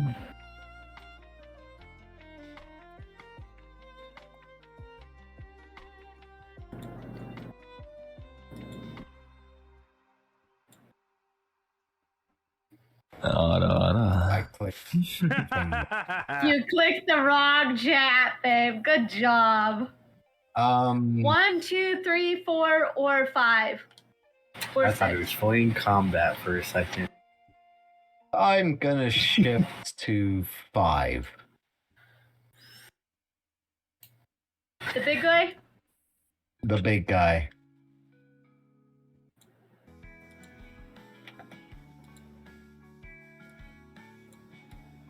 Do you have the picture for it? Oh, dear God.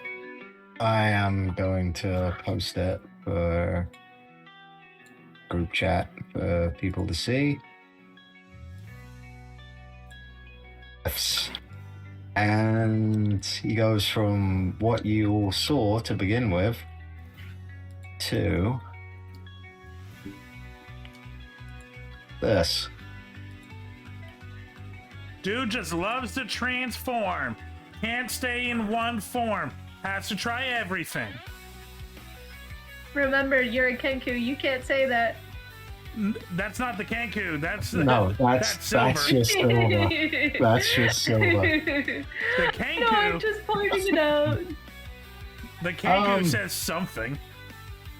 Go be Also- to present sacrifice and bring me their also- opinions and success. Also, just for the group, because one of the milestones of hitting 100 was I will specifically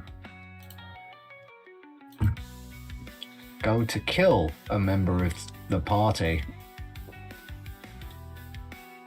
Okay, who wants to go home early?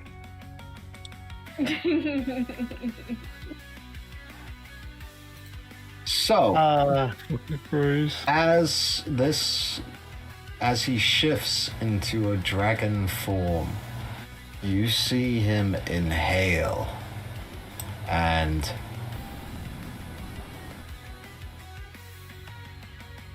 Isn't there like a boiler in the way? boom, poison gas attack. Poison gas. And give me 1 second, I'll tell you the DC. What, Dredge? Kenzie, Yes? would you please look at the equipment on my character sheet? The equipment on your character sheet? Did something Yes. change? No. I'm informing you that it's there because I don't know if you were... No, I remember. Okay. Story. Not poison. This is an acid attack. Sorry. I need everyone except for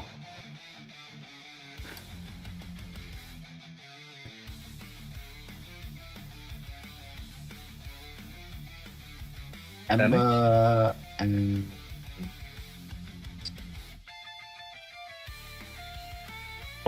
Just to let you know, Raven, your attack has disadvantage on me because of my Storm Rider boots. Not an attack. This is acid. This is just literally a breath. It's just breathing on all of you. So the only two who don't have to roll a dex saving throw is... Sorry, let me just get the names of group, because I like to keep this all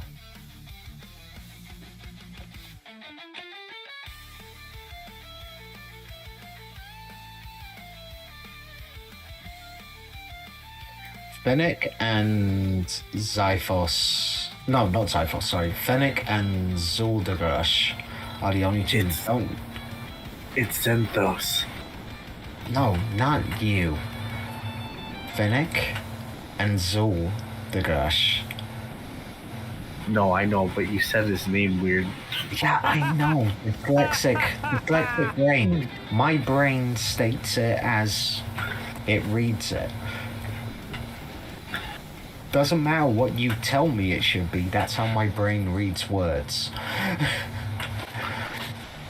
I do love Danger Sense.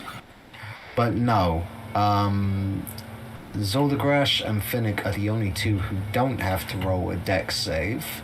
Everyone else has to roll a dex save DC of 18. Failed. Or they're going to take 12d8 acid damage on the failsafe and half on a success. So about that aura that was given off the +2 before. No, that no longer. Yeah, I know. No longer is there. I just But if you missed do it. have a moonbeam, it will revert the form if his original form is the smaller guy. 1 second. Just so you know. So what I'm hearing is I need to use my moonbeam. I don't have. Yeah, moonbeam. Yeah. I just missed the dex Kenzie, save. heads up. Yes? I'm using my heroic inspiration to reroll. Okay. Reroll what? Who failed? Dex saving throw. Gotcha. I failed by 1.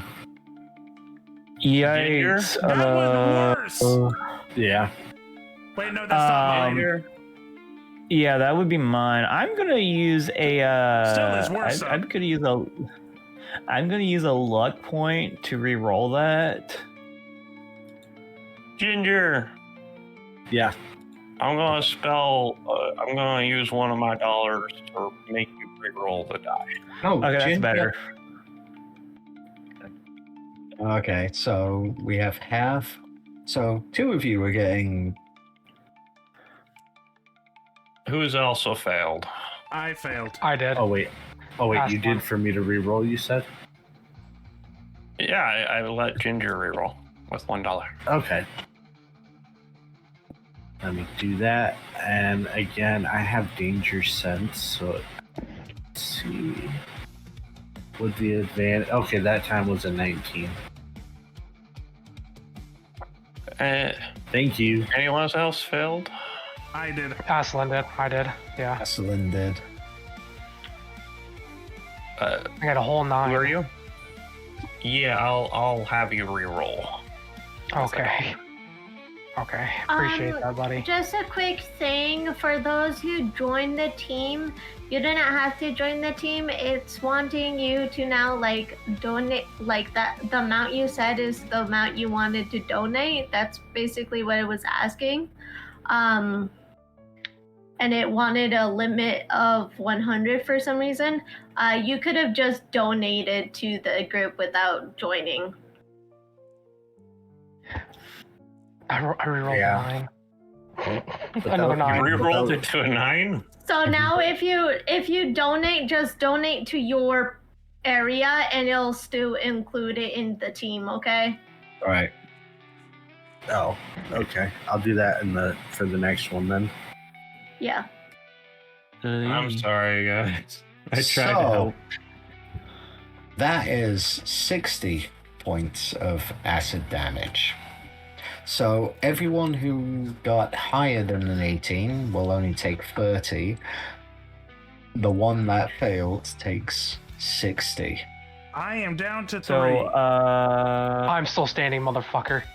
So, You know what? I forgot to ask. Was that I'll be honest.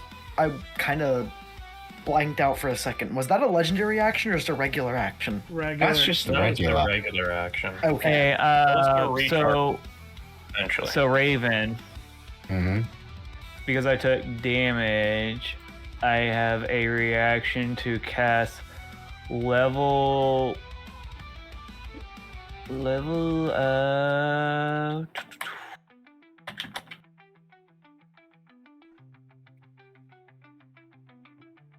Yeah. Okay.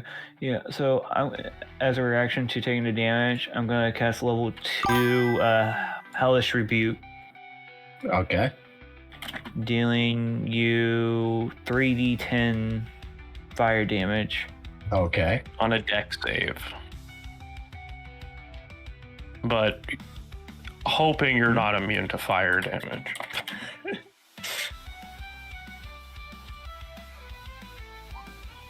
So,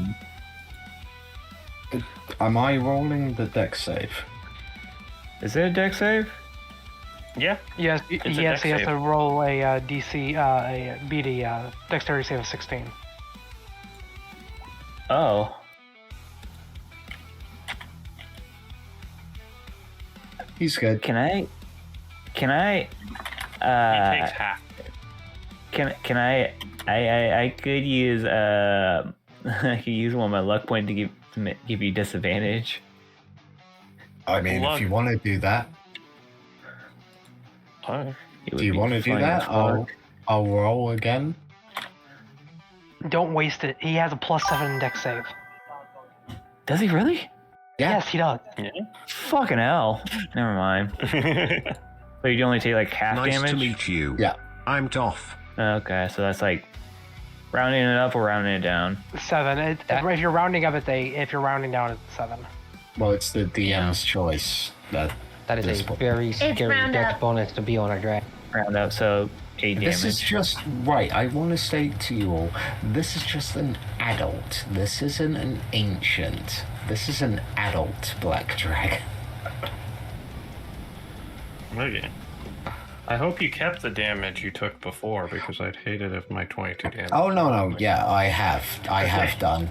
I mean, the most hilarious thing about it, plus the damage I took before, I am now at my with the damage I take from the Hellish Rebuke, I'm at my original starting point of HP.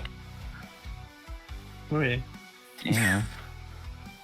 No, that's not So- damn. Understand this. Adult Black Dragon has 195 hit points. How much damage did you guys do altogether before that? That wasn't them. It was the. Well, part of Well, it no, was them, it's but them part of it was the world. plus them plus the world. But what I'm saying is, you guys have knocked me at my adult Black Dragon form. I'm at my actual character, the actual boss's original hit points now. Because I shifted to the dragon because I was like, okay, this is the most highest hit points I've got, and then I just went, hold up, let me take damage, and then Hellish Rebuke as well on top of that. It's like, okay, well, I'm back at my original hit points. Okay. So, anyway.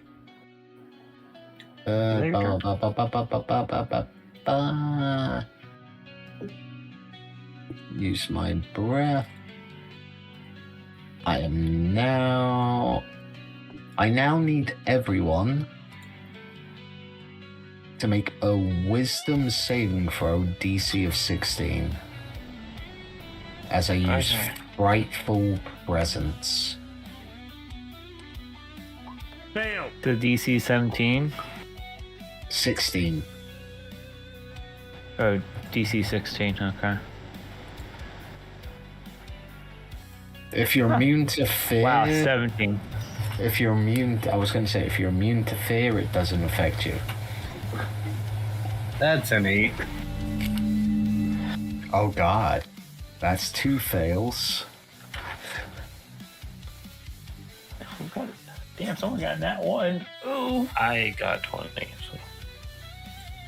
Yeah, I also got 20. Welcome, Victoria 903. Hey, Victoria. Okay. Hey, do I need to make a save as well, or am I good? Everyone. Unless you're immune to fear. Oh. I got a 20. I don't think I got a 17. Am. Okay. Wait, what was the save again? 16. 16. Yeah, but it was a wisdom, right? Wisdom. Yes. Yeah. Wisdom. Nat 20. Oh, good. I rolled a Okay. 17, so I'm also pretty much good. Yeah, so the only one affected by fear for the next 10 turns is Desmond. No, me as Can you well. repeat the saving throws? Oh. And I had the 8. Yeah, no, yeah, sorry, forgot that. So 2 of you are affected by fear. Remind me what fear does. You get to repeat it at the end of each of your turns, but until You have that point, disadvantage on all attack rolls while you are within the sight of the fear, and which is 120 everything feet. has advantage. Everything And- has advantage against you, and you Yeah. can't willingly move towards the source. Yeah, of fear. you have to move away from it. Got it. You aren't forced to move away. You're just forced to. You can't move towards it. That's it. Right. That's the frightful presence. Is anyone within Incoming at break. range? Welcome to my horde. Hope you enjoy your stay. Oh, actually, that is a possibility. Let me go back to that. Oh, you are so lucky.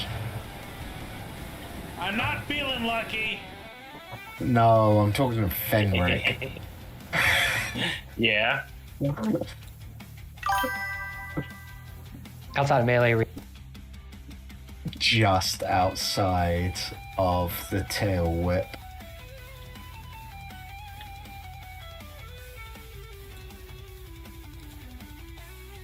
Okay, for the rest of its movement,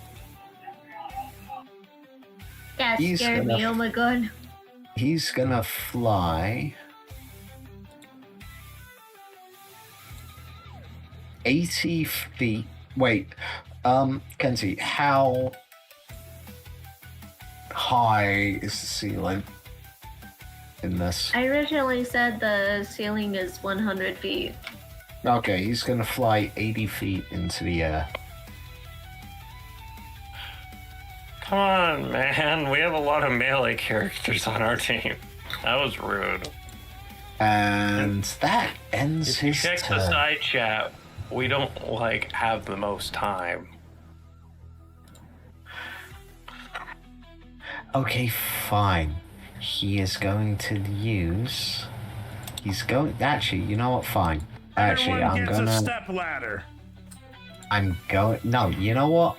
Fine. If we're gonna do that. we're You know gonna do what? that. If someone donates $5, all of you get wings all of a sudden. I mean, I have the Storm Rider, but for it real? allows me to fly at 90 feet. You already have wings though, Root. So you would have Fly faster. yeah, I guess you would just fly faster, so double Okay. your speed. Okay. To stop forcing people to pay. No, that's if people pay. Hey, You already said it. hey, Kenzie, how much to make fear go away? You're going. $2. How much? $2. $2. Oh, bet. I will Remember to do donate that. on your thing so that it can include that, hey, you donated. Yep. Going to it right now. Get rid Okay, of am this I gonna nasty go fear. up 80 feet into the air, or do I have Yes, to you're be- in the air. You're in the air. You already Okay, said it. fly up 80 feet into the air? And let me see, is there anything else that is terrible that I can do? Probably. Oh, there is. I am gonna use 2 of my legendary actions. You can only use those at the end of other people's turns. That's how legendary actions work. Oh no, yeah, that's true. That ends my turn. And yeah, you can only use them one at. No. Remember, I'm not arguing with you. I misread. Okay. No, I'm not arguing with you. I misread. No worries. I'm agreeing with you. Kenzie, Okay. So- I paid for my fear to go away. So did I. Okay. People are paying to win over here. True. Oh no, I just realized who's next. Hey, Kenzie, I sent you a This may DM real not- fast. This may not go well for me. Okay. I need to double check something. Question, Jordan, does it involve anything you messaged me about? Yep. Are you trying to use it right now? The thing. Hey, Bing, I can do the thing now. Before anything else happens, I have a quick question. What was the stealth check for Root again?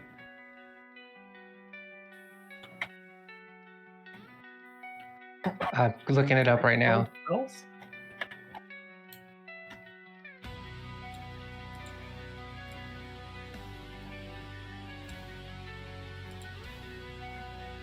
That's the reason why I'm asking. 27. Okay, sorry, I'm looking at things now. 27. Fucking hell, you beat the passive. You have disadvantage if you are searching. You beat the passive perception by 5. You would have a -5 on it if you were searching for me because of disadvantage. No, that's just the passive Okay. perception. Both of you, are both of you doing Grace and Doom? Yes, we are. Yes, okay. Okay, fun. I want both of you to roll d20s. Hun, before Yes. they do that, let Root have their turn. Okay, wait a moment, then we'll do the turn. Okay, Root, you first, sorry. Root, god damn it. The 27, you pass the passive perception by +5. You would have had a Because -5 to your passive perception because of disadvantage.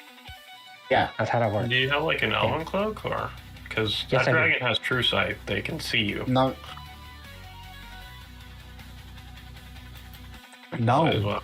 this isn't an ancient dragon. This is an adult. Adult dragons had a true sight. No, he My has bad. blind sight to 60 feet. He doesn't have true sight. He has a passive perception of 21, which is reduced. Okay. But getting close, please do. He can't see you coming, but when you're there, I am not going to charm monster much as I want to.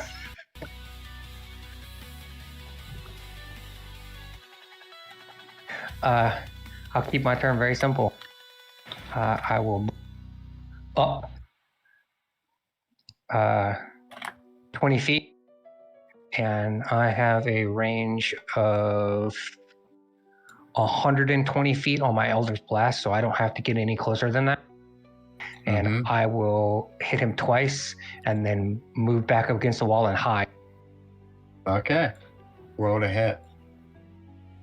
Oh, my apologies. That's supposed to be with advantage. Yeah. Okay, 16 does not hit you. That's the first one. 16 doesn't hit you, right? I don't think so. No. 16 does not Okay. hit. The second one, 20. Hits. Okay, so that's that plus sneak attack. Where's my sneak attack? Yeah, the sneak attack die is a separate roll, and I'm not looking forward to that one. You only take 10 force damage because I missed the first one, and then that is it. I will hide after. Okay, so down to Wait, what about sneak attack? Because technically... The sneak attack, I only got a 1 on the dot.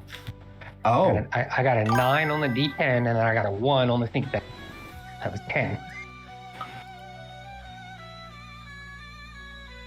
Oh, okay. Okay. Down to 131 hit points.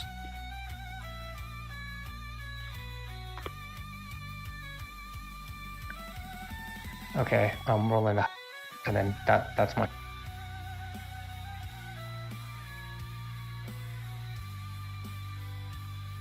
Oh, I hit the wrong button. Give me 1 second. Ignore what is gonna suddenly randomly pop up.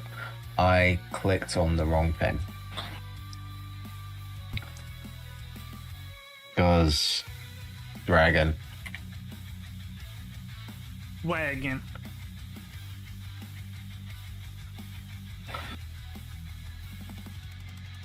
Oh, okay, it didn't pop up. That's good. Alright. Kenzie, do you want to move to the next? It is Desmond. It is me, Yes, it is Desmond's turn. Desmond, looking at Dragon, says, A2, Brute, Oh, what then about fall, the- Caesar. What about the grace? What about the What grace? about the grace and Fine, let them go. and also yeah.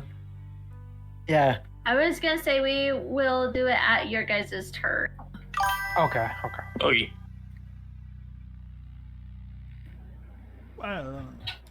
That way we can like keep it going. The evil spirit, Brutus. What is the fellow mad? So for my first action, I'm going to use Storm Spear at level 5. Okay. 20-foot radius sphere of whirling air springs into existence. I roll 4d6 of lightning damage at a higher level. At level 5, it is 5d6. I don't know how to do that, though. Okay, do I get to possibly make it less damage? Why? No.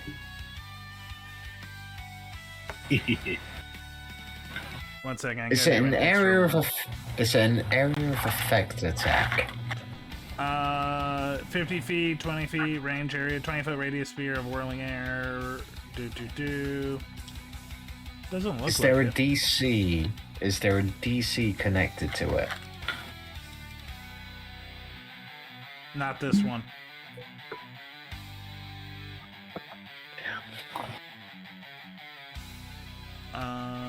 Also just one more. Okay. Damn. So so 21 total. Okay. 1 second, because there's a little bit more. 21. Until the spell ends, you can use a bonus action. No, 60 feet. Creatures within 30 feet of the sphere have disadvantage on wisdom perception checks made to listen. Okay. Okay, second action, I'm going to use Shadow Blade, which I can use as a bonus action at level 5. Yes. So 4d8. What is the... Well, first you got a hit. Yeah, that's what I was worried about. So roll a hit. Yeah, what am I rolling? What am I rolling? That would be a standard attack roll. Oh, I might need to be closer then. No. If you're Shadow Blade, I believe is a magic attack. So essentially, you'd have to roll an attack based off of your spell attack modifier. Got yeah, Yeah. So as you roll, yeah.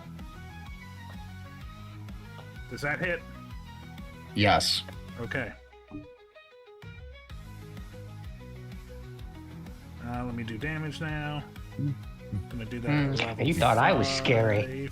Well, to be fair, I'm now using both of my level 5 slots, so That's all I have is the... Well, no, actually level 4, so... There you go. 23 damage.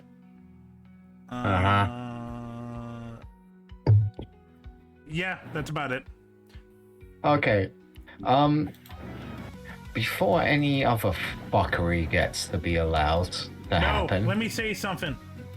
Caesar Okay, say shall something. forth the things that threaten me. Ne'er look on me back when they shall see. Okay, now you can go. Yeah, he's gonna use 2 of his legendary actions. No. I thought you were gonna use one. I cancel his legendary actions. You can't. Oh yeah, I forgot you can. Yeah, right. I use Iron Hero to cancel the legendary actions. So, no, Iron Hero only cancels 1 of the Yes, legendary actually, yes. You lose 1 legendary reaction. Okay, so Or no, legendary this is not a reaction, legendary reaction. This is Yeah, you know what I legendary. mean. I know what you Legendary mean. action. Refreshing. But Also, you can only use time one with legendary Planet action a turn. No. I remember correctly. No. I can Okay. use the maximum amount of legendary actions it takes to Welcome do gamer time with Planet 1 Zach.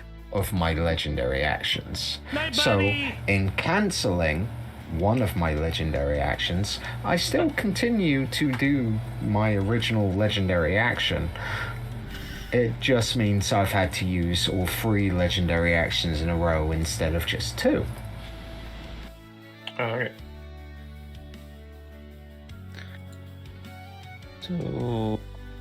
So he is going to use Wing Attack. This costs 2 legendary actions of the 3 legendary actions he has. So the range. Oh. I don't think you want to use that. No, I don't. I misread that. I am. Yeah, you flew 80 feet in the air. Yeah, you did. Do that. Yeah, no, I'm not gonna do that. Just what I am gonna do though is use an extra legendary action because you cancelled the first one to detect. Okay. Where is that fucker? Nope.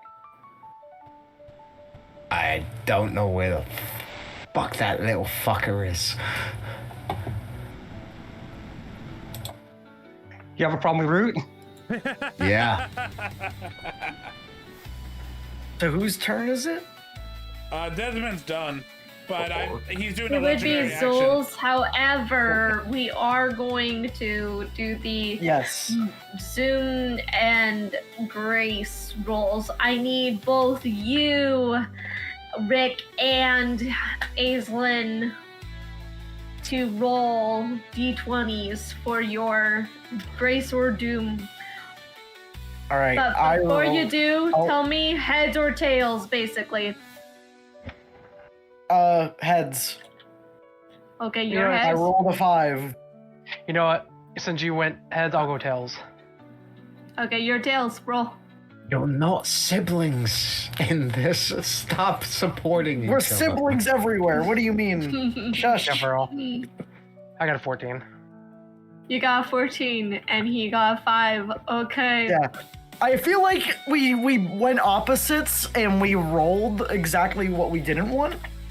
Siblings, bro.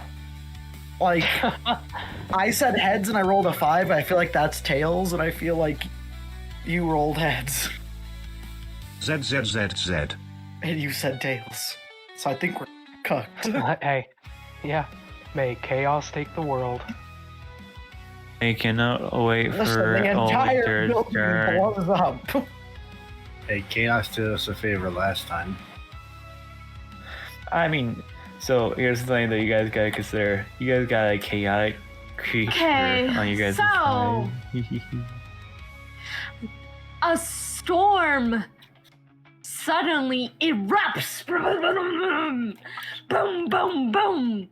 And the ceiling fractures into blinding white veins, lightning crawling from the clouds, coming alive, searching for a heartbeat, for a breath, for something. The air suddenly compresses around your guys' lungs, thick and electric.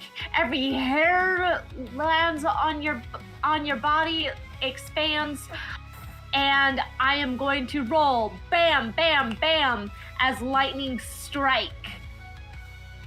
I'm gonna roll a d4. However, so we have section 1, section 2, section 3, Are refreshing. and section Thanks, 4. Chef Spiral. Huh, that's kind of shocking, isn't it? I got a 1! So, Desmond and Root, you will be affected by this because this strikes in between the two of you. I need you to make dexterity saving throws. Okay. I'm going to say right now, DC 17. If I take any damage, I'm dead. So, I'm going to re-roll using one of my luck points. Okay. Well, no, it's not re-roll, it's advantage. I'm just giving myself advantage.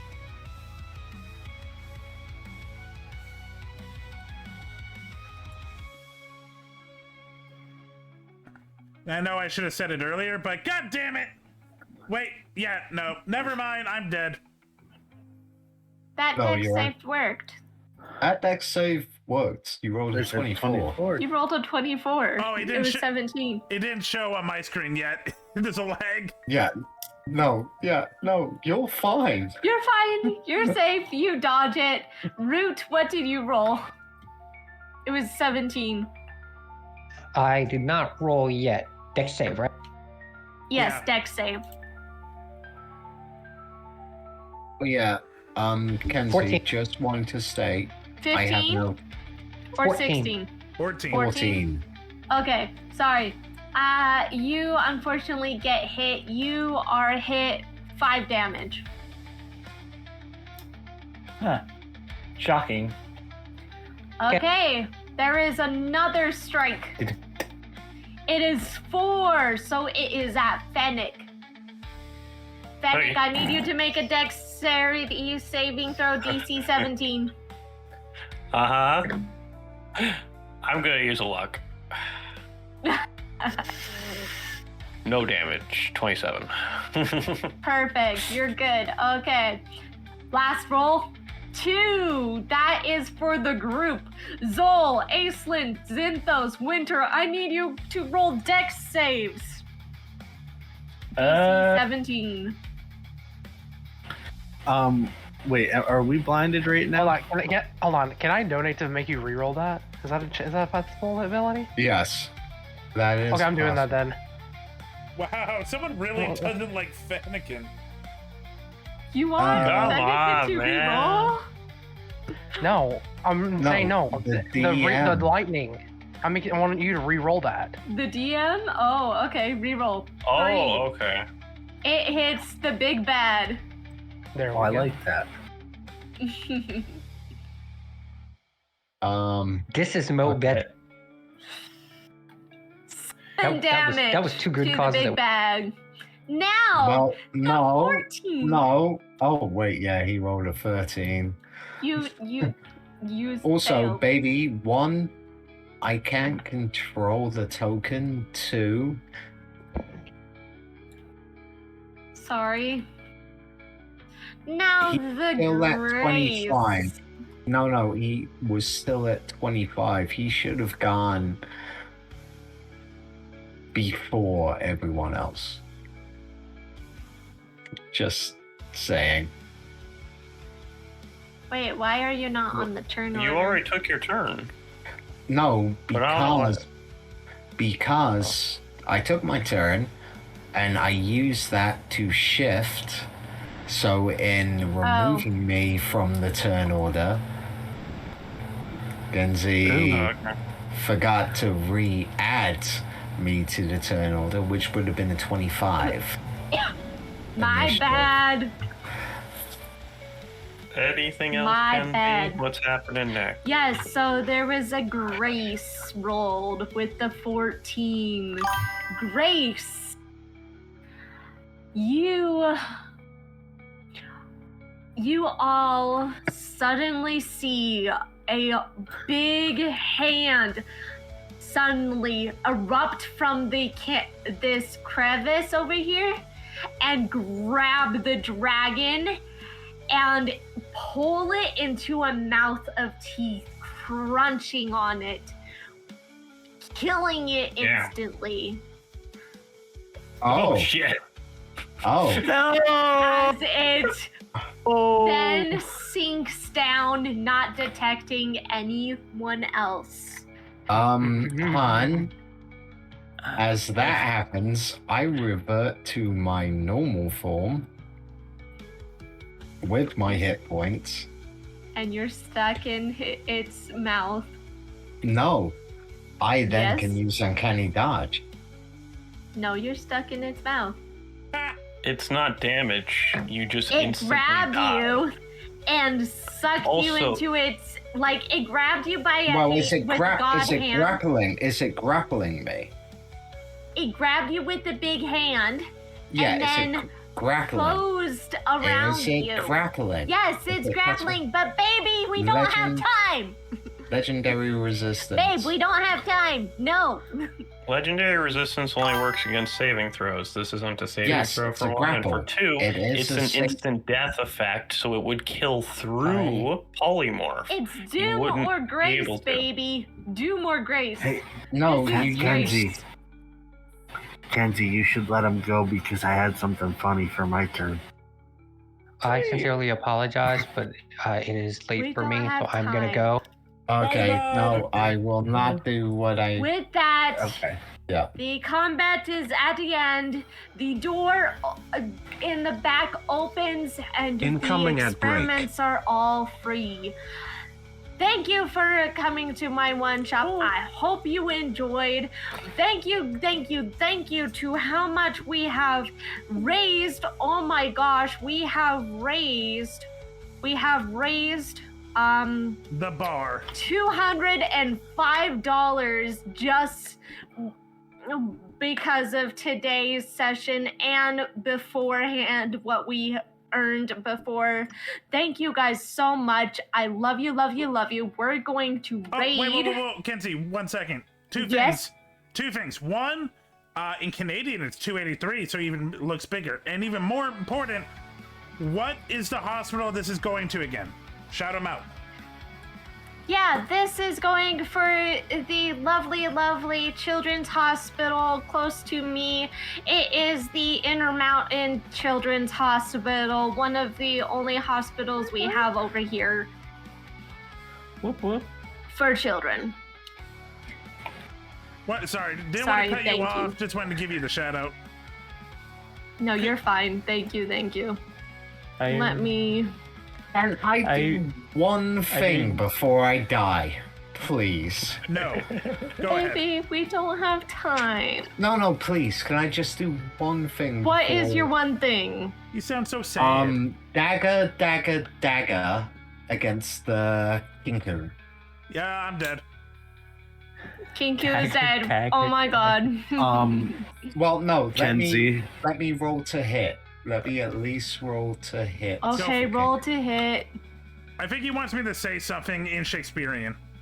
Yes, I really. Dear God. I really do. No. It's not dear God.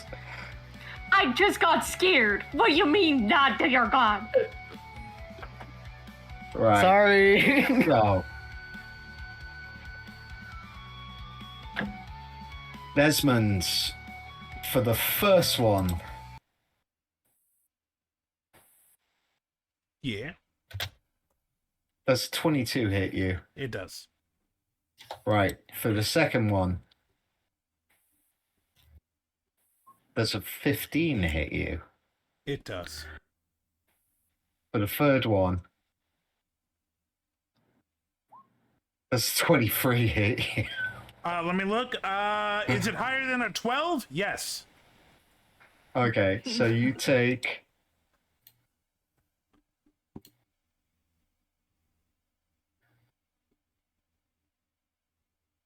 28. So on the that first. is okay. That I'm already negative 25. 21 on the second. Okay, we're at Trying to see if we negative can instant 46. kill. And 26 on the third. That would be negative 74. Does that match your original hit points? Oh, Or go over? by far. I had 63. Right. I did the achievement. You guys, So, you did. You killed a Kenzie. player. What is the line you want me to Yes. say? I'll wait till after he does the line.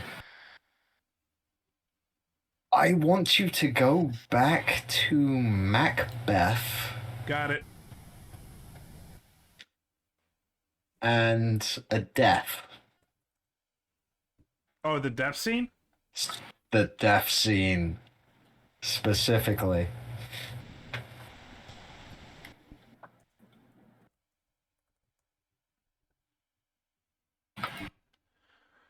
Blood, blood, blood, and death.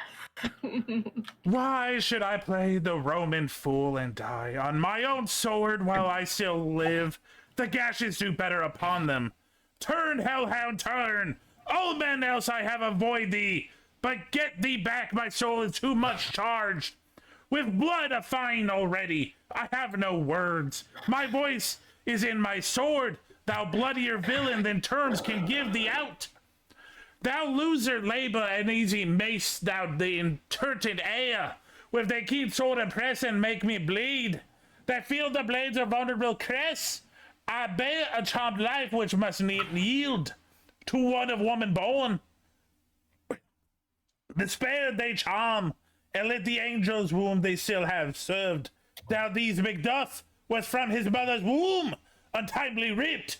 Accuse thee by tongue that tells me so, if have cowed my better part of man, and but these jugular fiends no believe. I don't do a Scottish accent, but I hope that was okay. No, you That was actually beautiful. you slipped into a Celtic accent, which I found was a beautiful and amazing, but also dagger, dagger, dagger. Literally, as he is drawn down by this fist, he just throws 3 daggers. So you got hit by the dagger of venom, the flame tongue dagger, and whisper. Damn you, witches! Okay, and Ginger, did you have something before we end? Before I did. raid? I did. What is it? So Zenthos is gonna walk over to his body. He's gonna be like, "That was definitely something, man." But I don't think your fight's quite over yet. And he's gonna walk over and tap him and cast Revivify. I'm not gonna lie, there might be a Macbeth quote for that too. Oh my god, he's alive! So we have welcome a back. guy and alive. Yep, and I'm gonna cast. While that's happening, I'm gonna cast Prayer of Healing on him. I got a quote. I got the perfect quote for this. I try to get out and they keep pulling me back in. Your fight's not over, soldier. Okay, Hey, Kenzie. now, Get up, soldier, we are leaving. By the now thank you so much for watching. You guys are amazing. We're gonna end it here. I am tired. Love you all. Hope to see you tomorrow. Hope to see you on Sunday. Hope to see you whenever. Thank you to those who did donate for our cause for the Intermountain Health Children's Health Hospital. Thank you. And thank you for making us closer to our goal. See you next time. We're going to raid into my favorite VTuber, Smalls. Hope you enjoy. They're doing art. Smalls VT. Oh, it's never Biggie Smalls. I miss that man. I wonder whatever happened to him back in the 90s. You know, my character as a Gremlin would have just fireballed you at the end. You talk too much. Oh. Also, chat, we're raiding into Sunny. I'll see you guys tomorrow for Jeopardy. Also, Look, I don't get to break out the Shakespeare often. It was fun. Night. No, it was definitely fun. It was. It was really fun. Also, Yeah. Silver, I wanted to ask, when are we doing the Star Wars Jeopardy?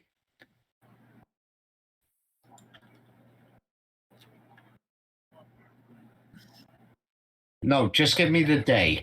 Just give me the day. I'll work out.